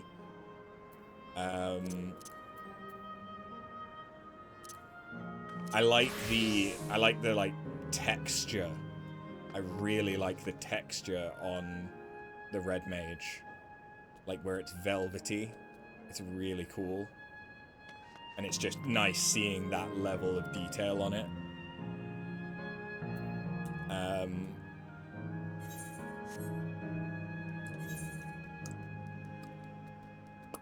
Reaper. I think Reaper is the one that I am using the most of the set.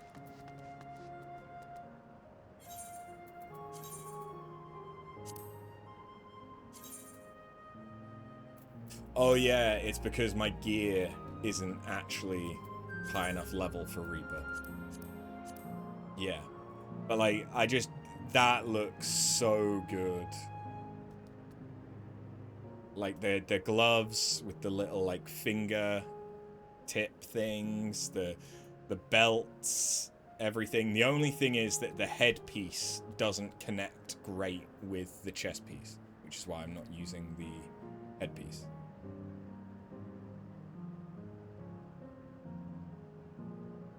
The top is so hot, you wish it was as slutty feeling on guys. Yeah, it is kind of Lulu. Yeah, it's kind of giving Lulu from 10. And the Viper coat is, I mean,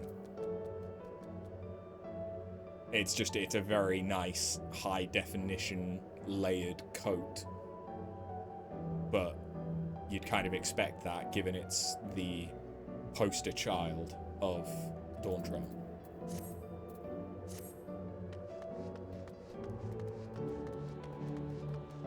So yeah, I didn't realize, I don't think I've worn this since having the FC. I didn't realize that the FC signal was like literally at the back of the neck, center of the shoulder blades on this. That's kind of nice. Because it was, I suppose it was either going to be there or it was going to be in the spot like between your collarbones. Interesting. Shoulder is fairly common too, yeah, but it's just on this, I don't think shoulder, because of all the tears. I mean, I suppose you could have had it. But yeah, it would have either made sense for that or to have it be like on the white top underneath.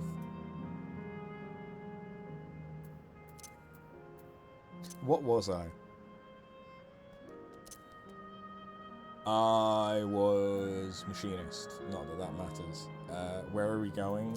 Yeah. No, I was red mage. So we're going to Yesterland. Right?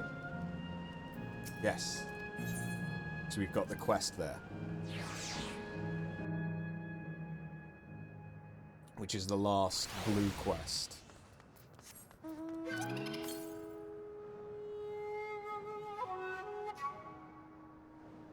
And I've got at least one ether current to grab here. And then there's probably going to be 2 on the last quadrant that I've not gotten.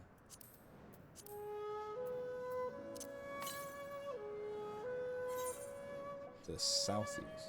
Oh yeah, makes sense given that I've not been there.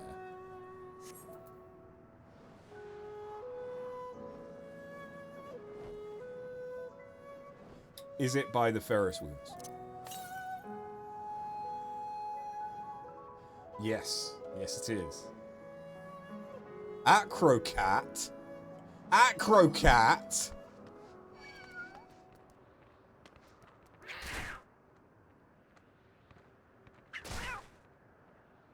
Okay, it's kind of adorable. Acrocatics?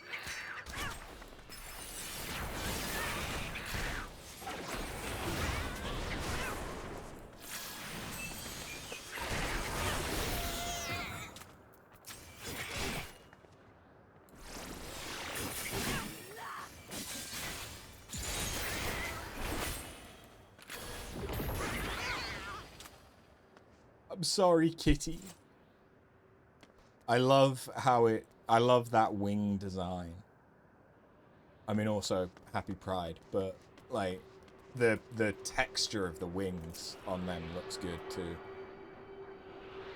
And when I mean texture, I mean, like, the actual, like, tactile appearance of it, not just, like, graphical texture.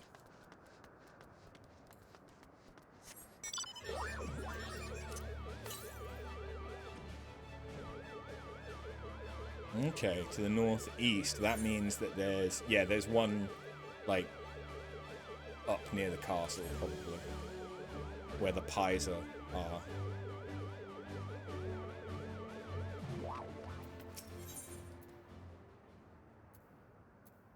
Okay.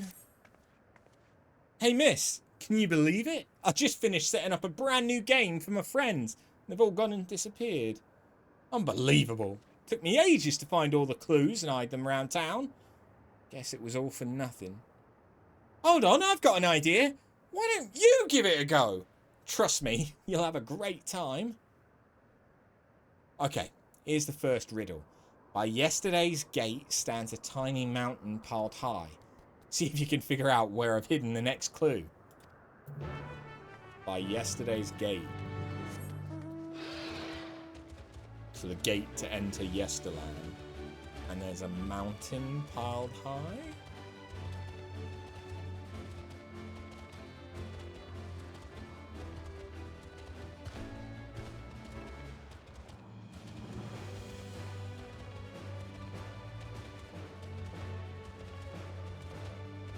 You think Dark got the sickest sword? What, from the level 100?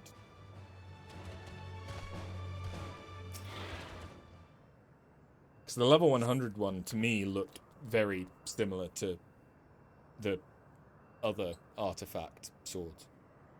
You find a hidden scrap of parchment inscribed with the next clue.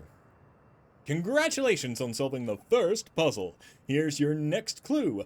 4 lamps loom over streets of glass, but only one true light shines on Her Majesty. The purple accents were so cool. Fair. I like... Only one light shines on Her Majesty?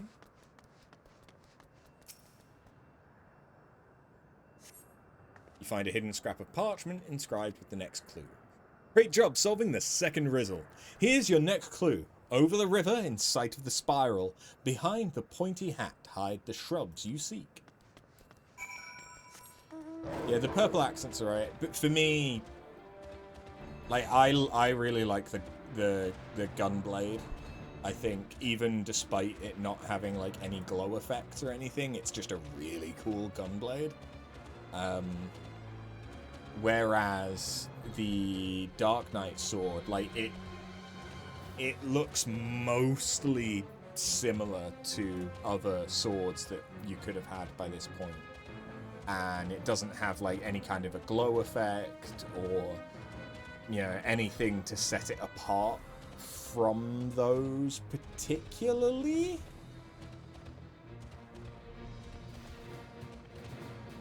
What was it that it said? It's the shrubs, right? Behind the pointy hat.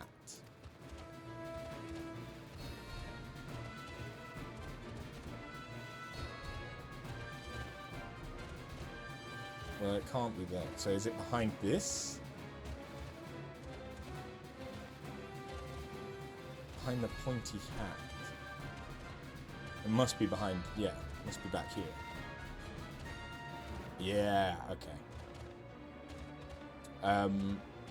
But like the Anima relic or Dark Knight, I still think is one of the better swords for Dark Knight.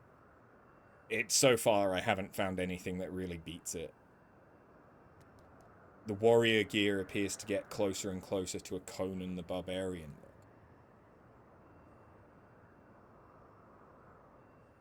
look. Conan... Wasn't he just shirtless with furs?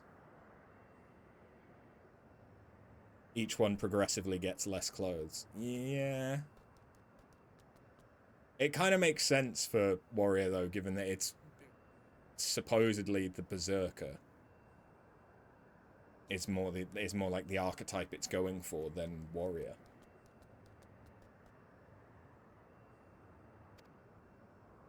You're a dab hand at this. Just one final clue to go. The princess awaits your return. P.S. You'll also need the password. I want to be your canary. That's a 9 reference right there. Except the warrior gear is inscribed with runes, so less clothes, less space for runes. Well, the rune, that's from the original warrior artifact gear, right? Where it had the runes in order to suppress the Akash. Or is that specifically for Curious Gorge?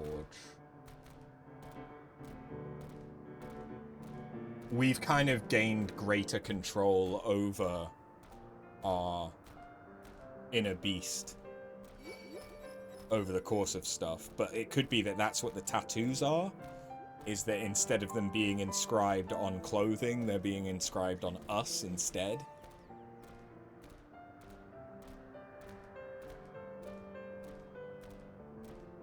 Maybe that's why the chest piece has got tattoos. You just figured it would carry over is all. Well, they've not really been mentioned since those set of quests.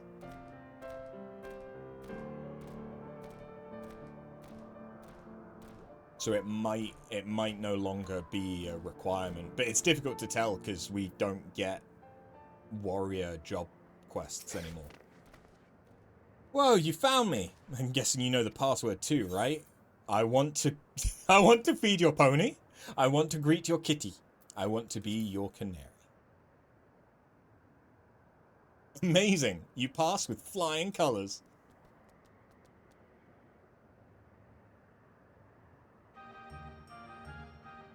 Now that you've finished, I thought I'd tell you how I came up with my clues.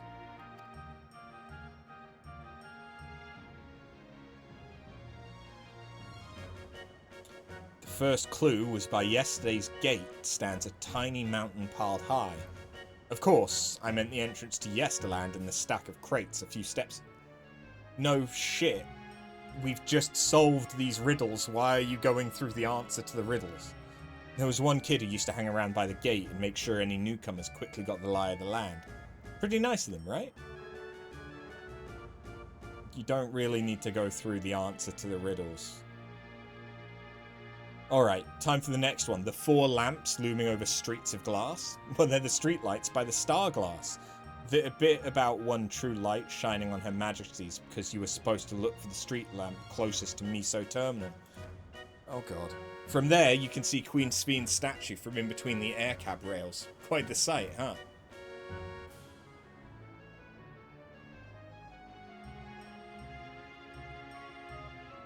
For the third part of the puzzle, my clue was over the river in sight of the spiral.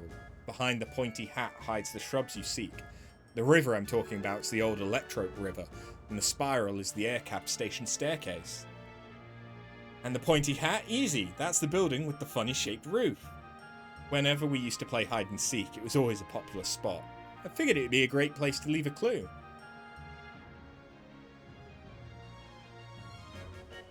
The last clue about the princess waiting for your return, well, I wrote that because princesses live in castles, and that's where I was waiting. No! Shit! We solved all of these! I know that the game gave us locations to look at, but like... Dude. We've gone back to Dora the Explorer. I bet you're dying to hear about the password too. I want to be your canary's the code we'd use when we needed to keep something secret. It's the title of an old play about a princess who falls in love with a commoner. That's the great thing about this game. It's not just about having fun, it's also a great introduction to Yesterland for anyone who's just arrived.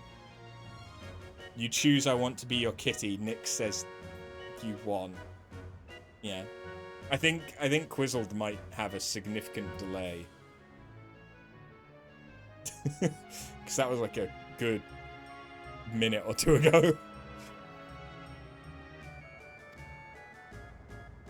Everyone knows about the Bergmar ring and the Esperance wheels, don't they?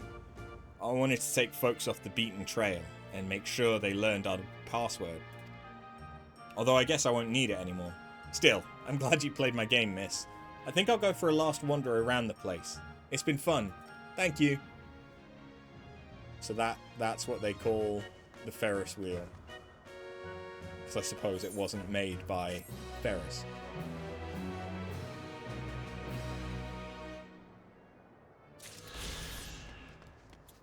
Cool, cool, cool, cool, cool. Northeast.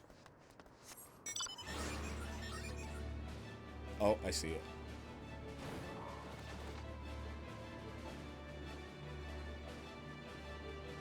With the amount of stuff that is made of electrope, I am honestly surprised the flowers weren't electrope as well.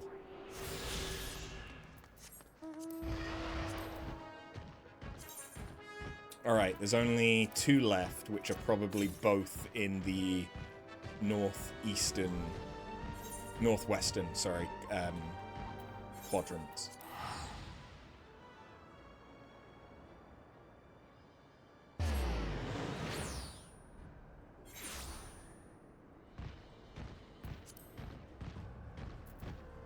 Right?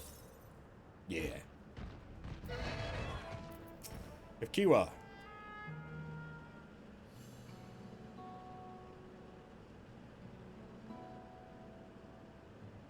As far as I can tell, we still have some leeway with the Miso terminal.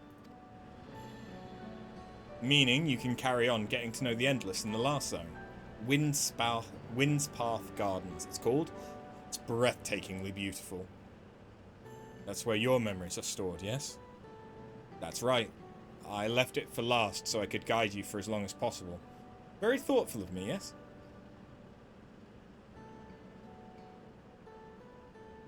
Ooh, a great idea just occurred to me. What might that be? I'll save it for after we've arrived on the other side. See you there!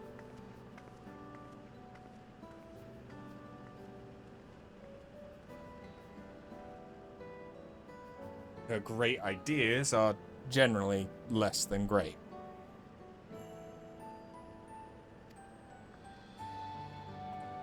Hey, Erenville.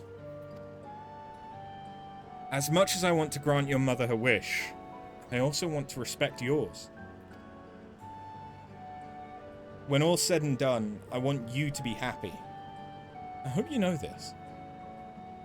I know. I know.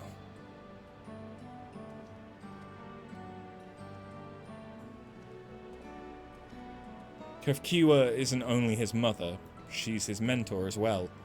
That can only make it harder for him to say goodbye. Let's go. For now, we keep doing what we've been doing, seeking out Endless and learning what's dear to them.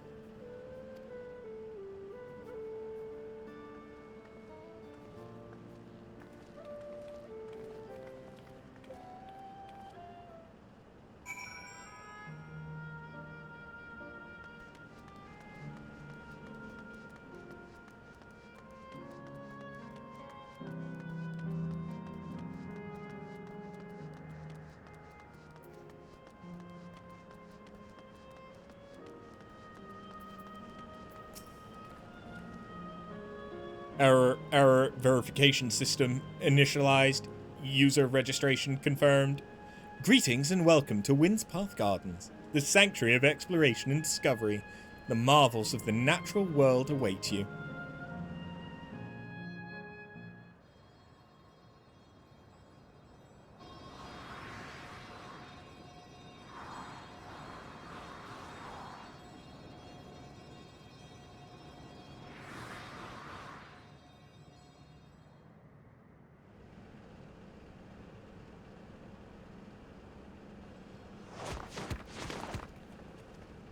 Jesus, you land with a bit of an impact, don't you?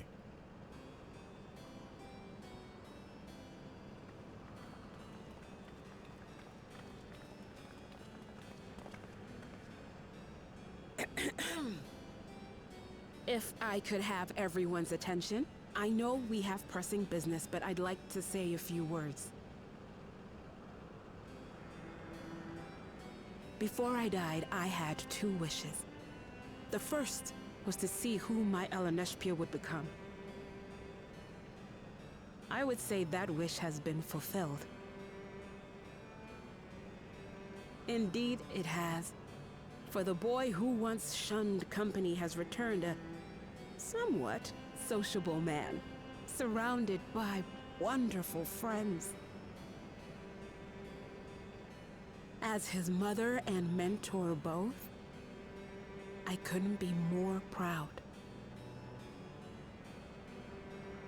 As for my second wish, that was to see all manner of nature that I had never seen before. I hoped to explore every corner of the world and there find thriving life.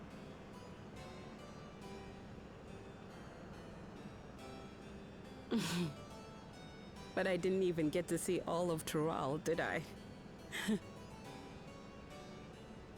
Never enough hours in a day, or days in a year, or years in a life.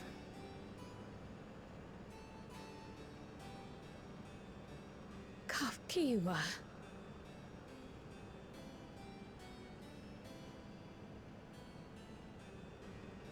Oh, don't give me that look.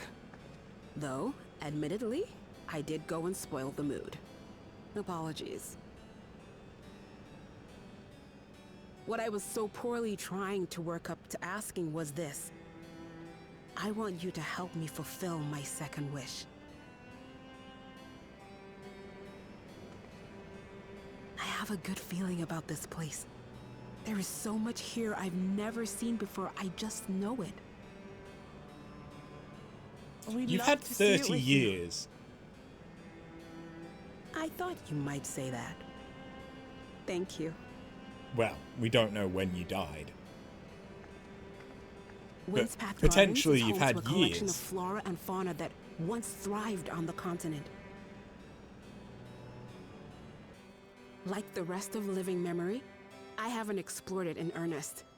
Controlling my vessel demanded all of my attention. Fair. But at long last, I'll get to meet the creatures here. Wrap things up with a perfect little adventure. So, shall we?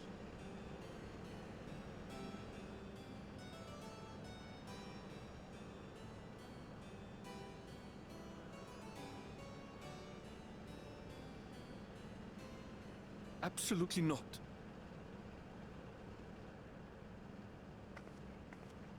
We're to grant you your wish, and then what? You leave?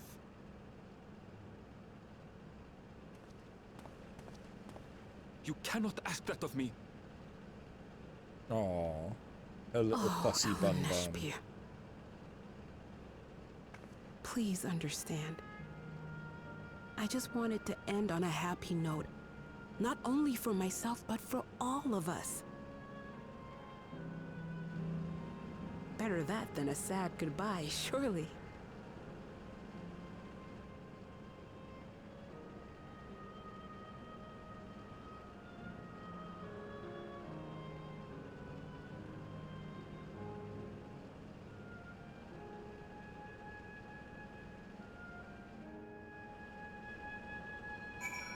Shop trip completed. I have inspired your dinner plans tonight. Persian flatbread, shawarma, spinach, peppers, courgette with some sauce. Yeah. Mostly, like, I'm not a massive fan of courgette, but yeah, that's mostly what I had. It was toasted Persian flatbread with a bit of tahini. It's ranch dressed iceberg lettuce with some blackened pepper, sweet corn, and red onion. And then grilled Cajun chicken is what I had. And tonight, I'm probably going to have similar, but I might do... I've got Italian herb chicken instead. Because I had a kilo of chicken thighs, which I like split into individual portions and seasoned up, so I just have to pull them out. Because I also froze a couple of portions. So I now probably don't need to get chicken for next week.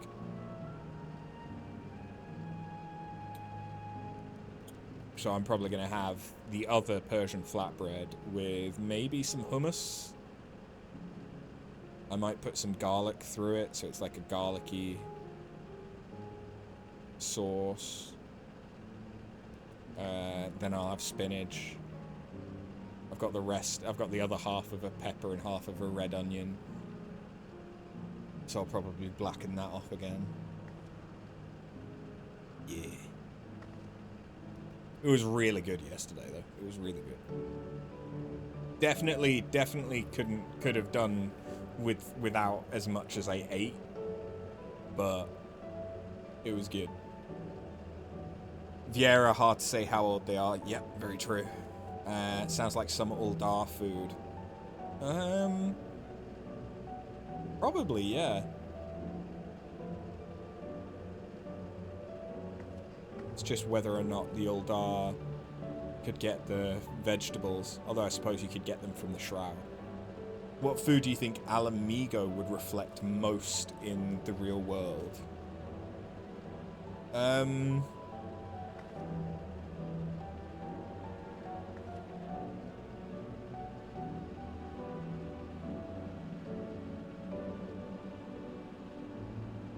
In my head, Alamigo is kind of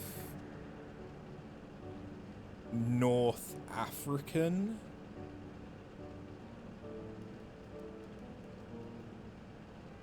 Like Egypt-y.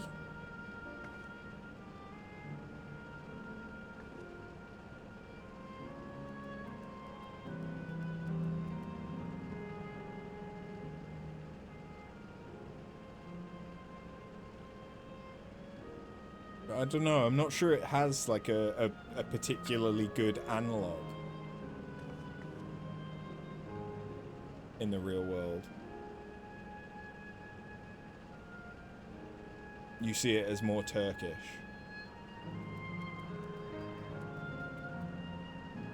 Maybe. I mean, that's basically just north of Egypt, isn't it?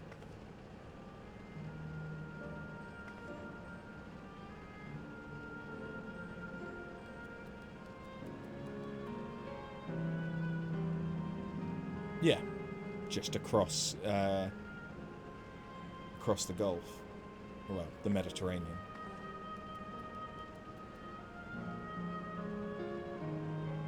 Yeah, I could see it. Like it, I think it is that kind of area, though, of like. I think I see it as being more southern. Because, like, Turkey has very, verdant areas and is part... Well, it's all the Fertile Crescent, isn't it?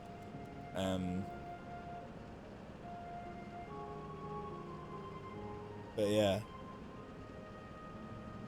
It is that, like, Persian area.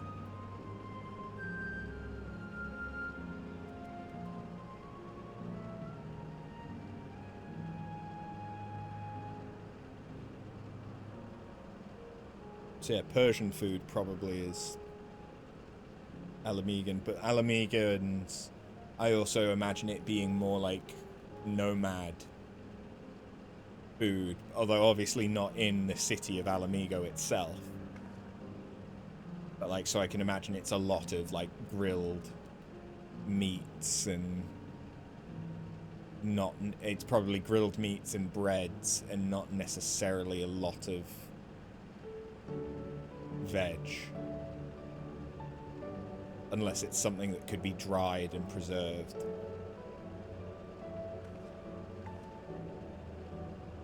But most of Alamigo that we saw was like deserty, aside from the bit by Baelsar's wall, which was kind of like still foresty because it was the connecting part to the Shroud.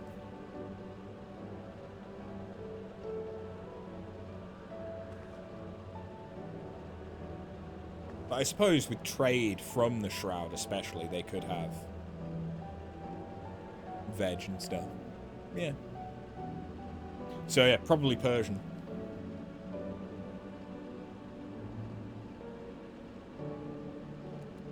Maybe Iranian.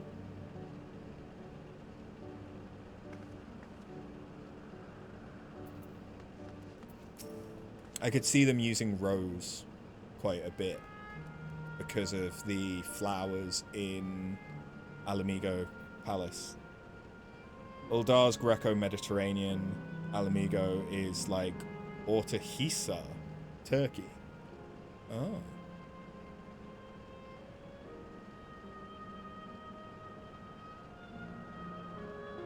Okay. Then with your consent, let's begin our adventure. Naturally, while we go about this, feel free to continue befriending Endless, and be sure to absorb the delightful scenery.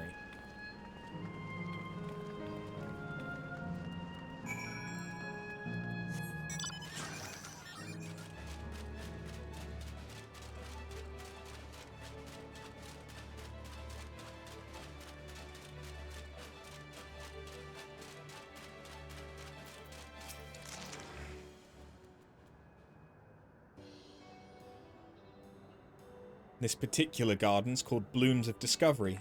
Beautiful, isn't it? I would have thought Limsa was more Greco.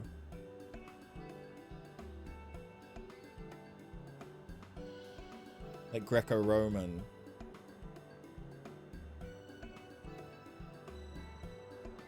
Because obviously you've got all the coast for all the fish. There's lots of wine. There's probably olives. Because it seemed like the kind of locale for olives.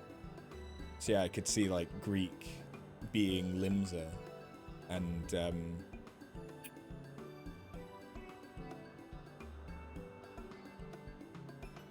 what that? This particular garden. No, wait, I've just read that one.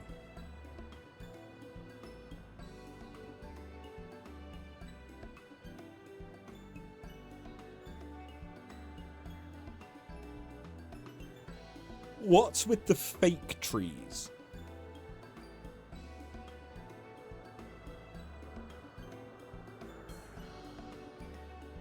It's absolutely stunning. And they're all actual plants. They are indeed. These specimens were brought here hundreds of years ago for conservation, as the calamity had pushed them to the brink of extinction. So this zone is like a great conservatory. Precisely, my dear Kryl. Here you'll find flora and fauna, the likes of which no longer exist elsewhere. Doesn't the thought just set your heart aflutter? Lenosha is in UK placement with Roman thievery of Greco culture.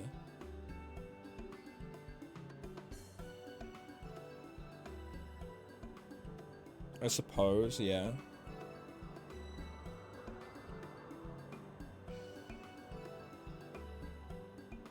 I think that the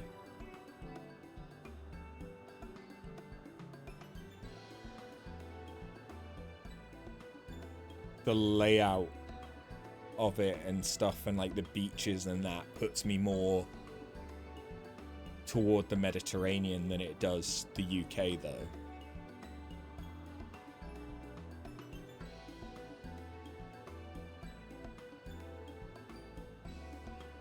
And Limsa is built on white rock, isn't it? So unless it's Dover, it seems like it would make more sense to be Greece.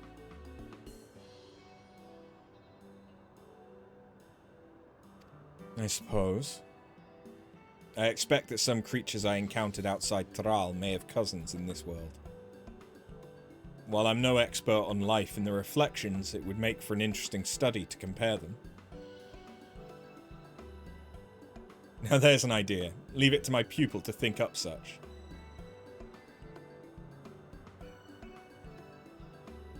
Here we have not only a world's traversing adventurer and a veteran gleaner, but a pair of Sharlayan's finest scholars besides. It's a veritable gathering of inquisitiveness, and I'm thrilled to be part of it.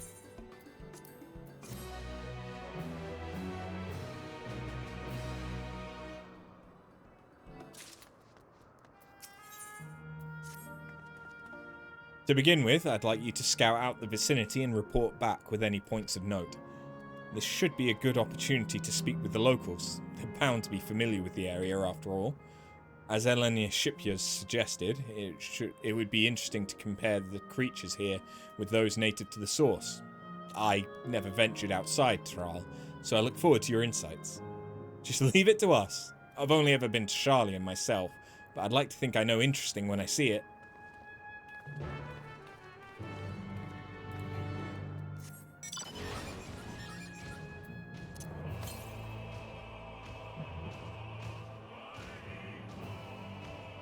Timberman.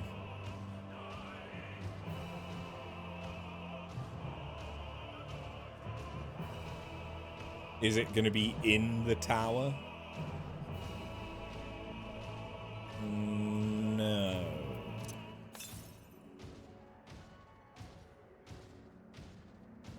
Agavoids. No, Echiovores.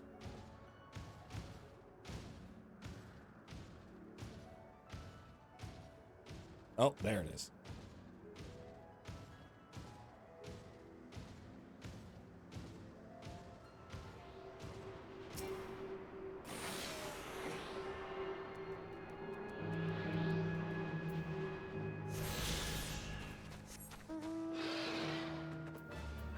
And the last one is to the north. Okay.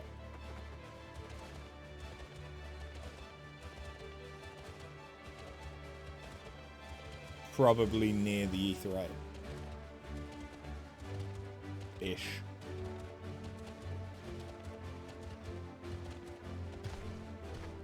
Five hours in, approaching the end. Like, it's fun to compare Alamigo to Istanbul, Ishgard to Switzerland. Yeah, I could see Ishgard as being, like, North Central European. That would make a lot of sense. Shroud being Franco-Gaulish blend. Yeah. Yeah, I'd agree with a fair bit of that. Seems about right.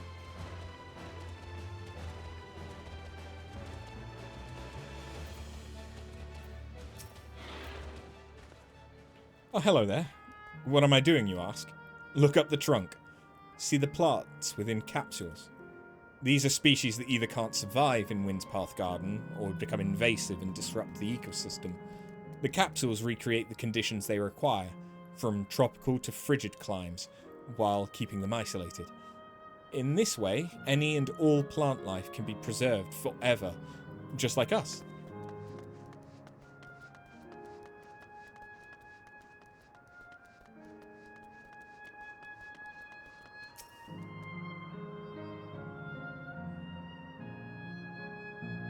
Thavnair is obviously India. You see a creature wandering about that resembles the treants native to the Twelveswood.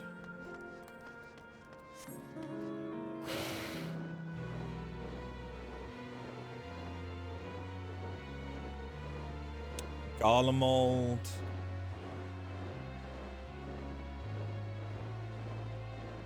Somewhere Scandi?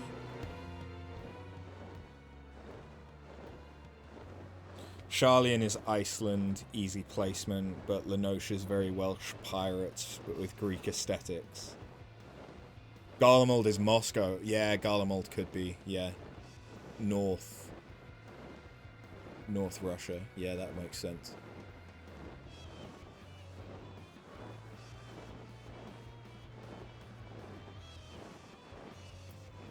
Yeah, I suppose if they are going for a more or less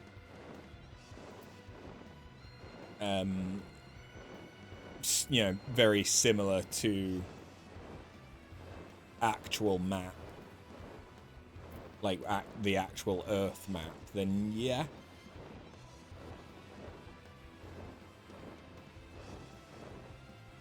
Although, I don't know, that would put Otard as China. I suppose, yeah, it is kind of China and like Mongolia.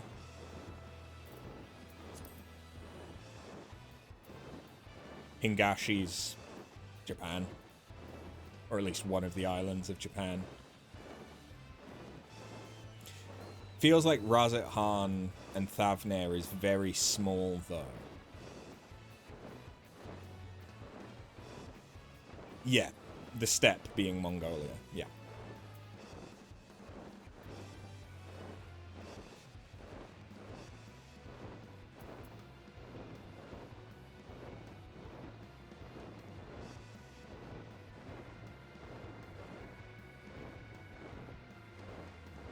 Is Dravania like Germany? No, the Black Shroud would be the Black Forest.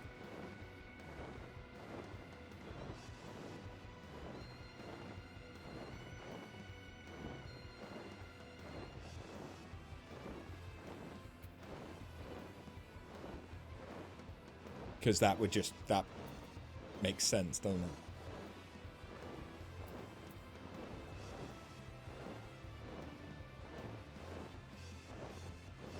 I mean, it's very clear what Taral is.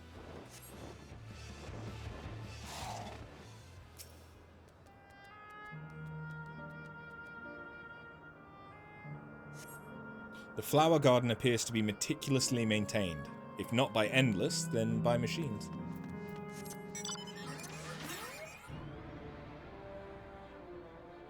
To the northwest, eh? Okay.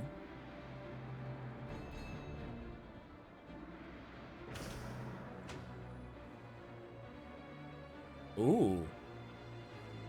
There's a tropics below.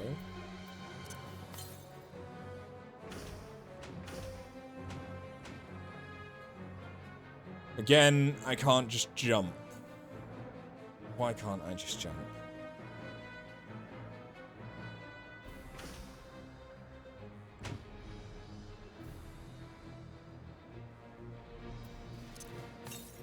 This feels very... Okay.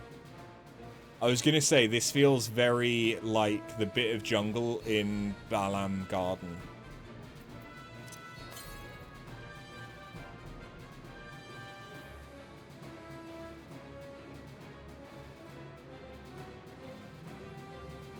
Abalathia Spine, Dravania would be the Nordic fjords and mountain ranges. Yeah.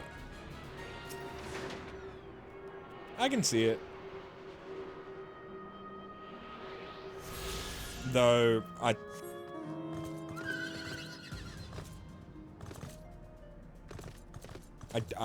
still don't quite see Limsa as being like British. But we did have a lot of pirates in like Penzance and stuff like that.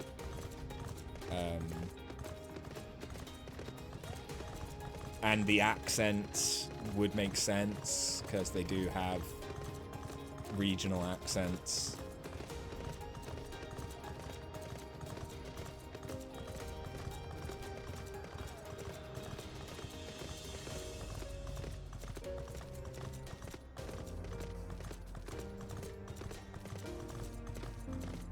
UK was also the best naval force for centuries. True. True. Not wrong. I think it's more that the...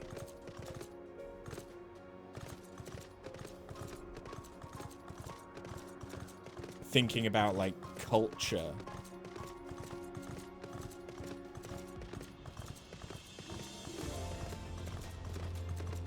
It's kind of difficult to draw parallels. it would be easier to draw more parallels to Uldar, where it's like classist, and you've got the monetarist factions, the monarchy, and all that. Limbs is the melting pot. Their food types are cabbage, sauerkraut. Could say it's a mix of England, Scandi, possibly Germanic. Yeah, but the UK has always been a melting pot as well. And, the Anglo-Saxons and Roman occupations and everything. Yeah, I don't think it's a one-to-one kind of thing. My ancestors aren't actually Alexandrian, but hailed from a place called Kondapiti. Wait. Kondapiti, yeah. On the forbidden continent or whatever. They had some unique customs there. For instance, when greeting someone, you had to say "Lally ho" in a spirited manner. Our settlement was also famous for a gigantic tree that grew nearby. It was so enormous that when you stood at its base, the roots covered the ground, went beyond the horizon. The terminal here at Windspath Garden is apparently inspired by that very tree. The Leafer Tree, its name was. It may not be real. It's nice to have it as a memento for posterity. Outer continent, yeah. Rally ho in 9. Yep. Yep.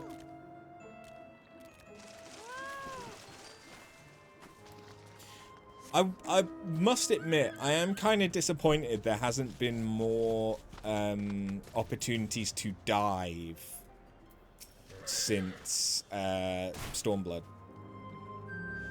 Did you know that even the water here is created using electrope? The initial product's too pure though, and adjustments have to be made so the composition resembles what's found in the natural environment. The VV race equals dwarves. No, VV was a homunculus. He was one of the black mages.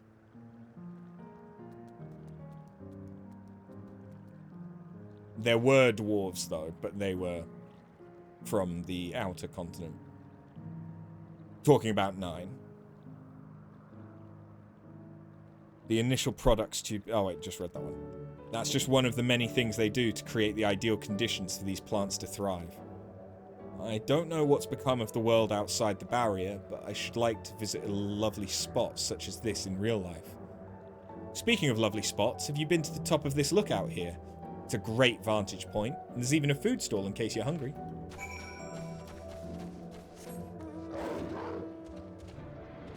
So the first dwarves were an early 9 reference. Not necessarily. Dwarves have appeared in multiple Final Fantasies, and the first is much more based on FF1, isn't it?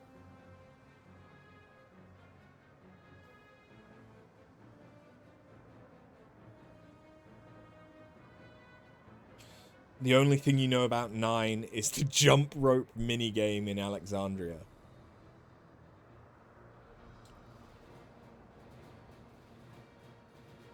Yeah, the village of dwarves in Kondo PT was referenced here just because of 9. The dwarves of the first... I forget what the first iteration of dwarves was. Like in one of the numbered Final Fantasies. But there were dwarves in Final Fantasies earlier than 9 that said Lally Ho and stuff like that. I think... Wasn't there a race of dwarves in 6?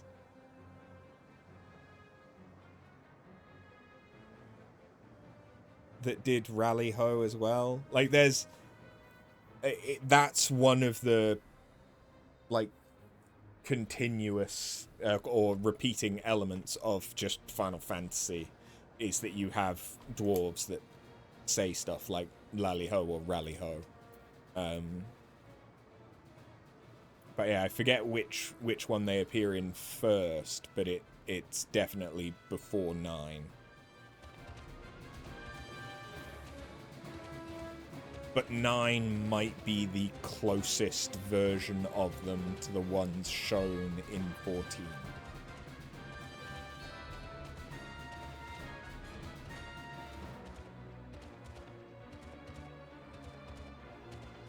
Maybe.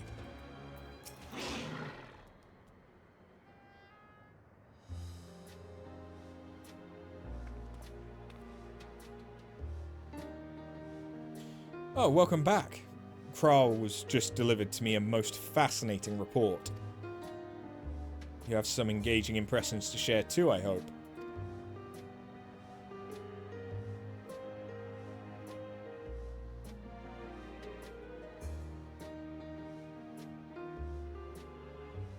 Well, well, that's all very interesting indeed. But I must say, I'm most fascinated by the ambulating trees. Oh, the living trees. While there are similar creatures in Urko Pacha, could you tell me more about these treants as you know them? They're native to the Twelveswood, where they prey upon even wolves. There are various subspecies, such as those with red leaves or a gnarled look. They like to hurl acorns at you. Exploding ones. No, there are various subspecies.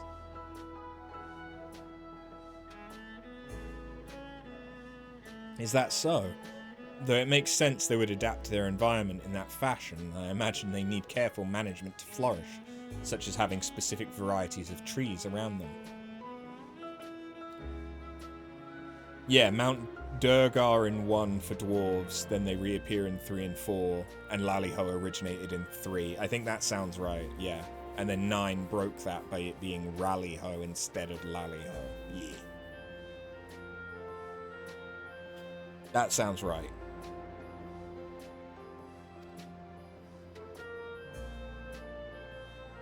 Management of ecosystems. That calls to mind Labyrinthos, does it not? That it does. Lest you wonder, Labyrinthos is a storage facility deep beneath Sharlayan that contains a recreation of a temperate climate zone.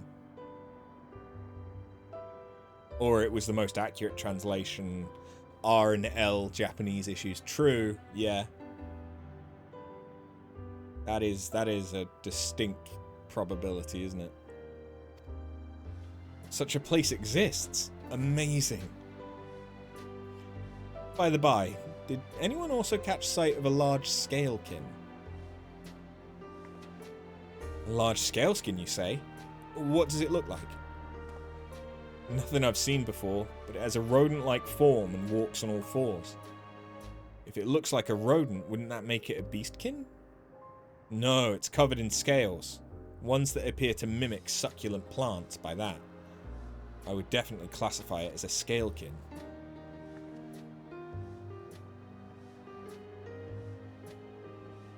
Like another possible translation of Aerith's katakana could be Alice. It would be so much more dull, though, if you had, like, Cloud, Tifa, Barrett, Sid, Vincent, Yuffie, Alice. Well, it's hard to say for certain without seeing it. Why don't you show me? Very well, it was in a flower field earlier and should still be there. Let's head over there then. When we find it, we'll see who's right. The two of you should come along too and lend us your opinions. I'm imagining it's an Echivore, or Echivore. Go on ahead after. I'll let the others know and then join you. It would be quaint, the live streaming being Wonderland. Yeah. If all of a sudden there was a rabbit that ran across going, I'm late, I'm late, I'm late.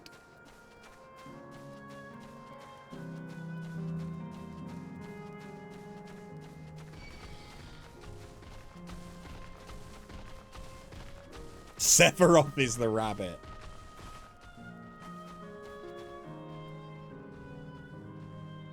Is Cloud the Mad Hatter then?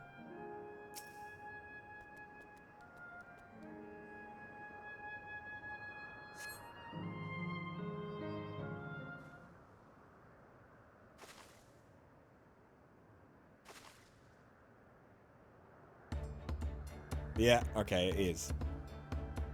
You spot a beast resembling the Equivore you encountered in the first. Hojo's the yeah, Hojo would be the Cheshire Cat. That's the one there.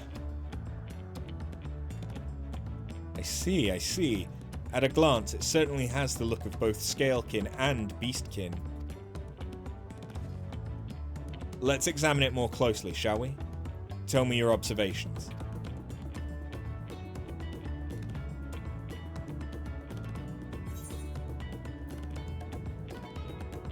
It has a pointy snout. It has deft little paws. It is covered in plant-like scales. That was also the first thing I noticed.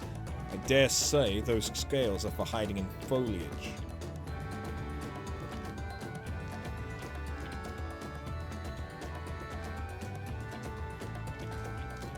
Having studied it, I believe the scales upon its back are in fact a unique form of hide. Rather than being shed, it grows with the creature. You may be right. If we consider that, along with its other characteristics, such as its face and hands, it's more likely to be beastkin, like you said. A physical examination would be needed to confirm this beyond a doubt, but I'm satisfied simply to have seen it. It seems you alone were familiar with this species. Where did you encounter it? On a different reflection, the fairy kingdom of the first. After's been to the very edge of existence. She's seen life that others could only imagine. Amazing. Creation truly holds no end of mysteries. Oh, how I'd love to see them all. The life beyond the bounds of our star and the plane both.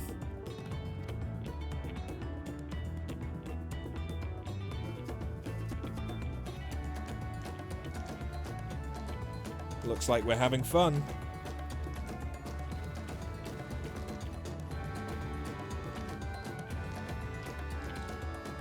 Hearing about the unknown never fails to rouse me. I felt the same way when Kettenram and Galuf treated me to the tales of their travels. You've met my grandfather too. Oh, didn't I already mention it? It was when Galuf came to Taral to investigate the Golden City. I happened to have business with Gulur Jar Jar, so we met in Tuliolao.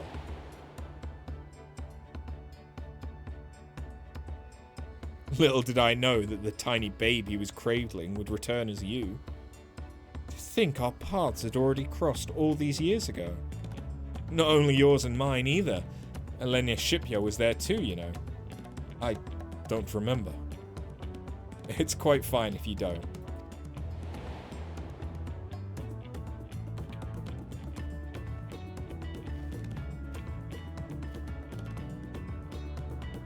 It was actually because Galuf told me about Charlian that I later urged Elenia Shipya to take up gleaning.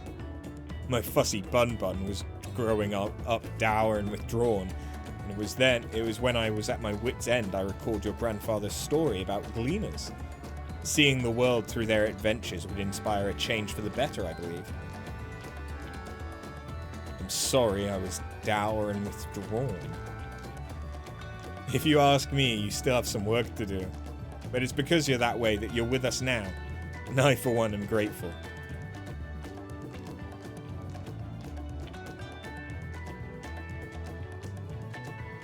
Well, let's keep moving, shall we?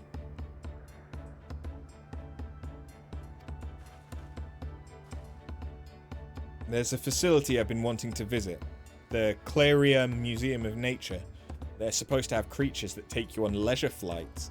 Yeah, Claria was that the rat people? No. They were the ones in the surrounded by the tornado. The dragoons. I think it was the rat people. There's just one problem. It seems only 3 people can fly at one time. And then you and Erenville should go. The rest of us still have plenty of other things we can do here. If there's room for one more, why don't you come with us? Sure, that won't be awkward. Then it's settled. The museum's at the bottom of the ramp that runs west of Lee Node Zero. Lee Node Aero. Let's go. Fuck me. You like how in Persona, Alice is actually a top-tier Persona? Yeah.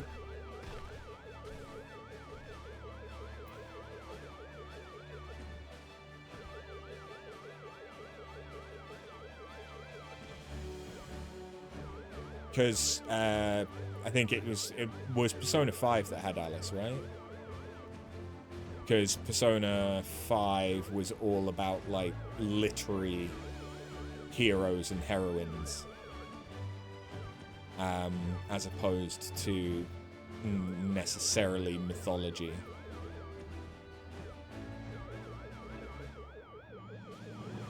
For the main character personas, not for everything else.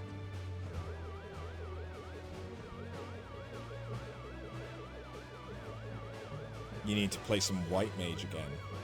I used to be a White Mage main.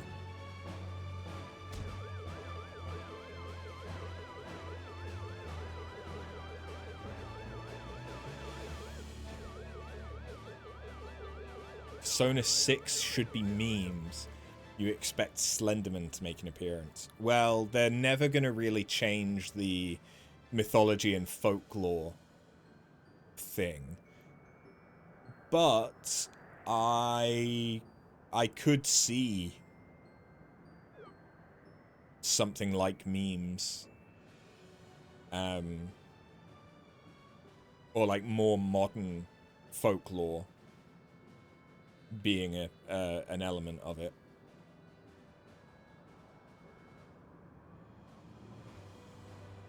It's very, very Persona.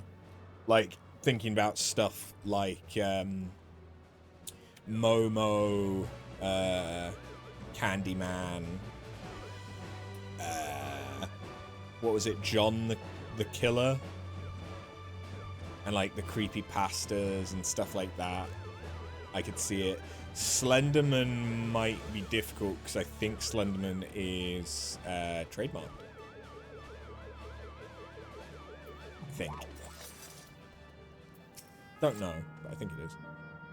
Here it is, the Clara Museum of Nature. The main building's closed due to the ether shortage, but happily they're still offering leisure flights. And these are the fellows that will bear us. How adorable. They don't look capable of flight. Haha, come now, you know better than to judge a creature by its appearance. This'll be great, I just know it. We're gonna fly on capybaras? Sign me the fuck up.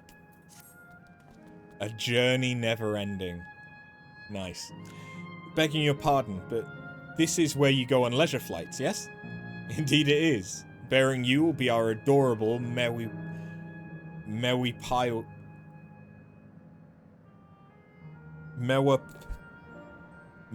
Yaras, who are especially trained by a Turali friend. Just say the word and we'll send you up, and away. And there you have it. Shall we then? You're ready? Then go ahead and mount up. The Mewup Yaras fly a set route, so you need only relax and enjoy the view.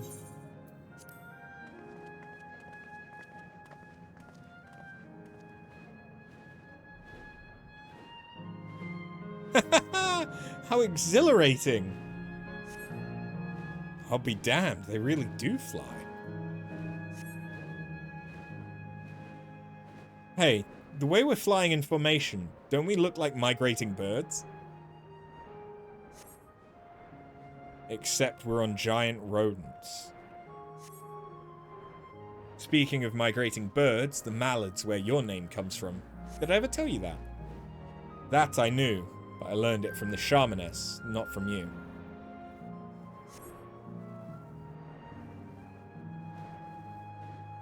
A migrating bird can fly anywhere it desires, even across oceans to distant continents. And you've done just that, my clever mallard. I'd thank you not to call me that.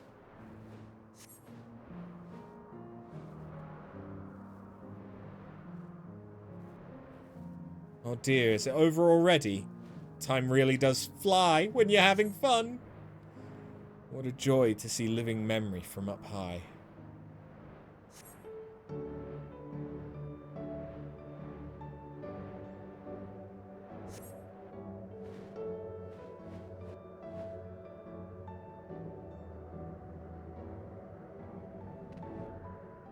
Yeah, that's... Obviously, I knew that Slender Man became popular because of the game, and then it was the rights from the game that got sold to the film. So, yeah. Shame none of capybaras carried coconuts. To drop on people? That was wonderful. An experience worth saving for the very end. You two enjoyed yourselves as well, I trust. It was enjoyable enough, I suppose. My fussy bun-bun, that's high praise. I'm glad I invited you. To reference Monty Python. For sparrows? What is the unladen flight speed of a... What is this flight speed of an unladen swallow?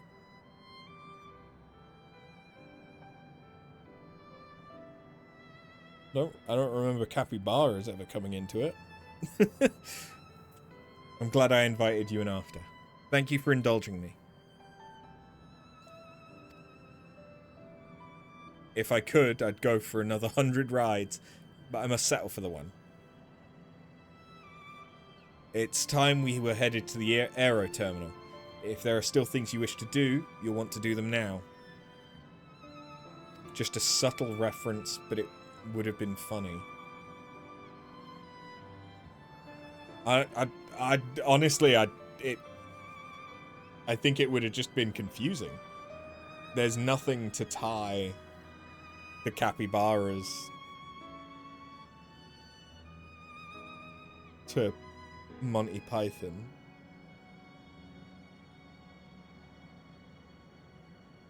And the coconuts wasn't so much significant for the swallows, it was more significant for the pretending that there were horses. When you're ready, make your way along the path yonder. I'll find the others and let them know the same. The only time that you see a swallow with carrying the coconuts, I think, is when there's the knight that's doing the witch testing. With the scales, he sends a swallow off with a couple of coconuts tied to it. But otherwise, it always talks about unladen swallows. And then it becomes African or European. She's only a facsimile constructed from her memories. I understand this. When she's right there, as alive and spirited as I've ever known her, how am I supposed to do it? How am I supposed to erase her? Does she even know how it tears me apart? Not unless you fucking tell her! Do I not have all of them? Oh, I'm missing one quest.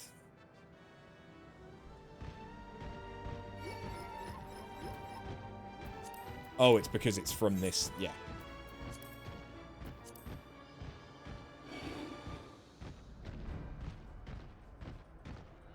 I haven't finished this quest yet.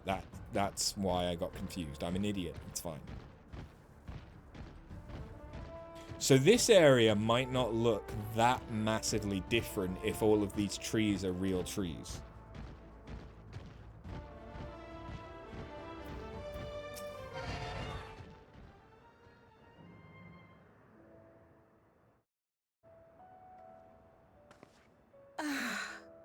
How delightful this has been.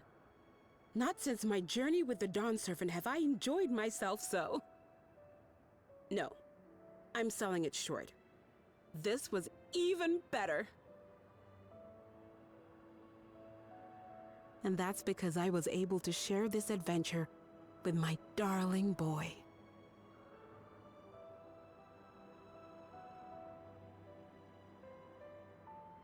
Well, this is as far as I can go. As for the rest... Just stop. You're doing it again. Deciding everything by yourself, and then disappearing. Elenespia, you're my pupil, so you ought to understand. Everything that lives must one day die, and that which has died isn't meant to return. This is the way of nature. Mine is an unnatural existence, and I've suffered it only because I had to unmake this twisted mausoleum. But now that brave souls have appeared to whom I might entrust my mission, I may finally embrace the end. Can't you be happy for me? How could I be happy?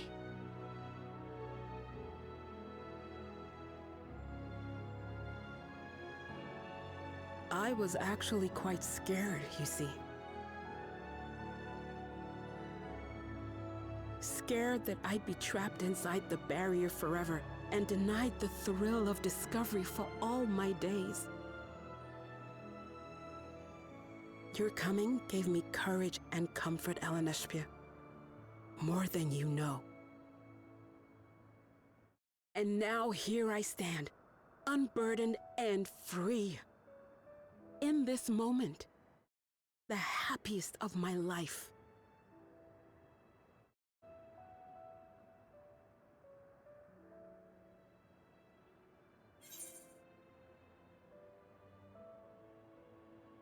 Those feelings will live on.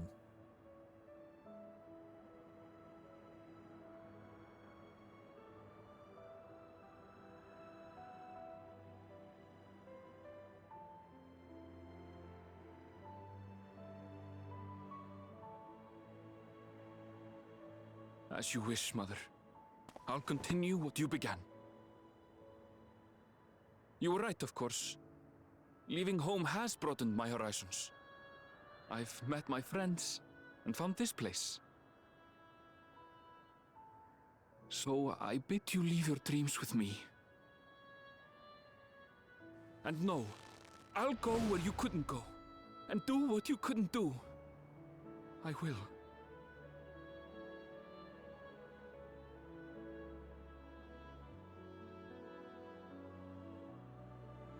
Look at you. All grown up and dependable.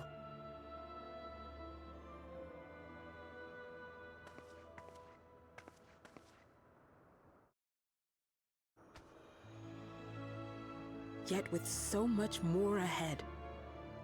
A world of experiences await you, each a lesson of its own.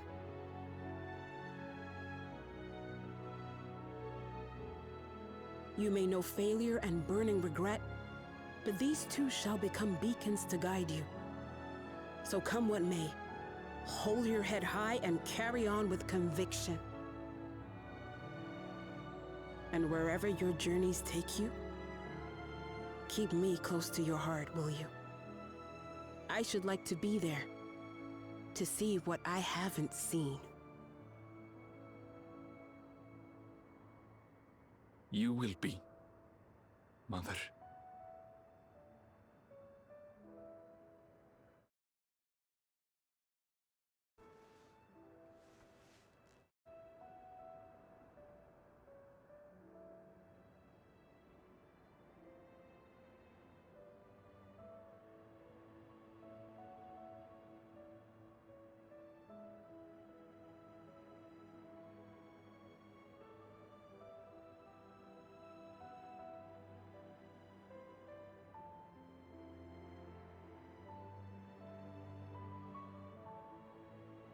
Now, run along.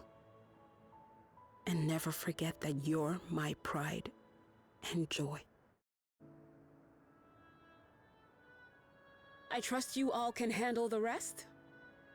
Take care, and farewell.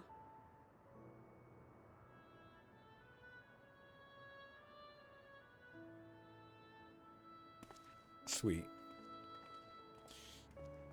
You imagine Erenville is just a little bit older than Alphino is. Younger than Grahar, but older than Alphino. Well, he's slightly older than Kryl.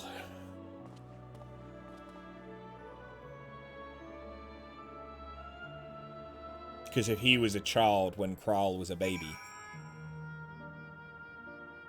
And Kryl is, you know, a little bit older than 20. It's difficult to tell how old Grahar is. Especially since spending time in the Crystal Tower, but obviously his memories are over 100 years old. Just in terms of maturity is all. That gets very difficult to tell with Grahar then. Because Grahar flips between being quite immature when it comes to the Warrior of Light, and then very mature when it comes to anything to do with the Exarch. We'll leave this to you, Erenville. But he is, like, Erenville is very much so, like, the early 20s, starting to sort of, like, you've been doing your own thing for a little while, so you're a little bit separate from your parents. Like, you've sort of set out on your own, but really you still are a mama's boy. I won't waver. Not anymore. You're ready yourselves, then so am I.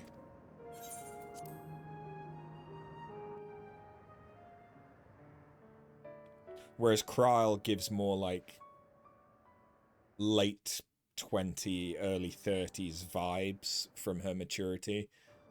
I don't think she actually is that old. I think was just kind of forced to be more mature.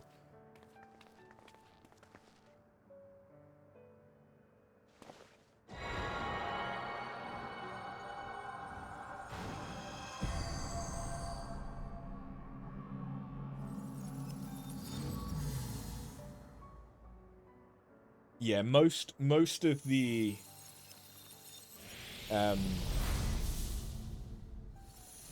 Scions are around like 20 or 20s.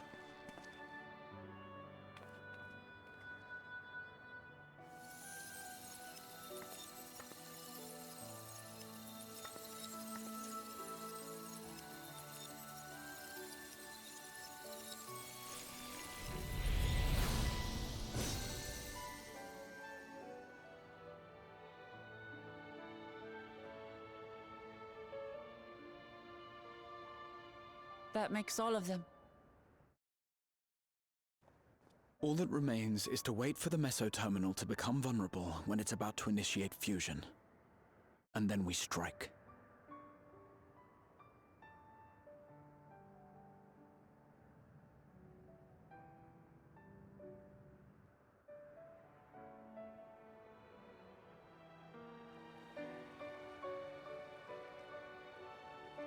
Yep, the place looks like dog shit now.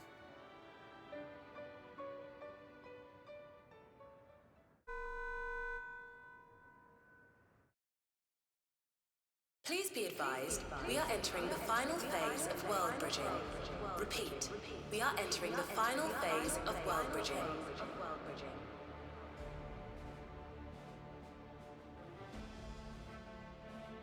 The ether of all residents will shortly be replenished. Be at ease.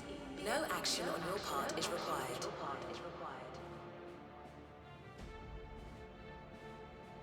We thank you for your patience. Yeah, I think Thancred, Urianger, and Ystolda It's are already begun? the oldest members.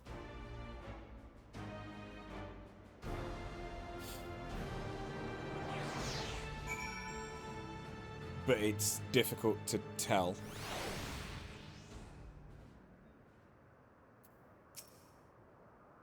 Not a moment too soon. It's as if she's saying she won't let us do as we please anymore. Through our time here, we've come to know what it is Sphene seeks to protect. That doesn't change what we have to do. Ding. Oh, hey, Dawntrail. It's the final quest. We'll carry out Kefkiwa's plan. It's our best chance at stopping Sphene. It'll be dangerous, I shouldn't doubt. We're all prepared, I assume? That goes without saying. Come, we head to the Miso terminal.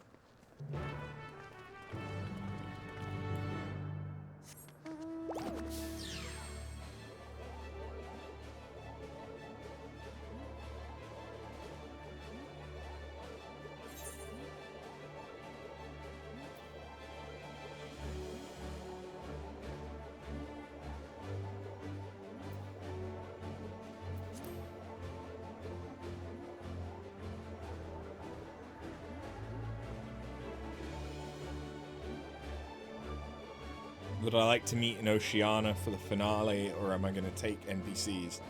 I was planning on queuing.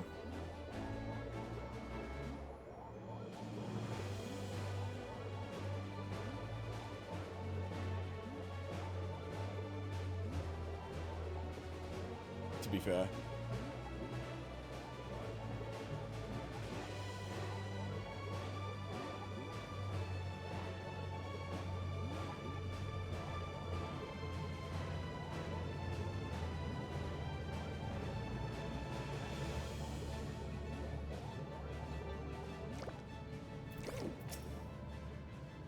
I'm a very itchy face today.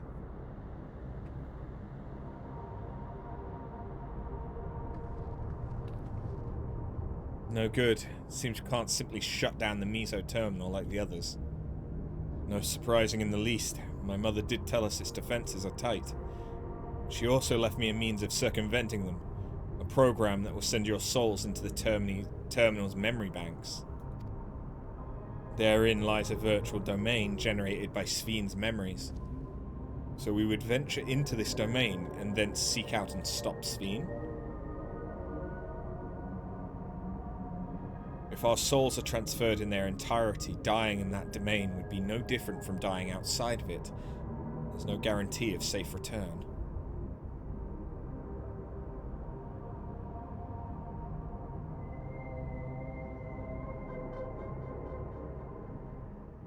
Nonetheless, that is a risk we must take.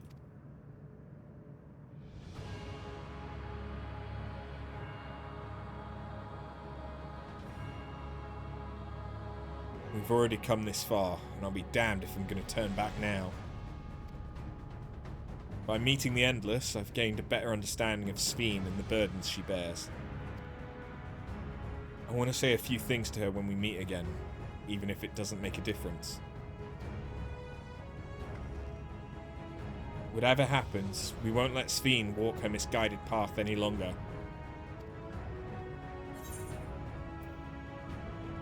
It's our duty as the living.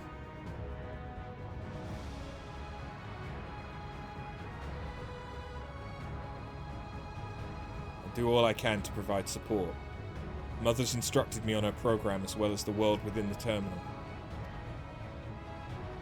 I'll also keep an eye on your bodies while you're gone. Should it come to it, though, I won't hesitate to call on our comrades outside. I'm acutely aware of my limits.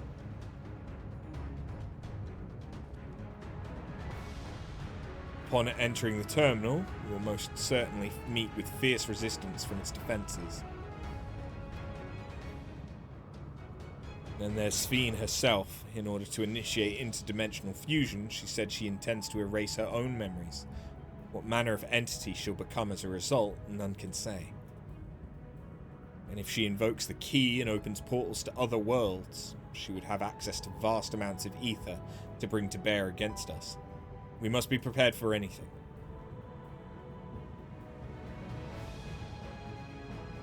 Whatever we encounter won't change our objective, and won't change what I'll do. Come, my friends. It's time to settle this.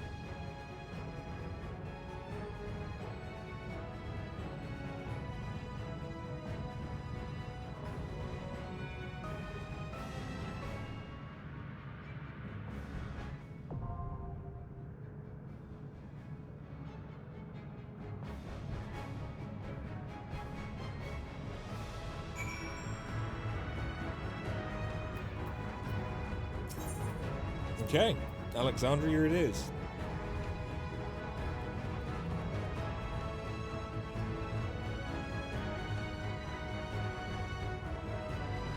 Take a dice roll for my job.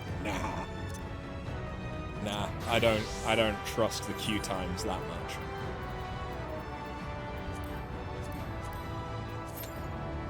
Less than 5 minutes, I'll take that.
Hey.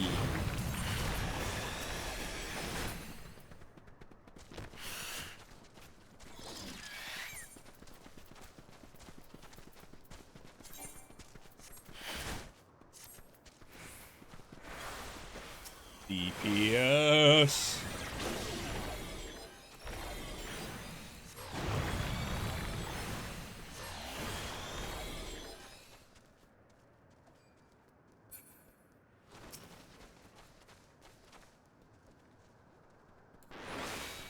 Okay, there we go. I was just about to say I don't think the DPS is readying up for this one. Okay. That's an interestingly advanced airship. Although I suppose, yeah, they'd be using Electrope, wouldn't they? So even though this is historic, it's still using Electrope.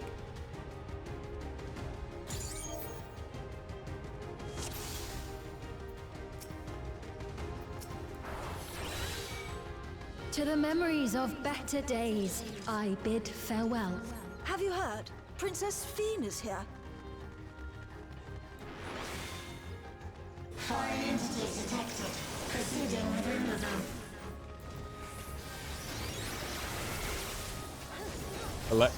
Electropic Thunder. with Hildebrand as I'm a dude dressed as another dude playing another dude. What?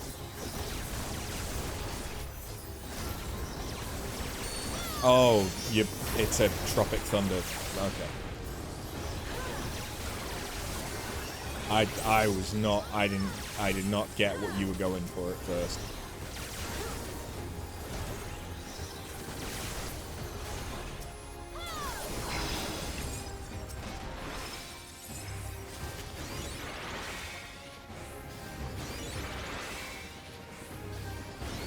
Your smile means all is right with the world. If I smile, it is because you all smile for me.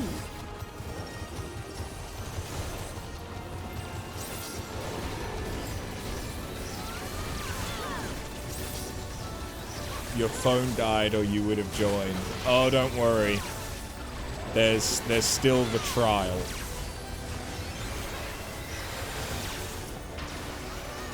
You can help me kill Sveen, I presume.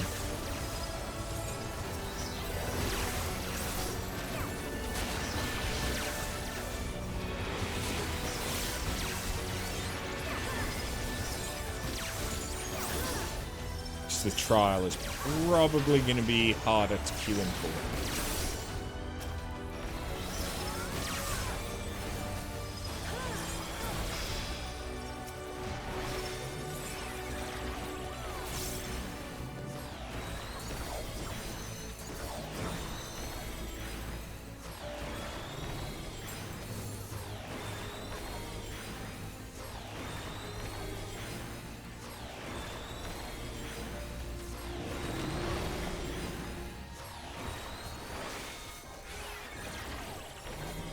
You could have joined if there was cross-continent travel. How's it going, Ripper? Initiating security protocol. Oh. Volatile memory. Oh! Foreign entities remain. Initiating level 3 security protocol.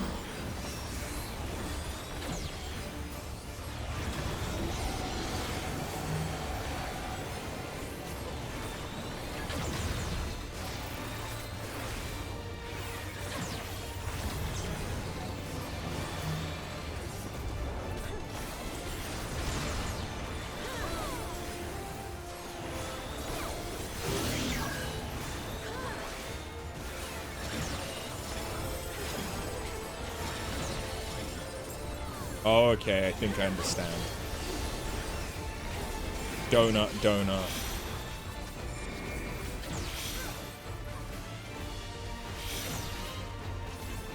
That's not... Okay, I thought that was another donut.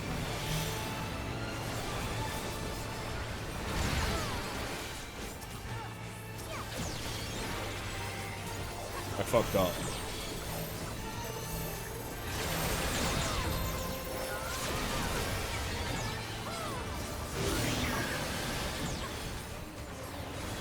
This is very Tron. Like, understandably.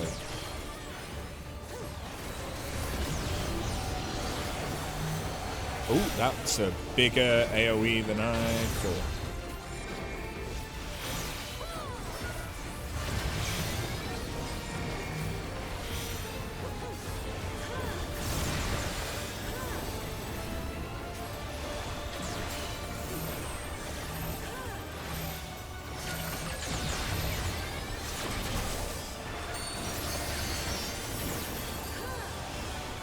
Cytolysis.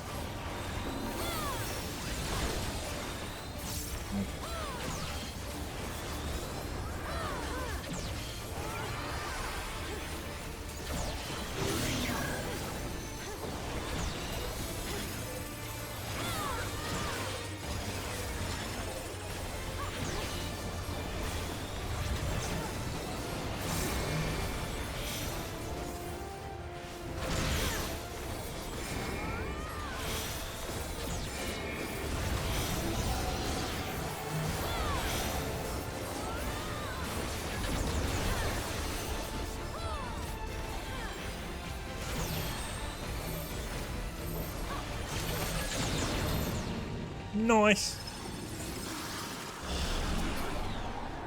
You are my people, this is the and epoch I one. will protect you.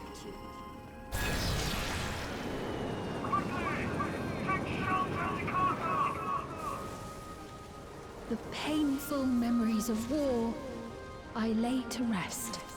Foreign entities detected. Proceeding with removal.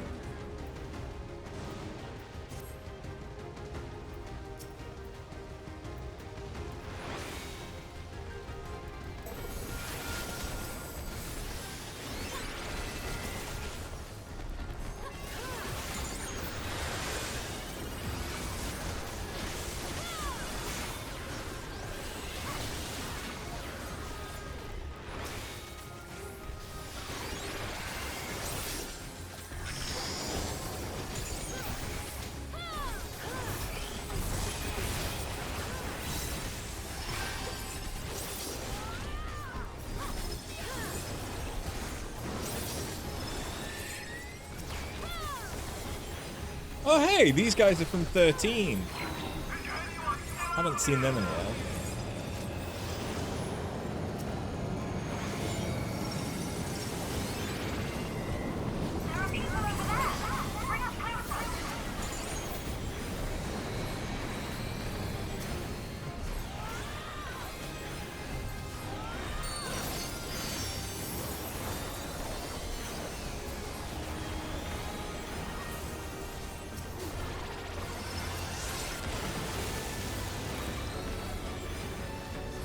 Thirteen's likely your second favorite single-player Final Fantasy.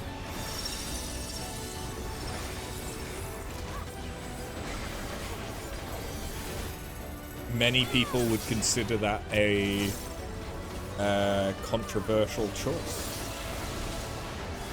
I like 13 though.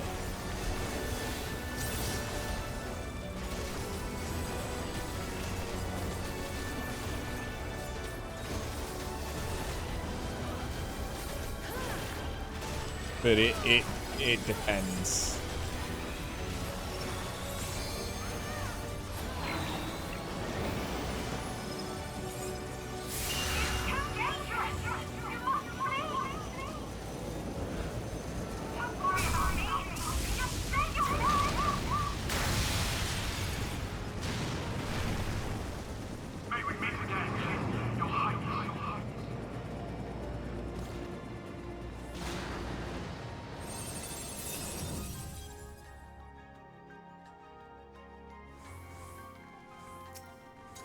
Security breach confirmed. Ah. Initiating level 5 security protocol.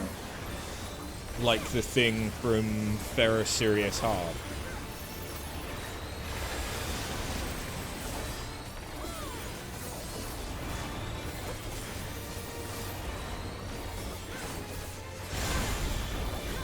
Ooh.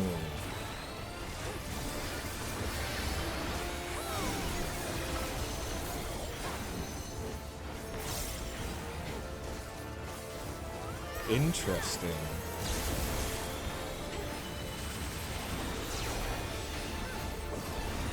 I like that.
Nice.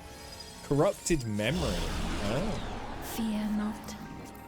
You will all live on. And at the last, my final endless. Okay, so this is the drift downs. Fires detected. Initiate jetty protocol.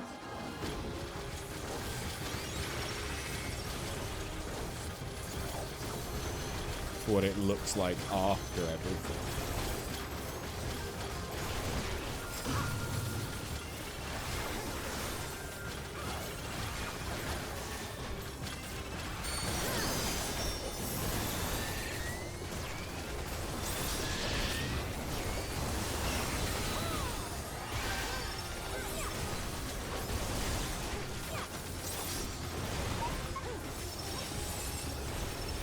Lightning is very much the anti-Tidus.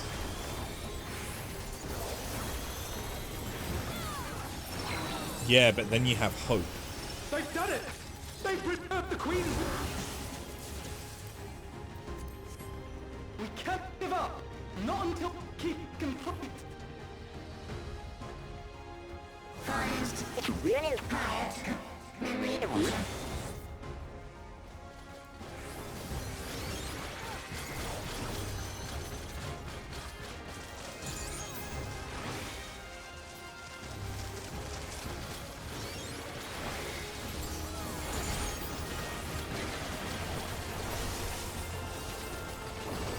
Hope's a kid who gets a pass and does better. No, Hope's a little cunt. Hope's a little bitch.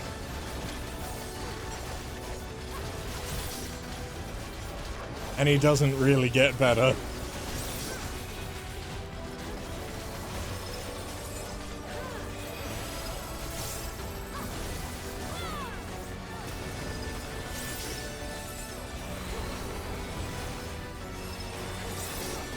You just have parental care for kids. Ah, you see, that's your problem. Once you get into the mindset that a good, strong kick with a steel toe-capped boot to the head would solve a lot of childcare problems, like...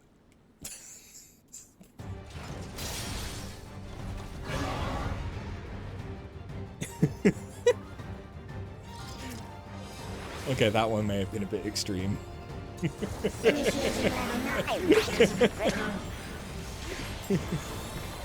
No, it doesn't. It makes you resentful. Oh, very much so, yes.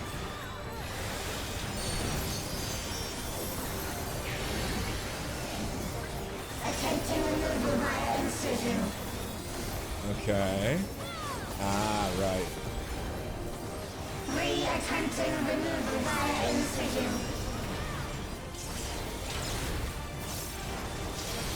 Okay. Removal failed. Commencing extermination sequence. Attempting extermination via multiple armaments. Don't fist me, bro.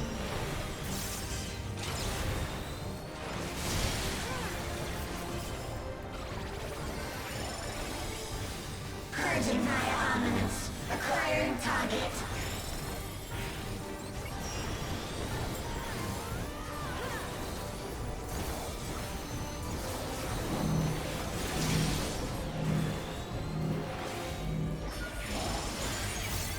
Exterminating.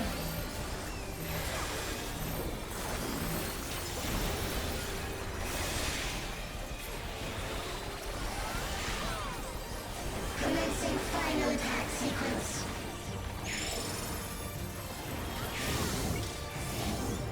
Attempting annihilation via high-powered energy discharge.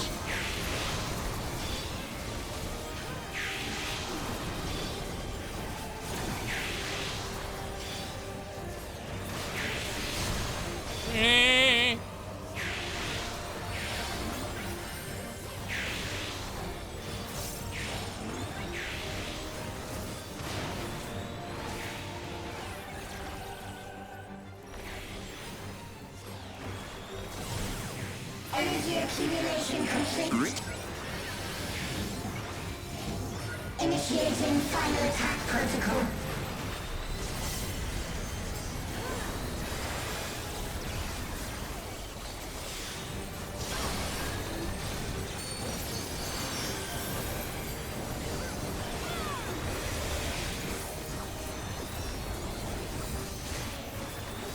Foreign entities remain.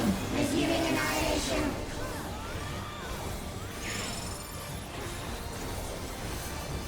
Oh, okay, that's different.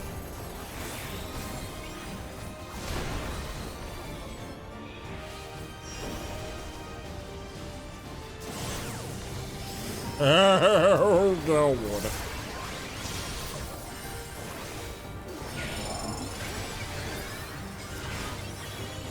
Attempting total annihilation. Annihilation. Annihilation.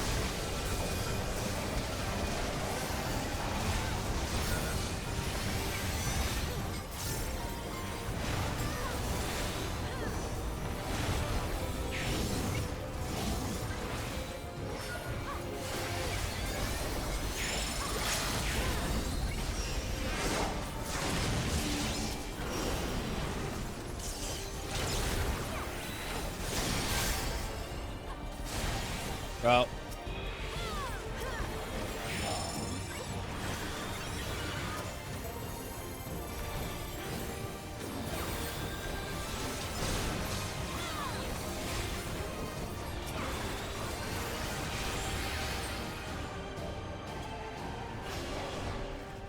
That was kind of cool. Oh, I really liked the setting.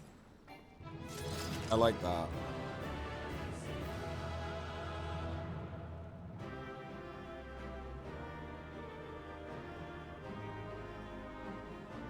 And I like how it made sense, it being like memory and everything. Like, not just going through Sven's memory, but going through like RAM, physical memory.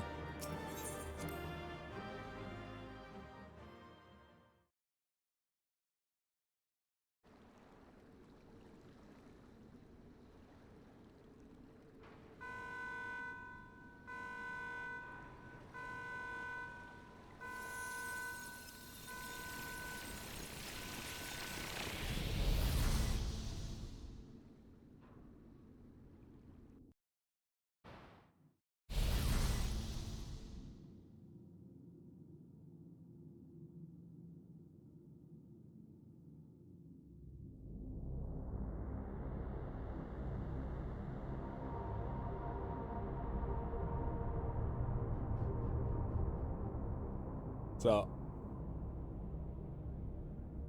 Sven!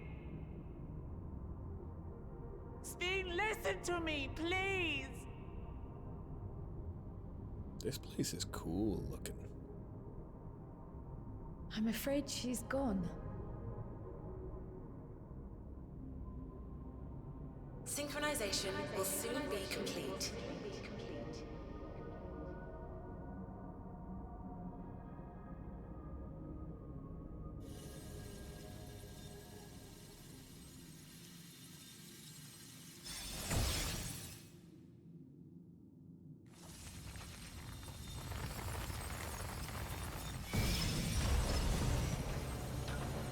Oh.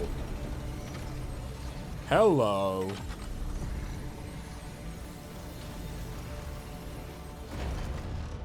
Wait, does it have huge boobs? Synchronization complete. Data for the endless Sven has been overwritten and reconfigured. All shall be well, henceforth and in perpetuity. Forever will I keep and cherish my people. To that end, I have removed the remaining checks upon my authority.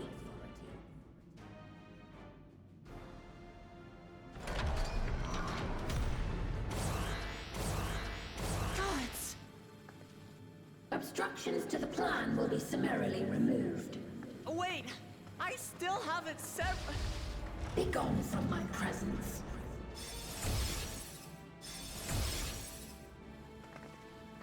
Are they okay? Because if you delete their souls, they're deleted in real life. According to Eliminator's battle data, you pose the single greatest threat.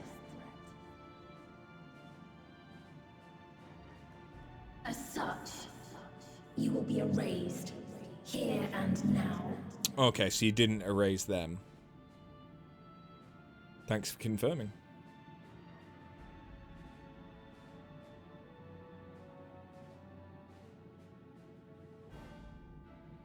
Do you reckon that's a weak point? I am the bearer of the memories of Queen Sven of Alexandria, and my desire to protect my people transcends all others.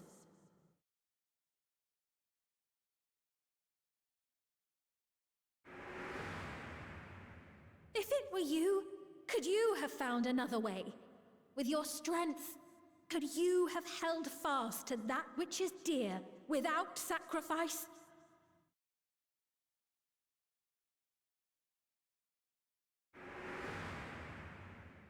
Listen to me. There's something that I need to tell you.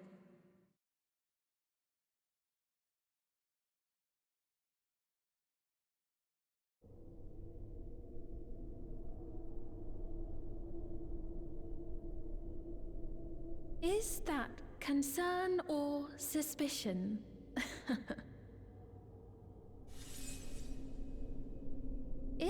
things should take a turn for the worse.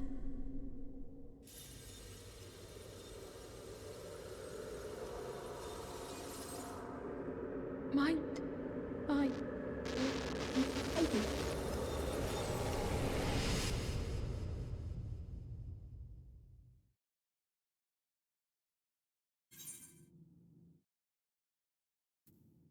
I know what I have to do now. Obstructions to the plan will be summarily removed.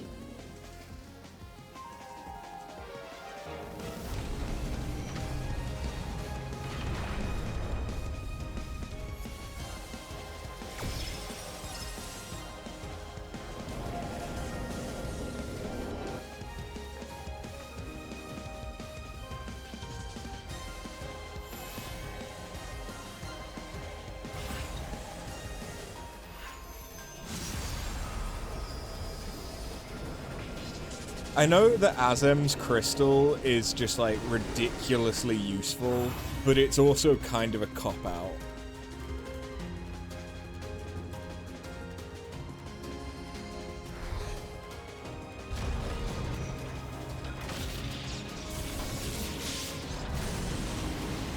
For explaining how we get other people here.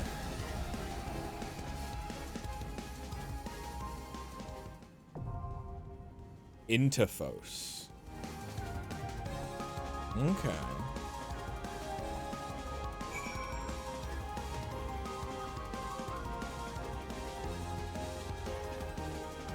Okay, no, they're not boobs, they're boosters.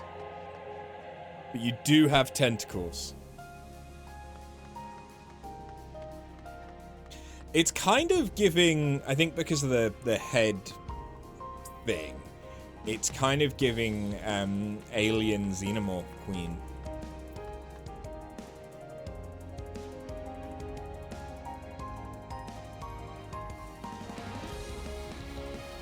Anyway, I am going to pop to the toilet and feed Nyx real quick.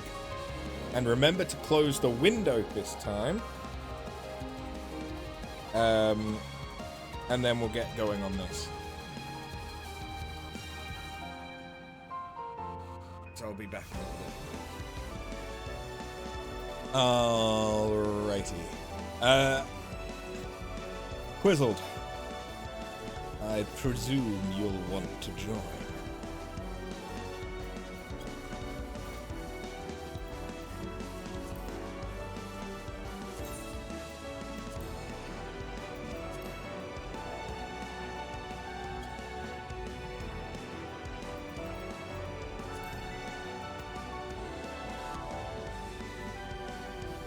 I mean, you're currently waiting for a duty finder.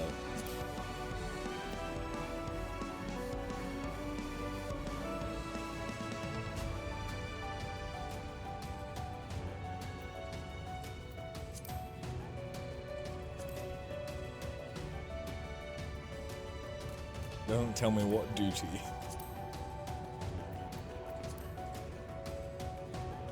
Oh, it's a guild test.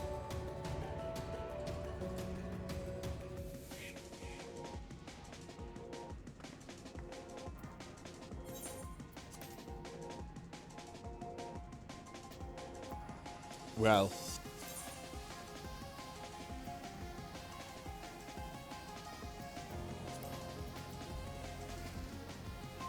So 2 minutes. Fair.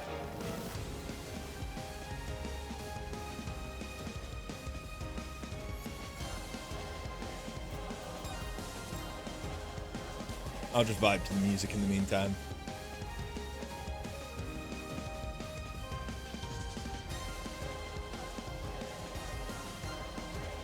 You can only go to Oceania if you want to date a swap, if I'd want you to join.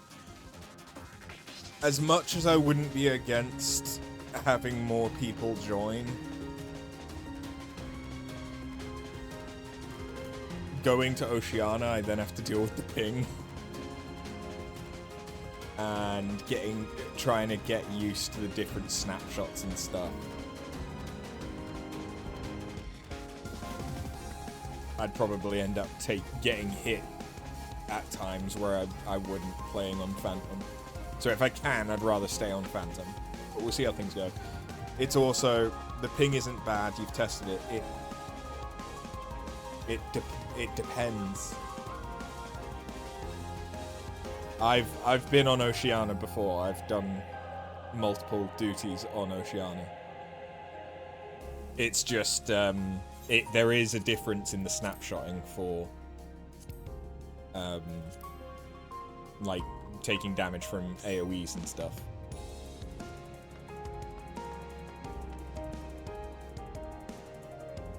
The worst for you is Japan. I haven't tried.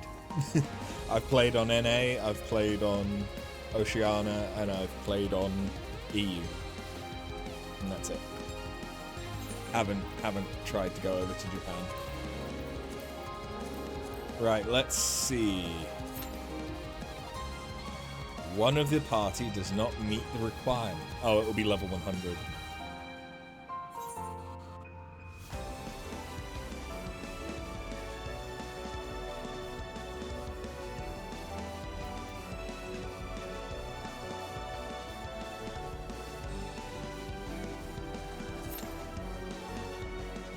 Nine minutes for 2 healers.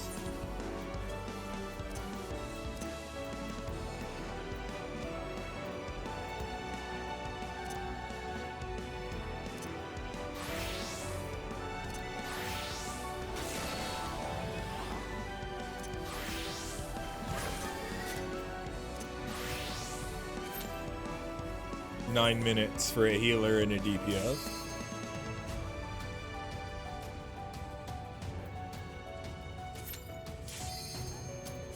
I don't know how it let me withdraw.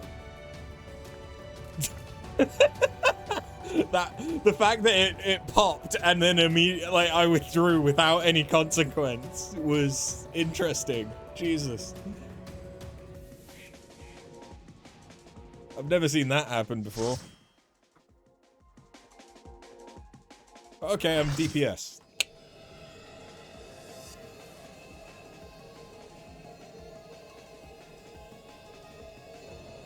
The worlds have been bridged. Be at ease, everyone. Your ether will soon be replenished.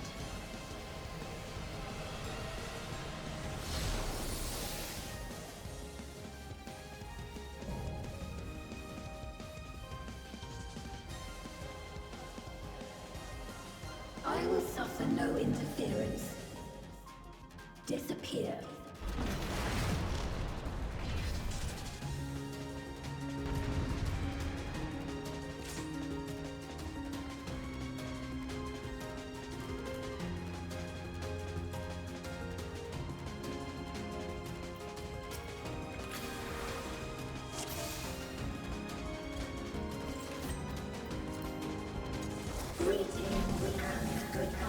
Right, how do I play? How do I do this again? Do not be afraid. I won't lie, it took me a minute to remember that I'm not a healer.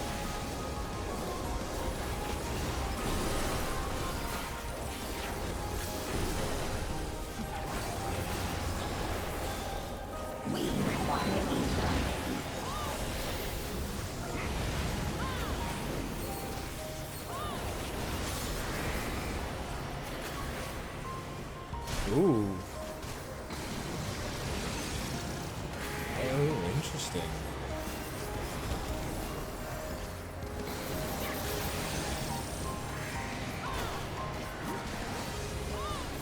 That's nice. I like that way of showing the AoE. That's cool.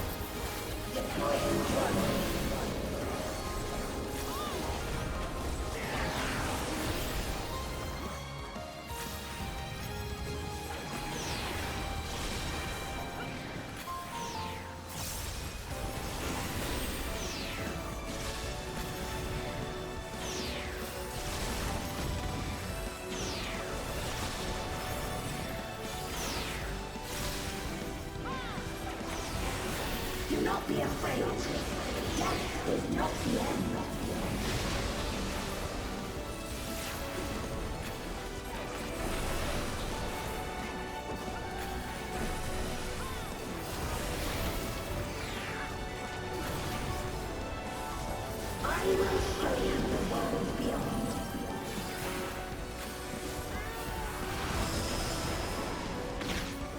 Oh.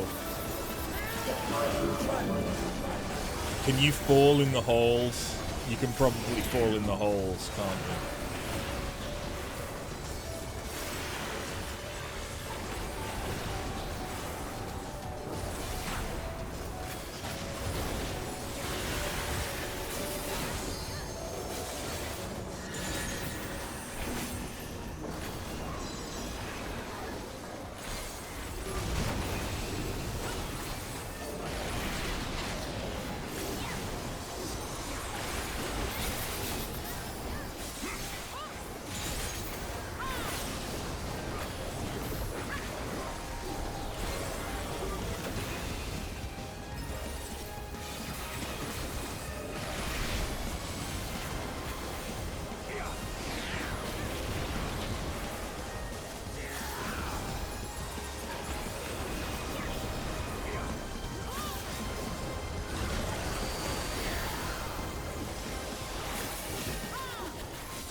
I like this fight so far.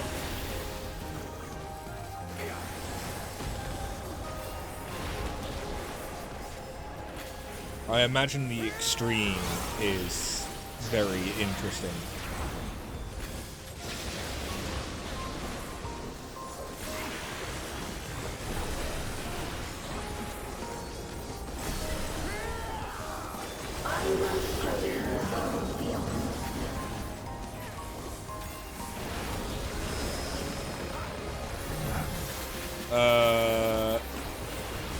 What?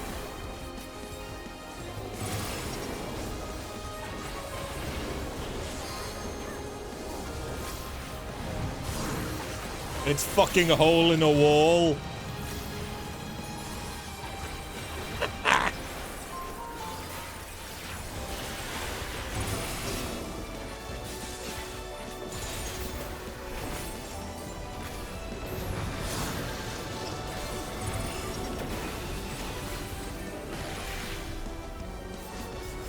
Do not be afraid. Death is not the end.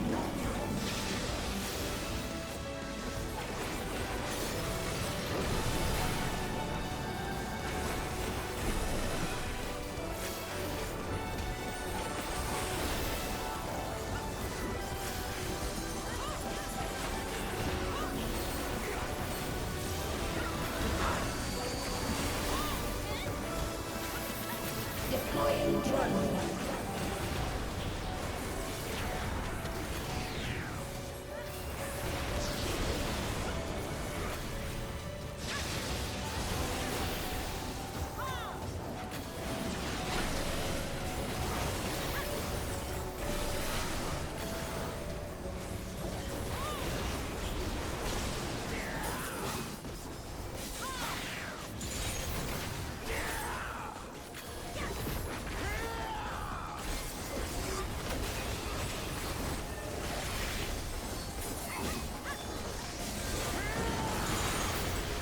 She's a tanky little fucker, isn't she?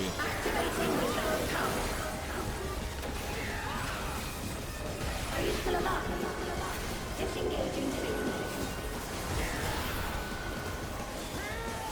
Target area delineated. Commencing duration.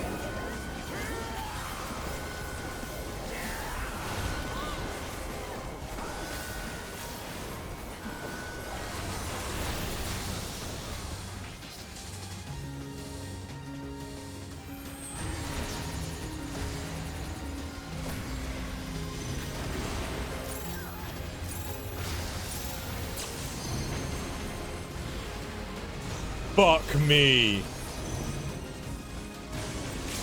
System overload. Aborting process. Fuck me.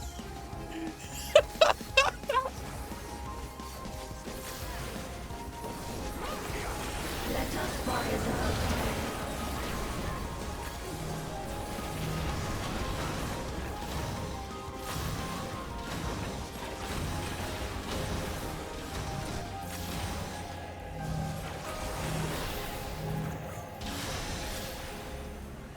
Deploying drone.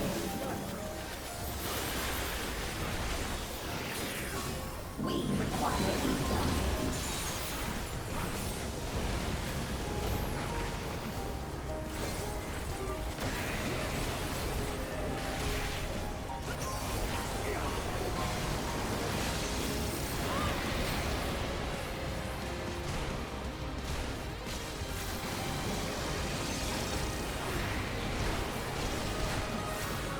Oh god. Oh god. I think I'm doing pretty well. I might not be doing fucking any damage. That might be the payoff though. I've only died the once. But Let us rise up.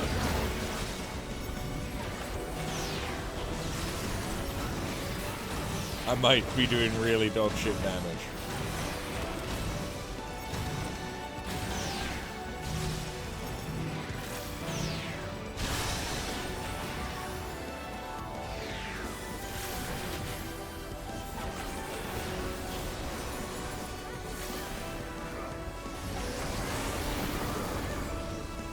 Are you still alive? Recommence danger. System overload. An error has occurred. System override confirmed.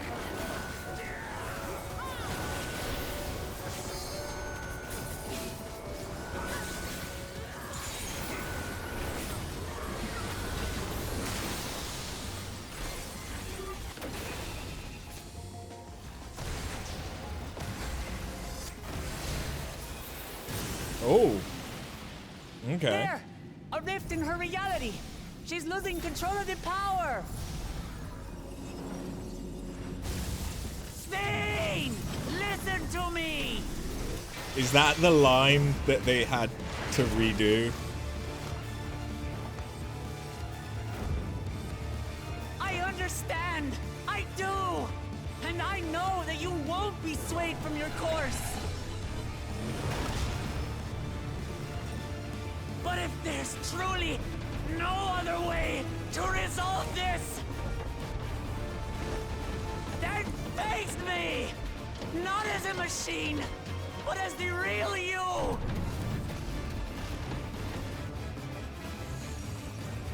Lamachi. Spain! Anomaly detected in memory banks. Data for the endless fiend partially restored. This is what I desire, and I will not fail.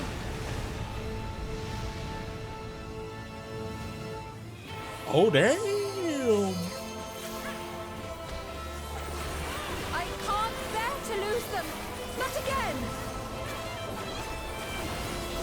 I feel your pain, as if it were my own.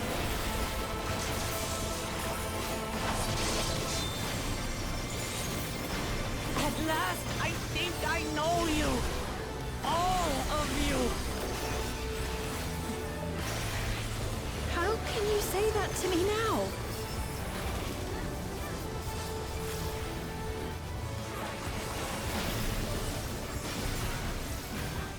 It's over, Sphene.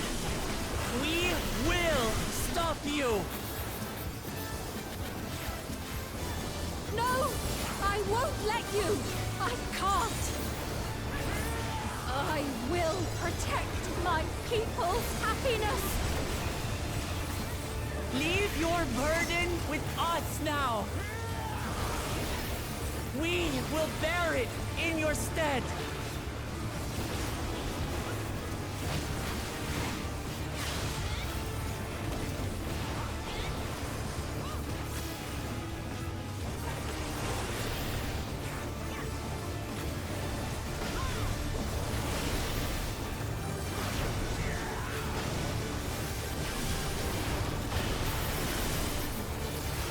Okay, that was pretty awesome. Although also, if they have that in the extreme, that's a fucking, yeah.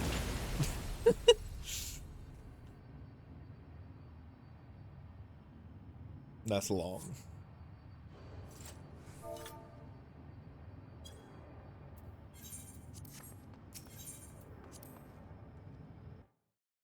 Let's keep it going. Keep up the momentum.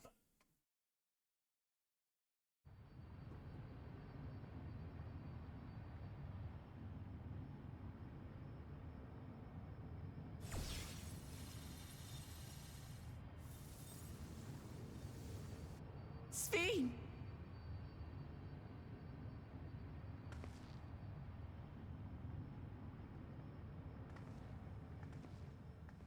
Your voice reached me, Lamachi. Is it really you? No, only in part. My memories as a living person are gone. I've been remade from those I had as an endless. However, I cannot remain long, for the Meso terminal will soon cease to function.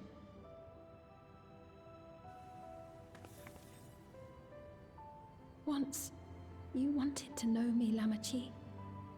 Let my last act be to give an honest accounting.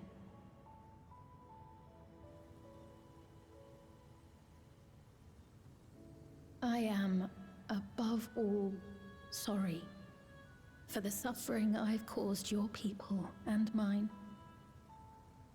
I am ultimately powerless against the inevitable, unable to do aught but visit harm upon the innocent. I am, in the end, a pitiful, selfish creature. One that should never have been created.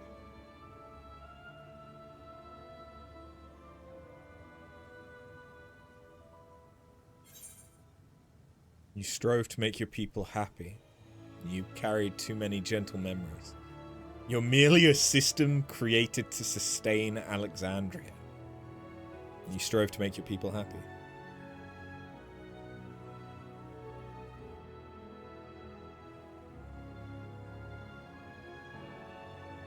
Our nations are worlds apart, but they feel so close.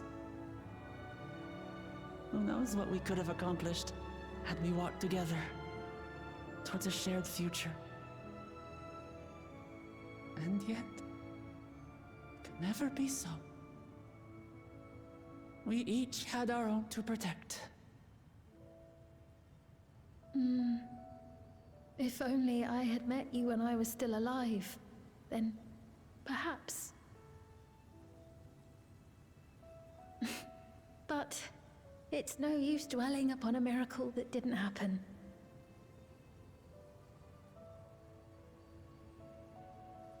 Still, if there's one thing I hope you'll believe, it is this. Brief though it was, I treasured our time together. It pains me to think that its memory will disappear along with me. What if it didn't have to? Download yourself into one of the mechs. I have no right to ask this of you, but when I'm gone, my people, will you? We'll take care of them. Don't worry. And we will never forget the Endless. Neither them, nor the time we spent with you. So be free of your burdens, Sphene. And sleep well.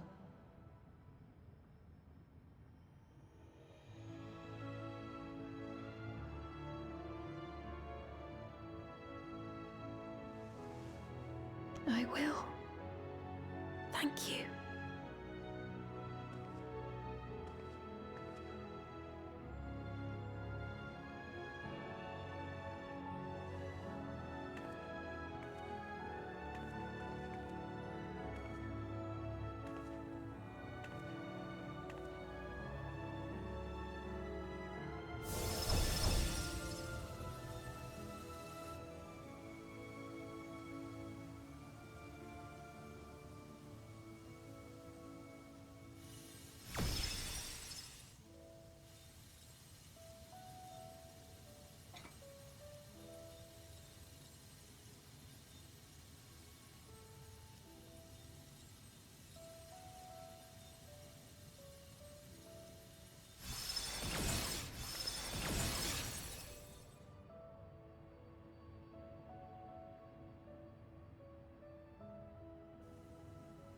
Farewell, my beloved Alexandria.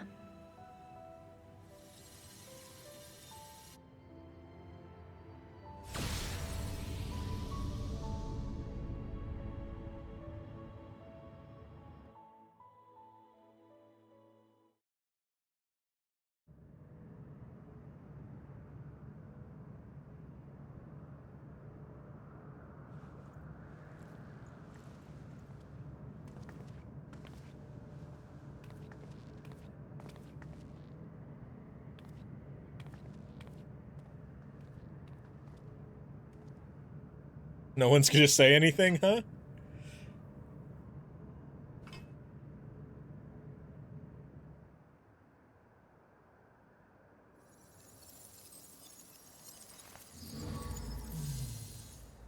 Like, Erenville's not even gonna go, you did it?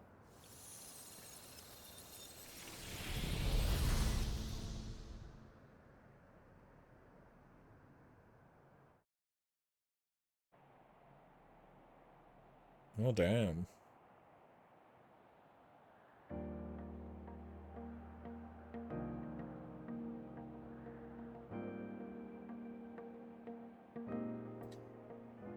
And dawn rises. So it was that the Meso terminal fell dark, and the Endless departed for oblivion's embrace.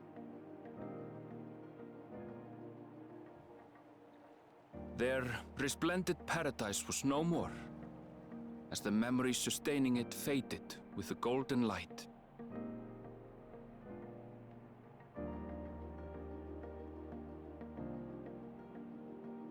Even so, in a way, they live on.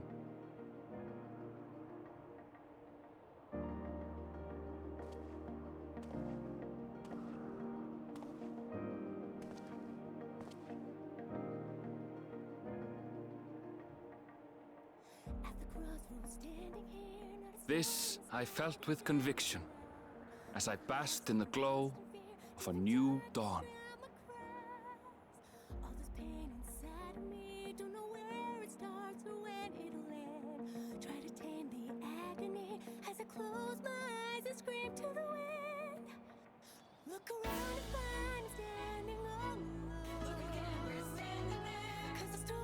What is this music?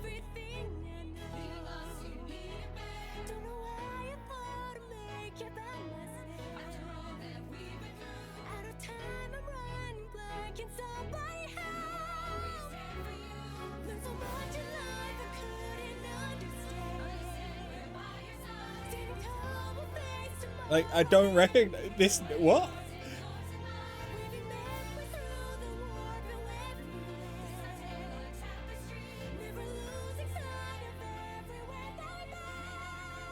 It remains to be seen how that's a choice of a song may as have well. affected other reflections.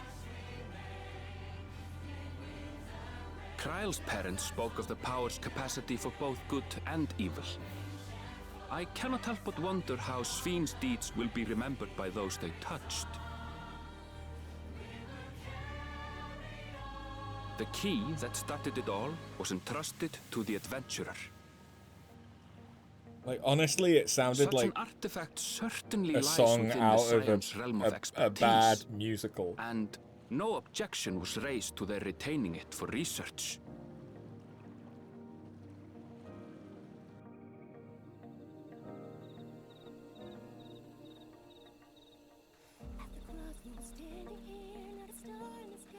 By order of Vao Kona, the Sky Deep Cenote was placed under the strict watch of the Landsguard.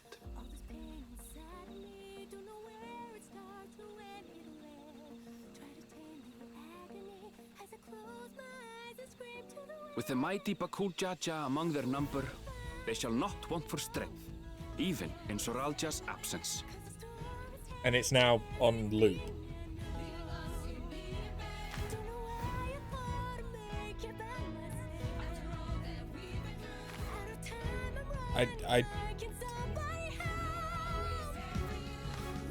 Like, I'm kind of glad I didn't get the jump scare of the Dawntrail theme, but... Upon learning of their queen's passing, the people of Alexandria mourned and wept.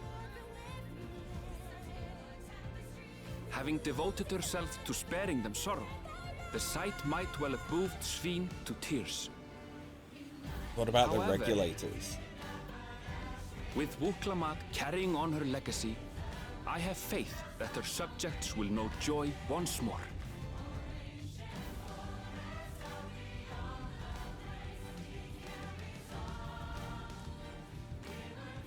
As anticipated, the news that young Gululja had succeeded his father as king was greeted with trepidation.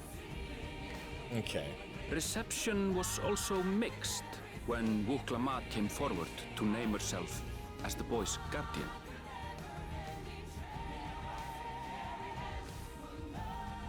Is it just an earlier part of the Dawntrail People were theme? mollified to learn that Everkeep systems remained operational, and there would be no impact on their lives.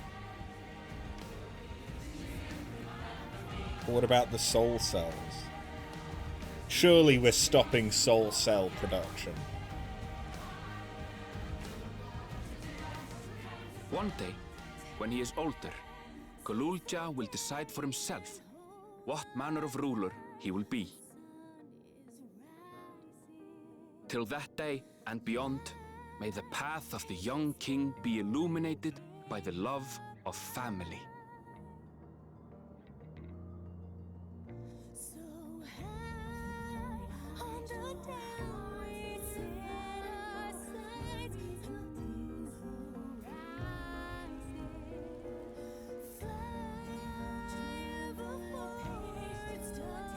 There's so much over-vocalization going on.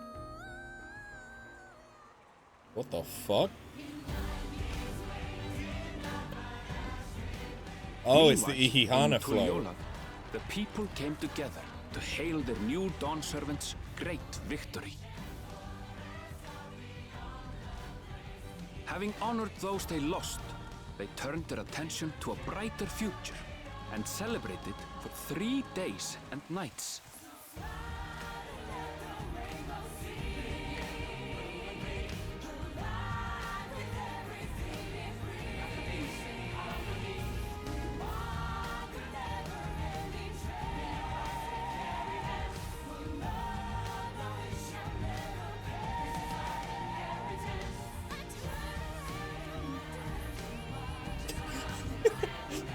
Eat the taco.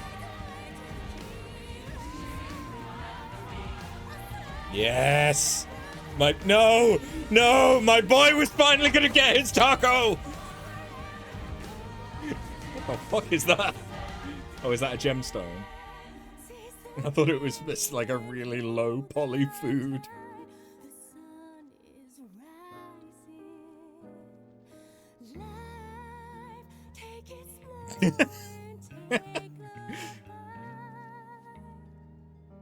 Estinian doesn't know how to deal with children.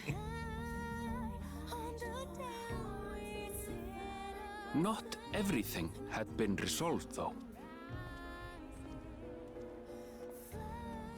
Those who had spent 30 years in the Dome struggled to resume their former lives. This and a host of other challenges remained.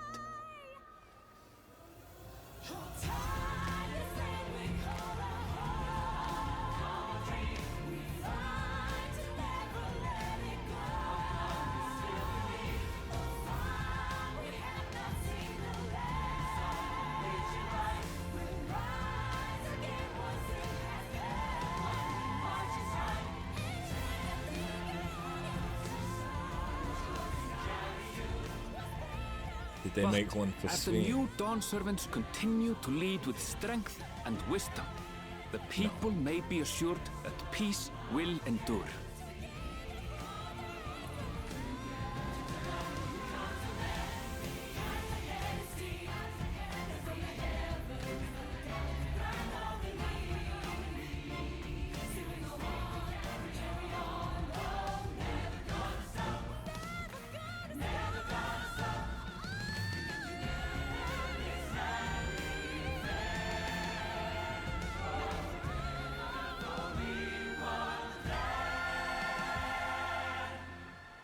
Yeah, that song, I don't quite feel like it fit, but maybe that's just personal to me.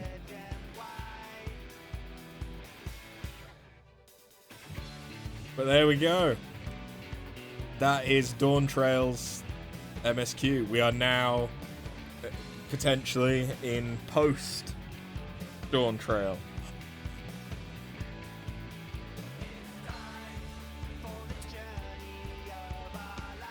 I mean, I don't think I need to comment on the first half of their story, because I talked about it in depth. In your opinion, that song is Soken's biggest miss ever. Only real miss, honestly. Yeah, it really didn't feel appropriate, and just as a song, it wasn't very good. Like, never mind was it fitting for the moment, it didn't feel very good.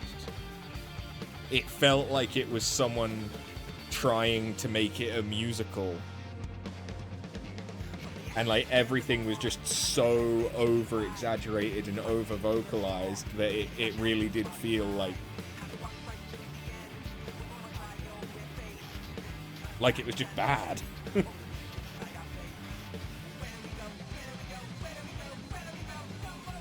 Balagamanda had a voice actor?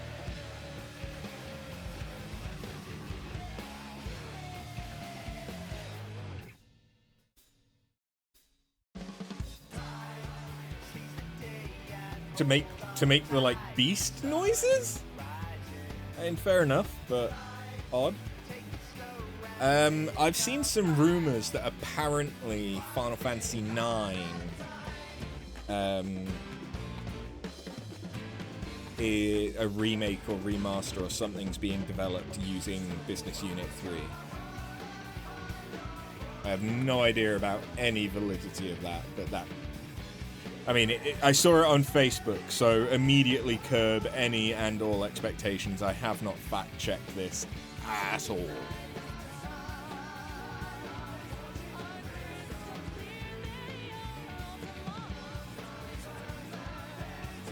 It'd be cool if it's true, though. Tuesday is 7.3. Yes.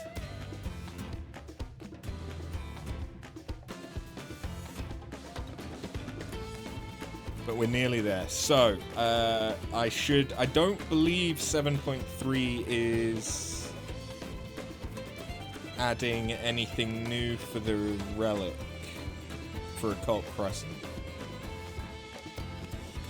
I don't think so. So I might be able to get caught up on Occult Crescent before the next patch.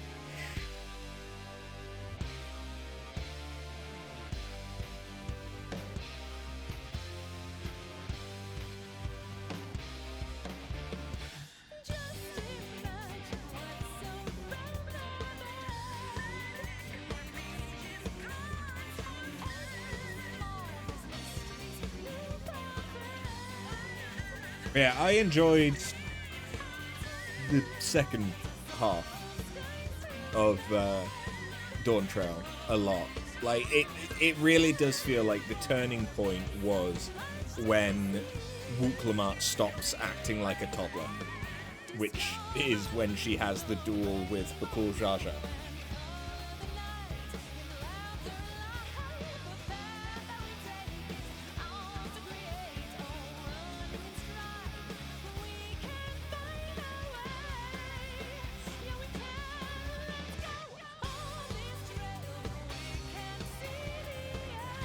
But yeah, I like the locations. I do really like the locations. I don't hate the like major story of the first half, and I quite enjoy the story of the second half. I feel like Sven didn't need to die.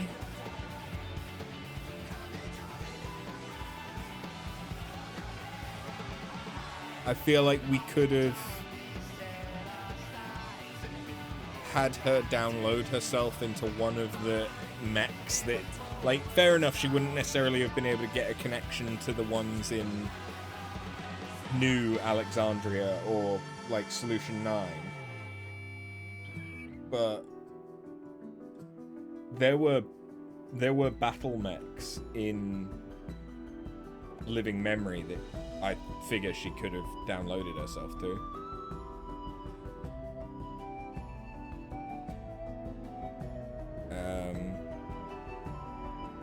But yeah, the next thing that we have to do is catch up on all the role quests. But I'm gonna check out the tombstone gear.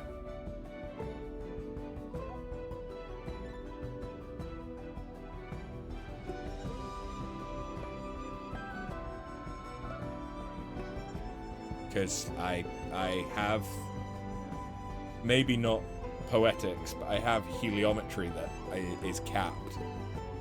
And I don't even know what I can buy with heliometry.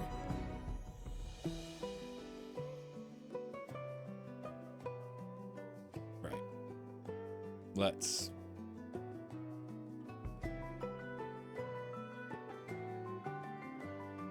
This would take a really long time.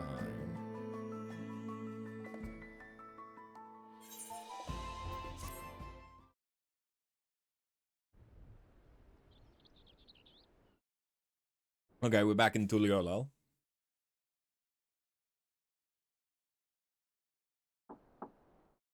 $720 gear, you think?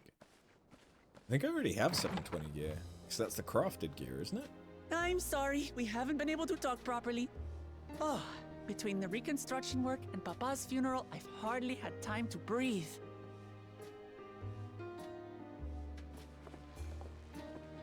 But at long last, oh, there's a lull in my duties. You've done more for us than we could ever hope to repay. Thank you from the bottom of my heart. When we left the Eorzea behind to take part in the contest, none of us could have predicted what complications would follow. You truly have a knack for finding trouble, my friend.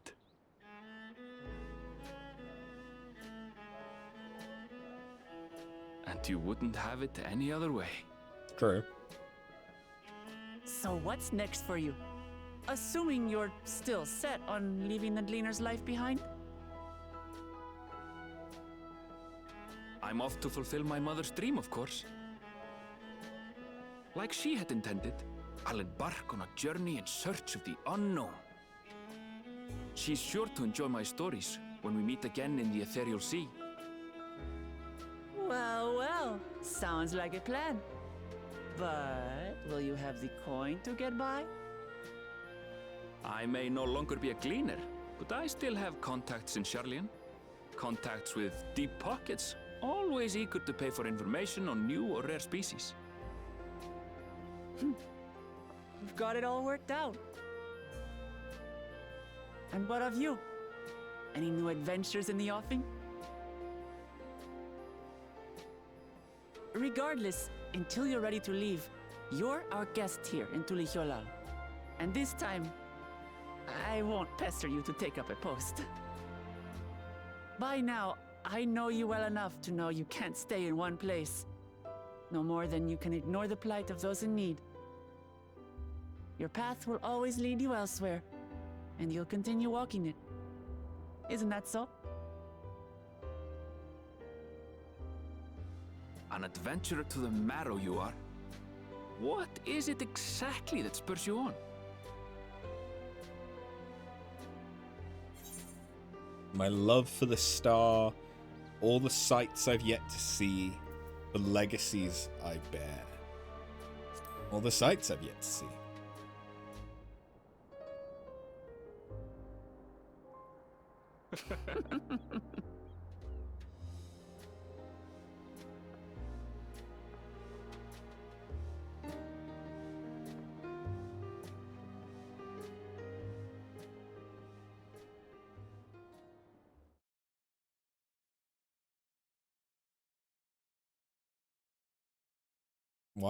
Why does that look like it's from Genshin? That's Sven. Sven's regulator? Well, as much as I'd love to keep chatting, I need to get going. Still a heap of things to do. It wouldn't do to leave it all to Kona. By the way, did Gululja decide to remain in Solution 9? He did. I said that he can consider Tulihyolal his home, but he's more comfortable over there. Shale keeps an eye on him for us. But we'll visit him as often as we can. He still needs our support, especially while he's agonizing over his inherited authority. Though I told him he needn't make a decision right away, we can't postpone it forever either. I'll do whatever I can to help Gululja, as well as everyone inside the dome. I promised as much to Sven. For my part, I'll be keeping to Taral for a time. Among other things, I'd like to look into the problem with the wildlife in Shaolani. If you get the urge, let's go on another journey together. There's still plenty of places I would like to show you. That sounds like fun. If you ever need me, I'll come running. Oh, and before I forget, I also have a gift for you. Can you guess what it is? An alpaca! It comes from Tobley's stable, of course, and it's as sure-footed as they come. Perfect for an adventurer who's always on the move, eh? Here, this is the whistle for calling it.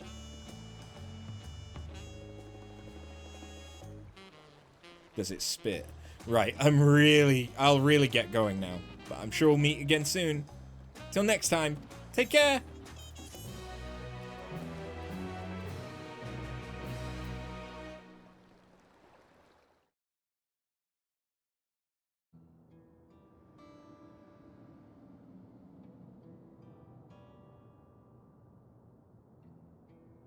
I mean, they rebuilt Solution 9 then.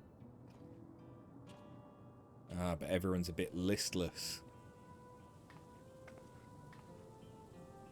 You need some excitement.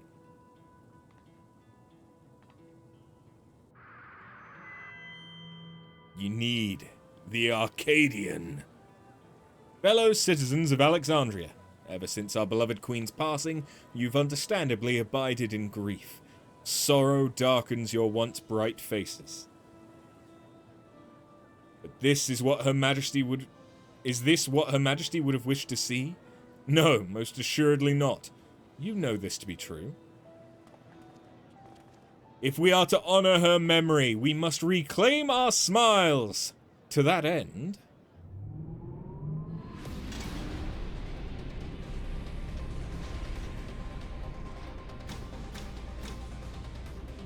The RGB on the graphics card is lighting up. Oh, it's under load.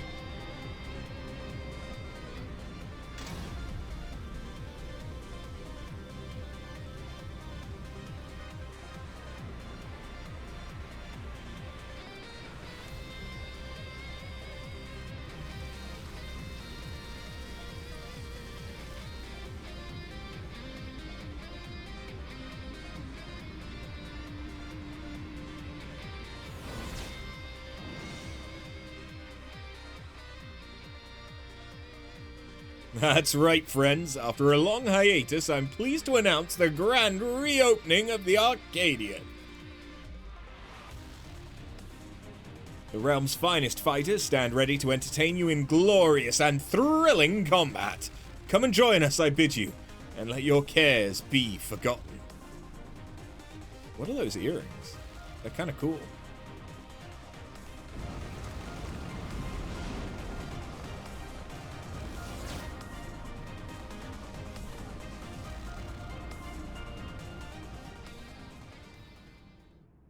Not that they'd look the same on a Viera, but still.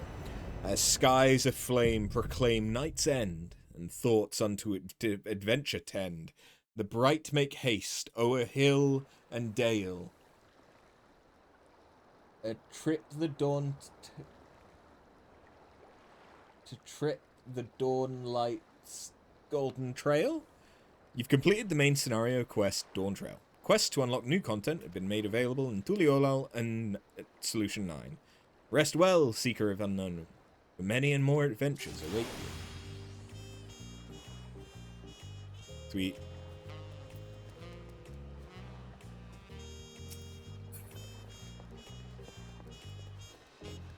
Oh, I could unlock the extremes immediately.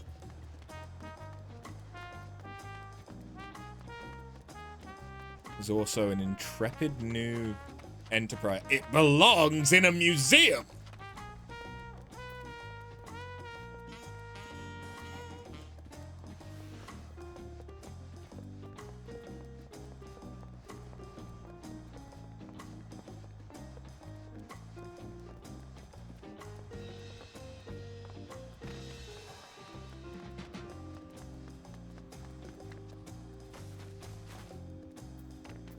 What's up, Quizzled?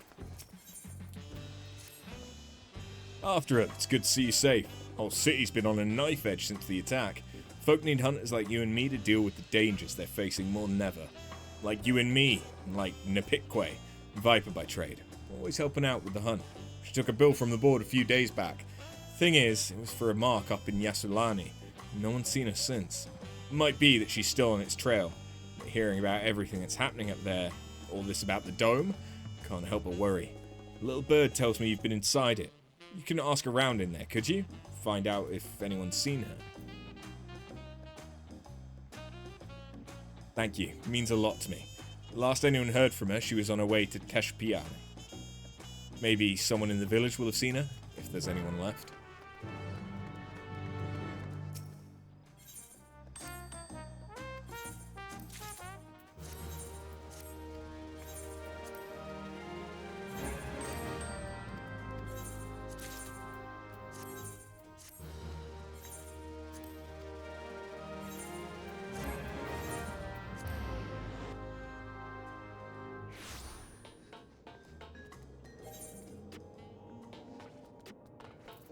Oh, it's in Heritage Found?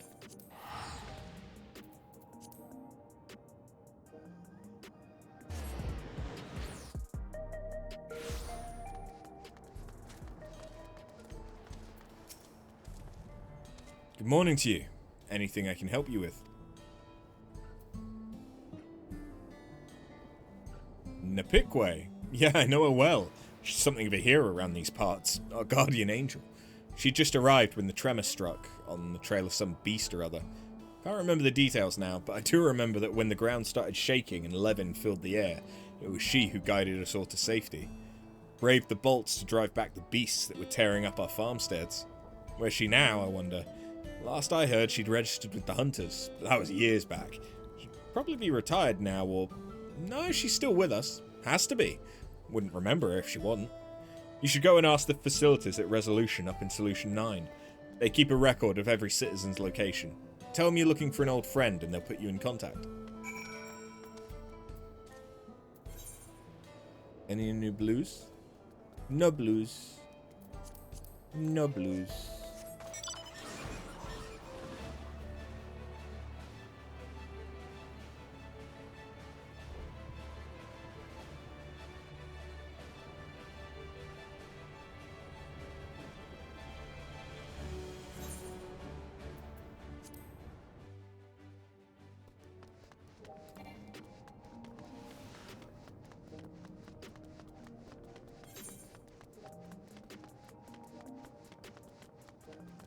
Something stray in the neighborhood. Who you gonna call?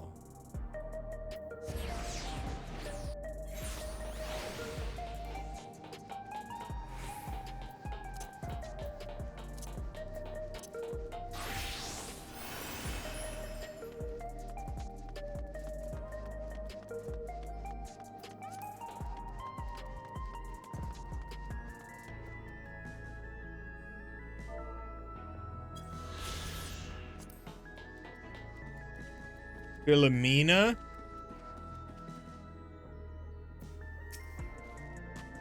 Welcome to the government sector. How may I be of service?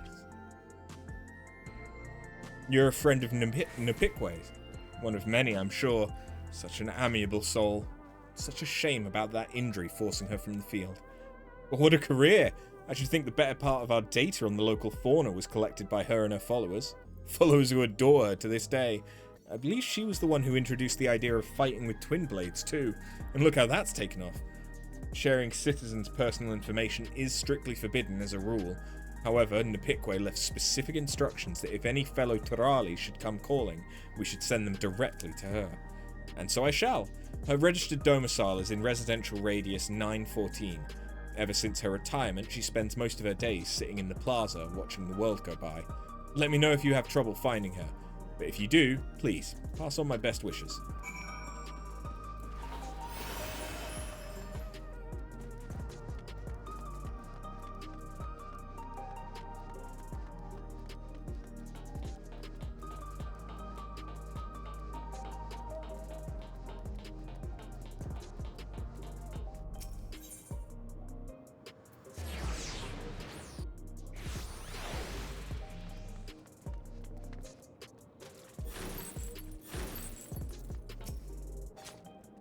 You're a hunter, aren't you? You got the gait, the eye. Could see it a mile off.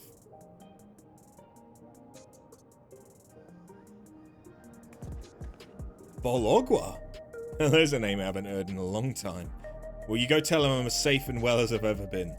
Sure, it was a shock when the barrier fell, but what kind of viper would I be if I didn't try to make the best of a bad situation? I joined the hunters, put my talents to use keeping this place safe.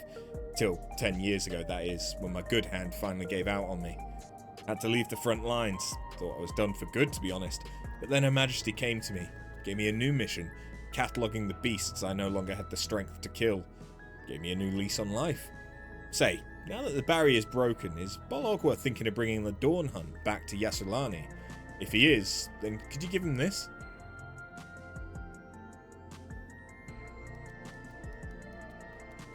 Tell him I'm still here. That for 30 years, I kept my vow.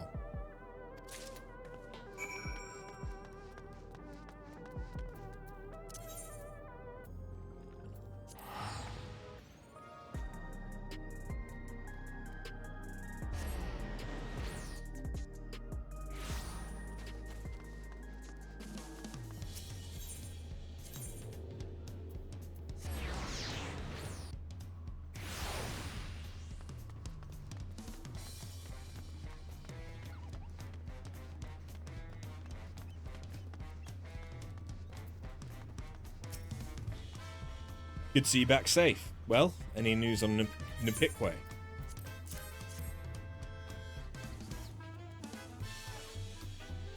She still lives then. Seems all this insanity with the dome hasn't dulled her passion for the hunt any. The notebook makes proof of that. 30 years of... 30 years?! I can't get my head around it. I can count the hours since I last spoke with her. It's a wonder she can remember me at all. Still, I'm grateful she does. And if she needs my help hunting down some of these beasts, that's exactly what I'll give her. I'll go through this book and draw up bills for the nastiest critters in it. Bring the Dawn Hunt back to Yassilani, or whatever it is they call the place now. Guess it'll be a while before folk can make their way past the barrier freely, so I'll be counting on you and yours to take the lead. But looking at some of these entries, there's a fair few fiends up there that are tougher than anything I've let you go at before. I'll see you're approved to take on advanced marks. Thanks, my friend. Good hunting. Here's the thing, though. I thought the barrier came down.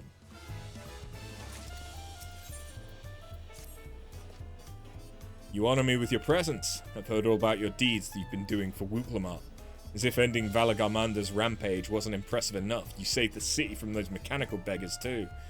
If there were ever any doubt about your ability, they're well and truly answered. Which is why I'd like to ask your aid one last time.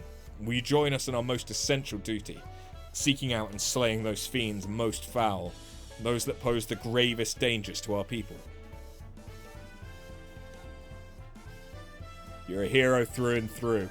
Hunting down marks like these is the very purpose the Vipers were founded for. It's no easy task, I can tell you. There are horrors out there. True horrors. Thrall Vidral like Valagarmanda. Creatures more akin to gods than beasts. We Vipers wander far and wide across the land that we might learn of these creatures, and one day end them. You remember Tiat Shat? She's been doing just that for decades now, and has come away with a long list of targets. If you're interested in finding out more about them, go and see her in Yakdel. Nepikwe was doing the same thing when she went to Yasulani, yet there's nothing you could call a Thrall Vidral in her journal. Strange. I thought, when they've shown up nigh everywhere else, makes me wonder if she mightn't have left them out on purpose. Nepikwe's a viper to the quick, you see. Nothing matters to her more than the people's safety. Separated from her fellow vipers as she was, perhaps she thought it best to leave such nightmares well alone. Forgive me for asking so much of you, but if you plan to return to Yasulani anytime soon, could you speak with her again? See if there's something she's not telling us. Something we might be able to help her with. Oh, and tell her one more thing from me. If she wants to come back, me and the rest of the Vipers stand ready to welcome her with open arms.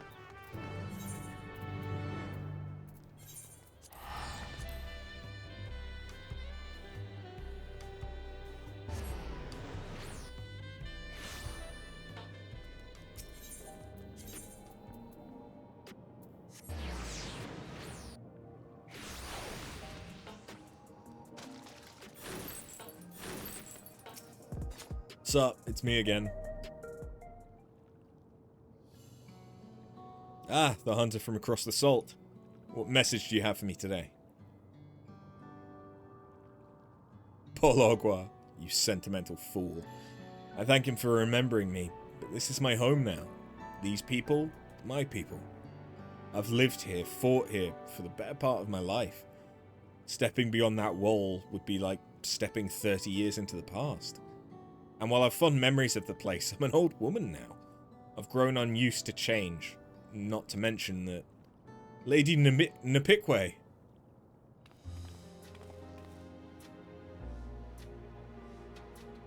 Oh, sorry, I didn't realize you had company. It's alright. She's a friend of the cause. Let me introduce you. Loanyin, Rinuri, meet After, the hunter from beyond the wall. After, these are, what would you call yourselves? My little helpers? Protégés, more like. Loanyine, at your service. I studied the Twin Blades under Lady Nepikwe and I've been helping her conduct her census on the beasts of Alexandria. And I'm Rinuri. I've been working behind the scenes with Oblivion, so I've heard a lot about you and your exploits. Even seen a few firsthand, albeit from the shadows. After you brought peace to living memory, our team secured what we could from the databanks. Found a fair few things that brought a glint to Lady Nepikwe's eyes, I can tell you. Thrall Vidral After. Bologwa knew it. Doesn't do to draw too much attention to those fiends you haven't the strength to slay. From what Rinuri tells me of your achievements, though, I shouldn't wonder if you and yours could succeed where we could not. Queen Sphene charged me with chronicling her kingdom's fauna, and I expect there are many discoveries still to be made in its darkest corners. If you want to learn more, just ask these two. Please, ask away. Loanyine spends most of his time down in the outskirts, but I'll be here.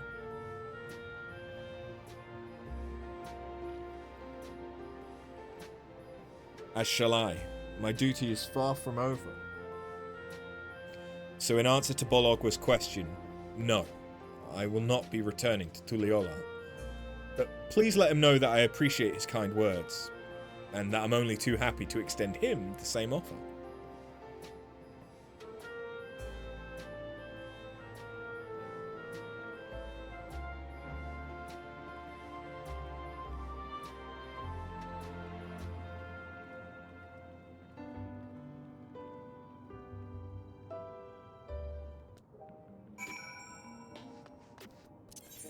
Back to Tuliolal.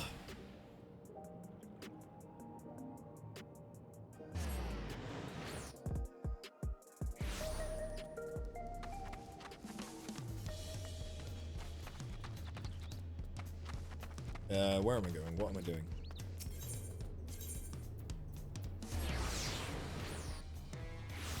Fucking vibing is what I'm doing.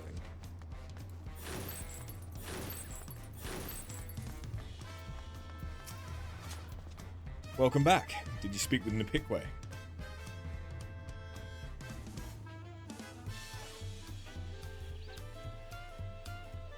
I see. It's good to know she has friends. Couldn't bear to think of her all alone up there. A viper lives to hunt. The others might live to hunt another day. Or so the saying goes. Sounds like she's taken the message to heart, taking it upon herself to train a new generation. Looks like you're her latest pupil. May luck be with you. And remember, whatever you do, don't get yourself killed.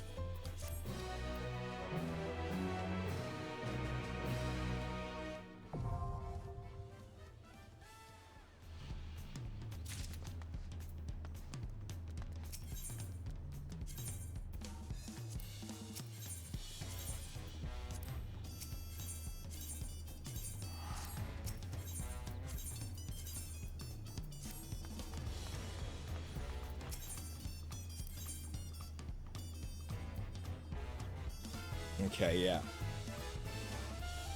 I've got quite a few things now. So I've got 2 mounts and a barding that I still want.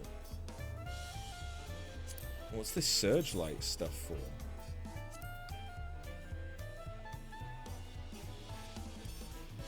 Oh, to augment Quetzali vestments? Okay.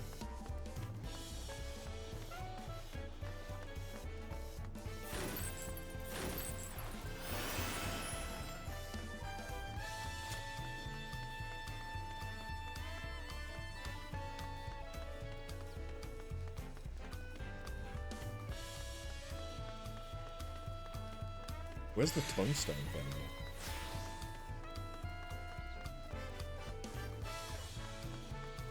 Oh wait. It would be nearer to here?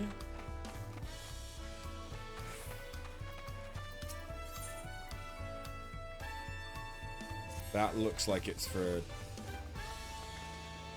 dungeon.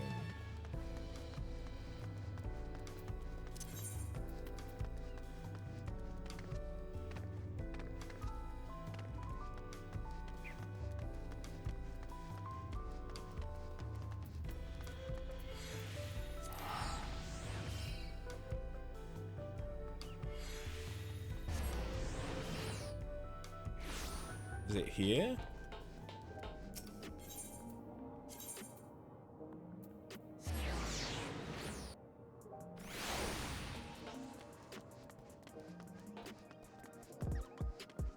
Yeah, there it is. Tombstone Exchange.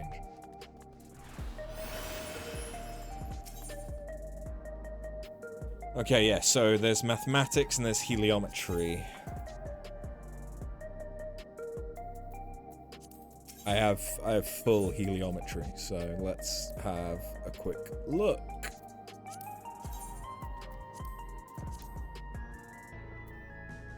I think I already have some of this stuff. Universal Tombstone.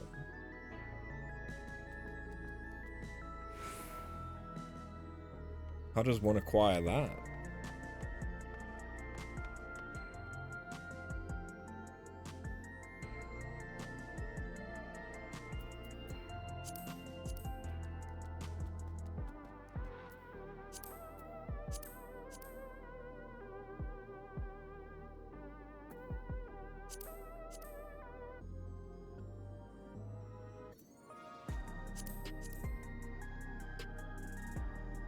Yeah, this halberd ain't bad.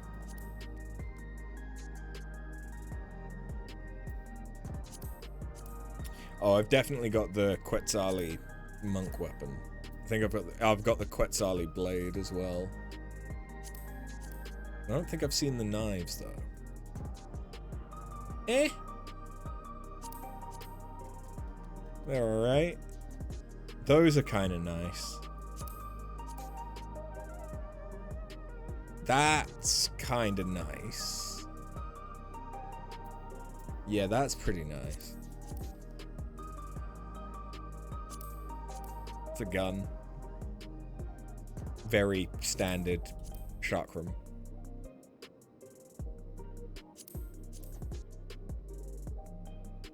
Very standard book.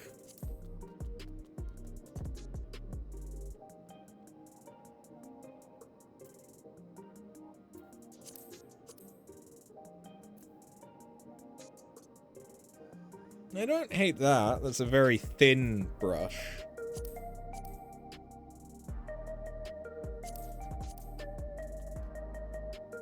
I've got the astrolabe.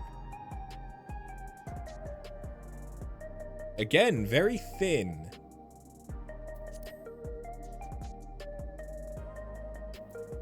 Kind of cool.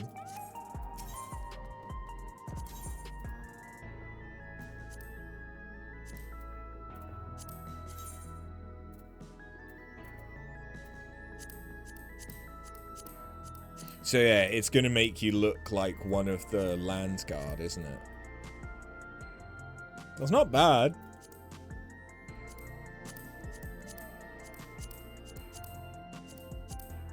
Ooh.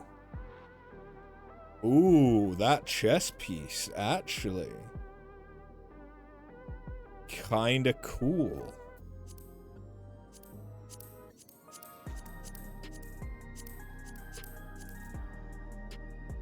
Yeah.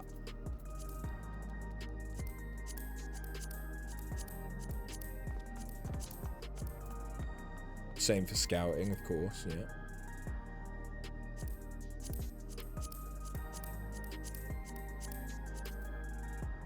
Yeah.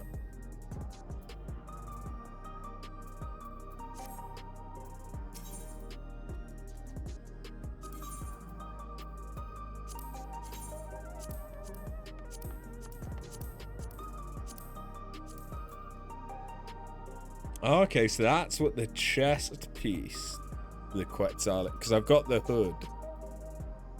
I don't hate the gloves. The gloves are kind of nice.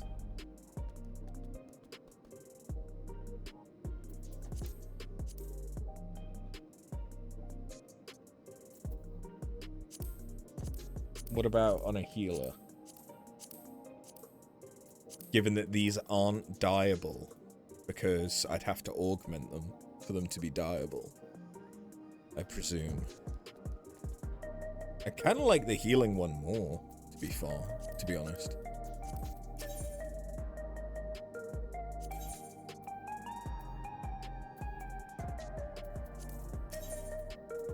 So yeah, how do you get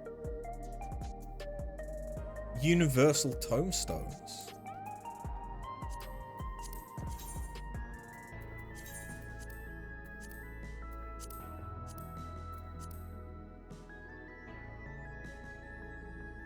Okay, that's like going back to like a Realm Reborn style weapons. Almost.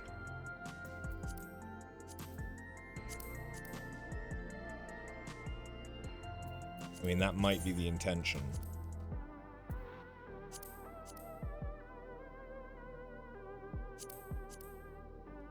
I don't hate that.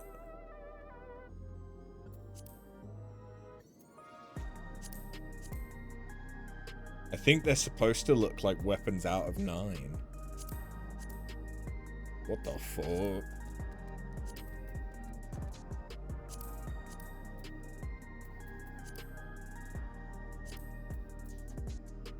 Like, those are very 9-esque gloves with like the massive cufflinks on it. Or massive cuffs.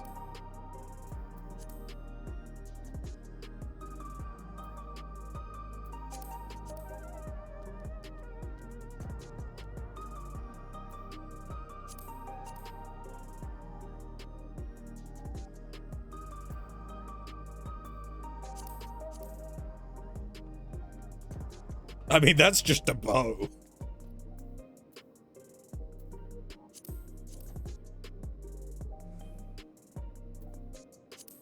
I don't know how to feel about these, because, like, they're good, basic, like, they're good quality models, but they're incredibly, like, basic looking. Oh, but they do have gravity. They have gravity physics. I mean, that just looks like materia, doesn't it? What? What? I've fed you. I've closed the window so you're not having any gentleman suitors. You want some loving? You want some attention? I can give you that in a little bit. Yeah, degen. I mean, that looks more like a makeup brush.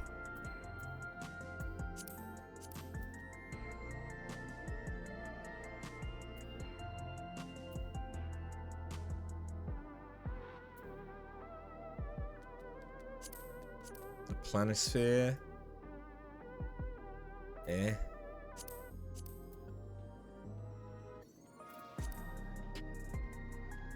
Wait. What? Hold on, that's...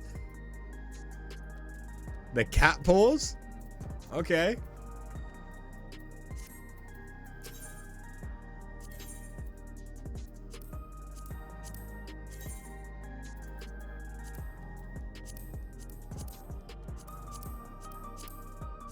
Yeah.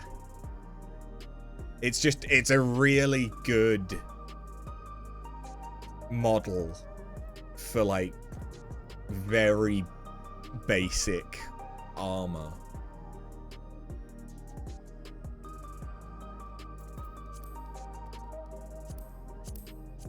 I mean, I kind of like... Oh, hello.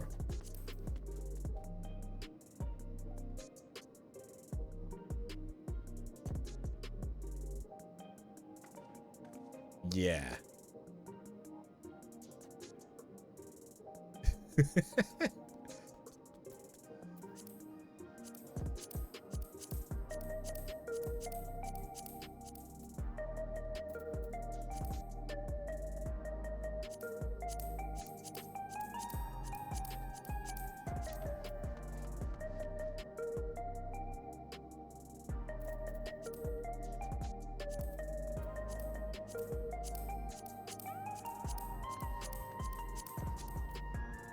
Wait. Okay, that's really good.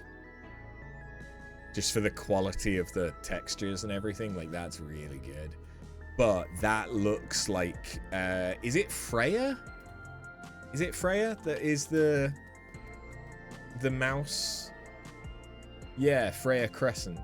Like, that, or, like, that's Freya's colors, definitely.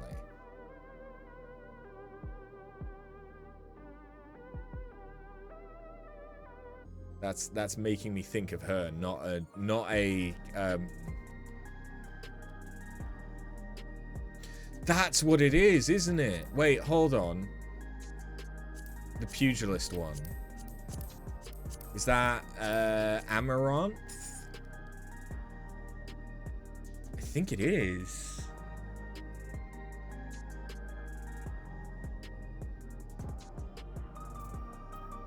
Which would mean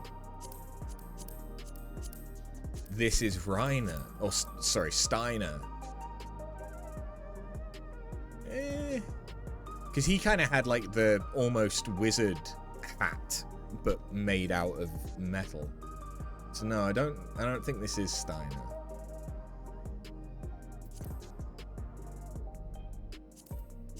But then also it would have made sense for scouting to have been Zidane. And this doesn't look like Zidane.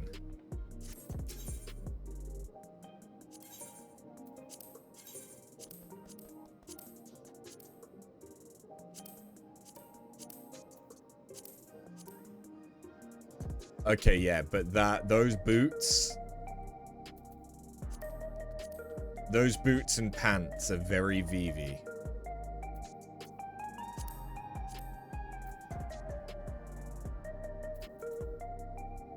This looks like it would work perfectly with, like, any of the mascot heads.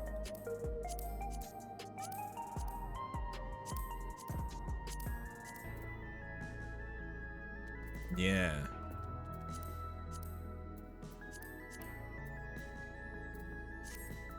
Oh, okay, so you only need the tomestones for the weapons, I've just realized. Okay. Like the tomestone part 1 or whatever the fuck. In that case, let's upgrade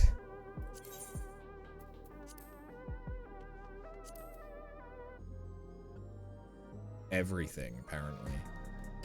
Although I can't do that.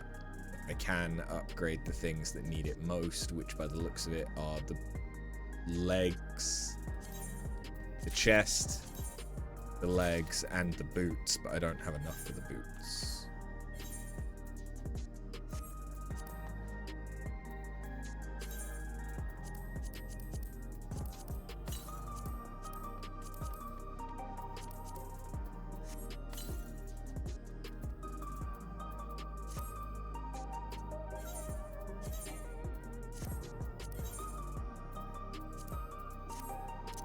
And now I do the same on Reaper and reapply Glamour, and now we have sexy chest and pants.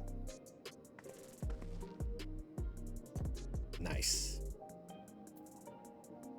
Nice. Oh, so you can also augment the Historia stuff now, which needs ever-charged Esther. Okay.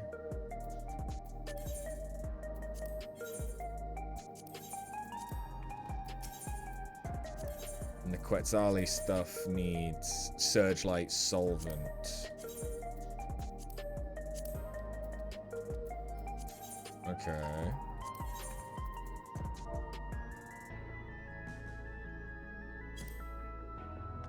That's not something I can crawl. It's something that I can make from Ordell coins?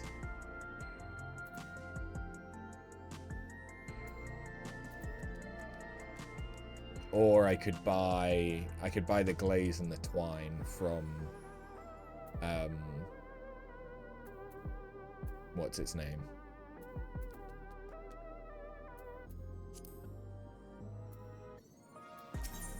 The Hunts.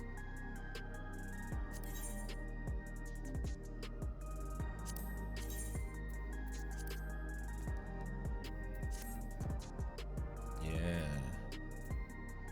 Then there's all the stuff from the extremes.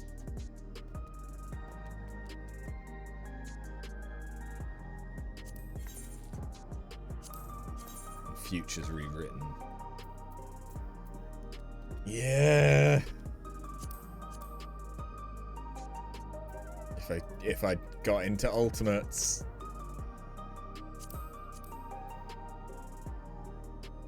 There'd be some really cool shit.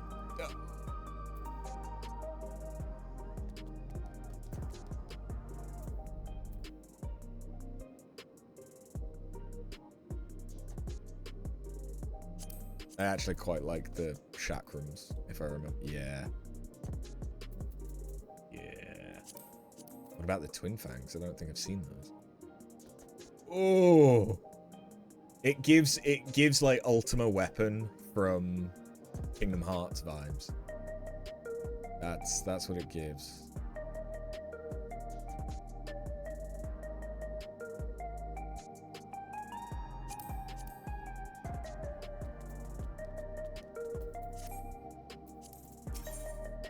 And yeah, I know that I want. Oh, I didn't realize that works on Viera. But yeah, I do. Of course I want this. I mean, come the fuck on.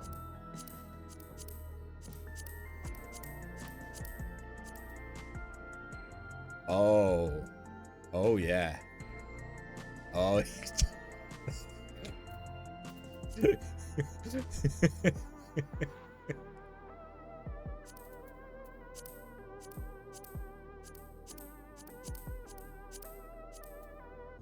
Oh, it's just all so good.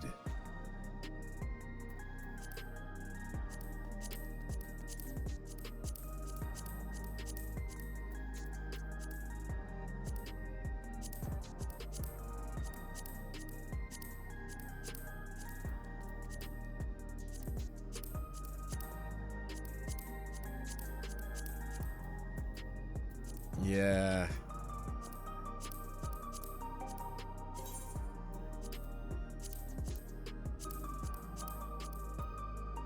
Yeah, I want it.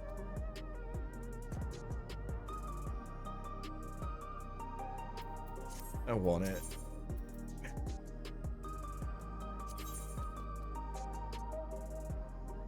I have so many things still to do.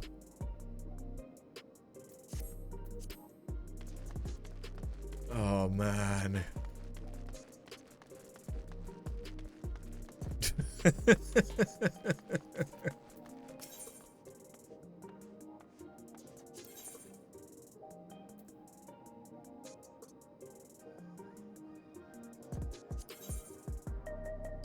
Oh, okay. So this is how you can get these.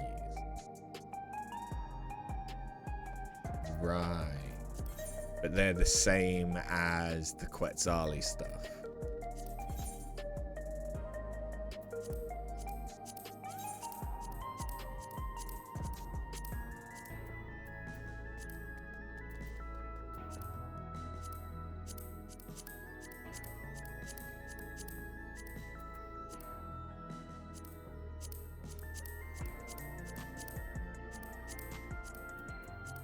Yeah, I don't need these.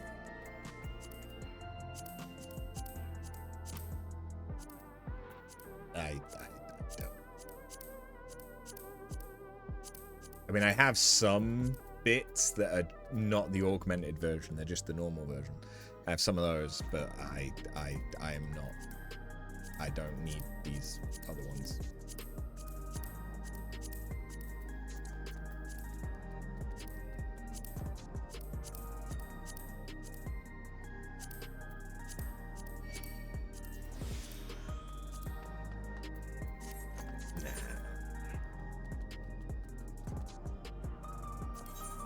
Any of the weapons interesting?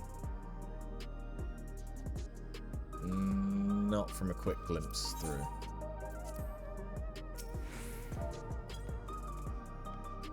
Oh god! I just pet your tits. I apologize.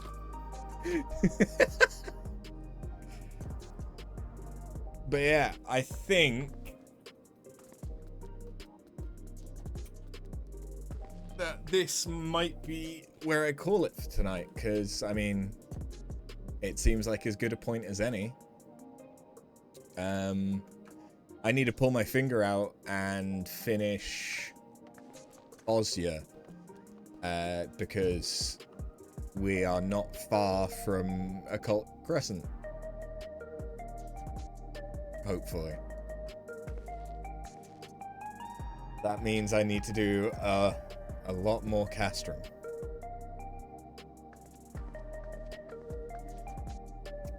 Yeah. And a lot of Delibrum. Weirdly, though, I kind of don't mind the Delibrum. There's always people doing Delibrum, but there's not always people doing Castrum. Yeah. Whereas Endwalker Relics, I am like 60% of the way through. I haven't really been focusing on it, to be honest. So yeah. But yeah, I think I'm going to go and make some dinner and then have a bit of a chill evening, and we'll be back tomorrow. And depending on how I'm feeling, we will kickstart the role quests and get those done. Well, get them started. We probably won't finish them, but we might do like 3. or I might take a little bit of a break and play something else. Because obviously I've played quite a lot of Final Fantasy.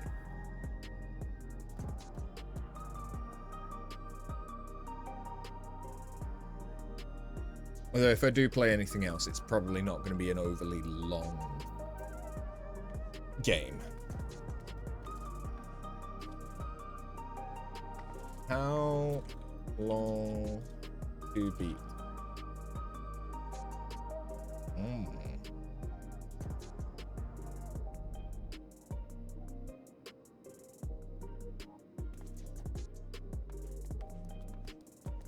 Okay, that's a considerable. Yeah, there is a patch coming Tuesday, so if I sort of waited to dive into more content until Tuesday, that might work out nice. And I'd have a lot more options for what to wear, because hats and stuff like that. So yeah, tomorrow we might do something different. We'll see how I'm feeling. We'll see how I'm feeling. As far as I'm aware, from the preliminary notes, I don't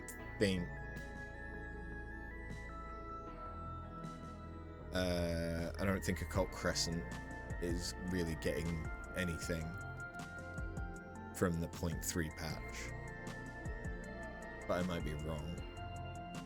Anyway, yeah, I'm gonna go and wind down, make some dinner, give the cat some loving wherever she's gone. Thank you very much for watching, and have a good one. Catch you later. See ya.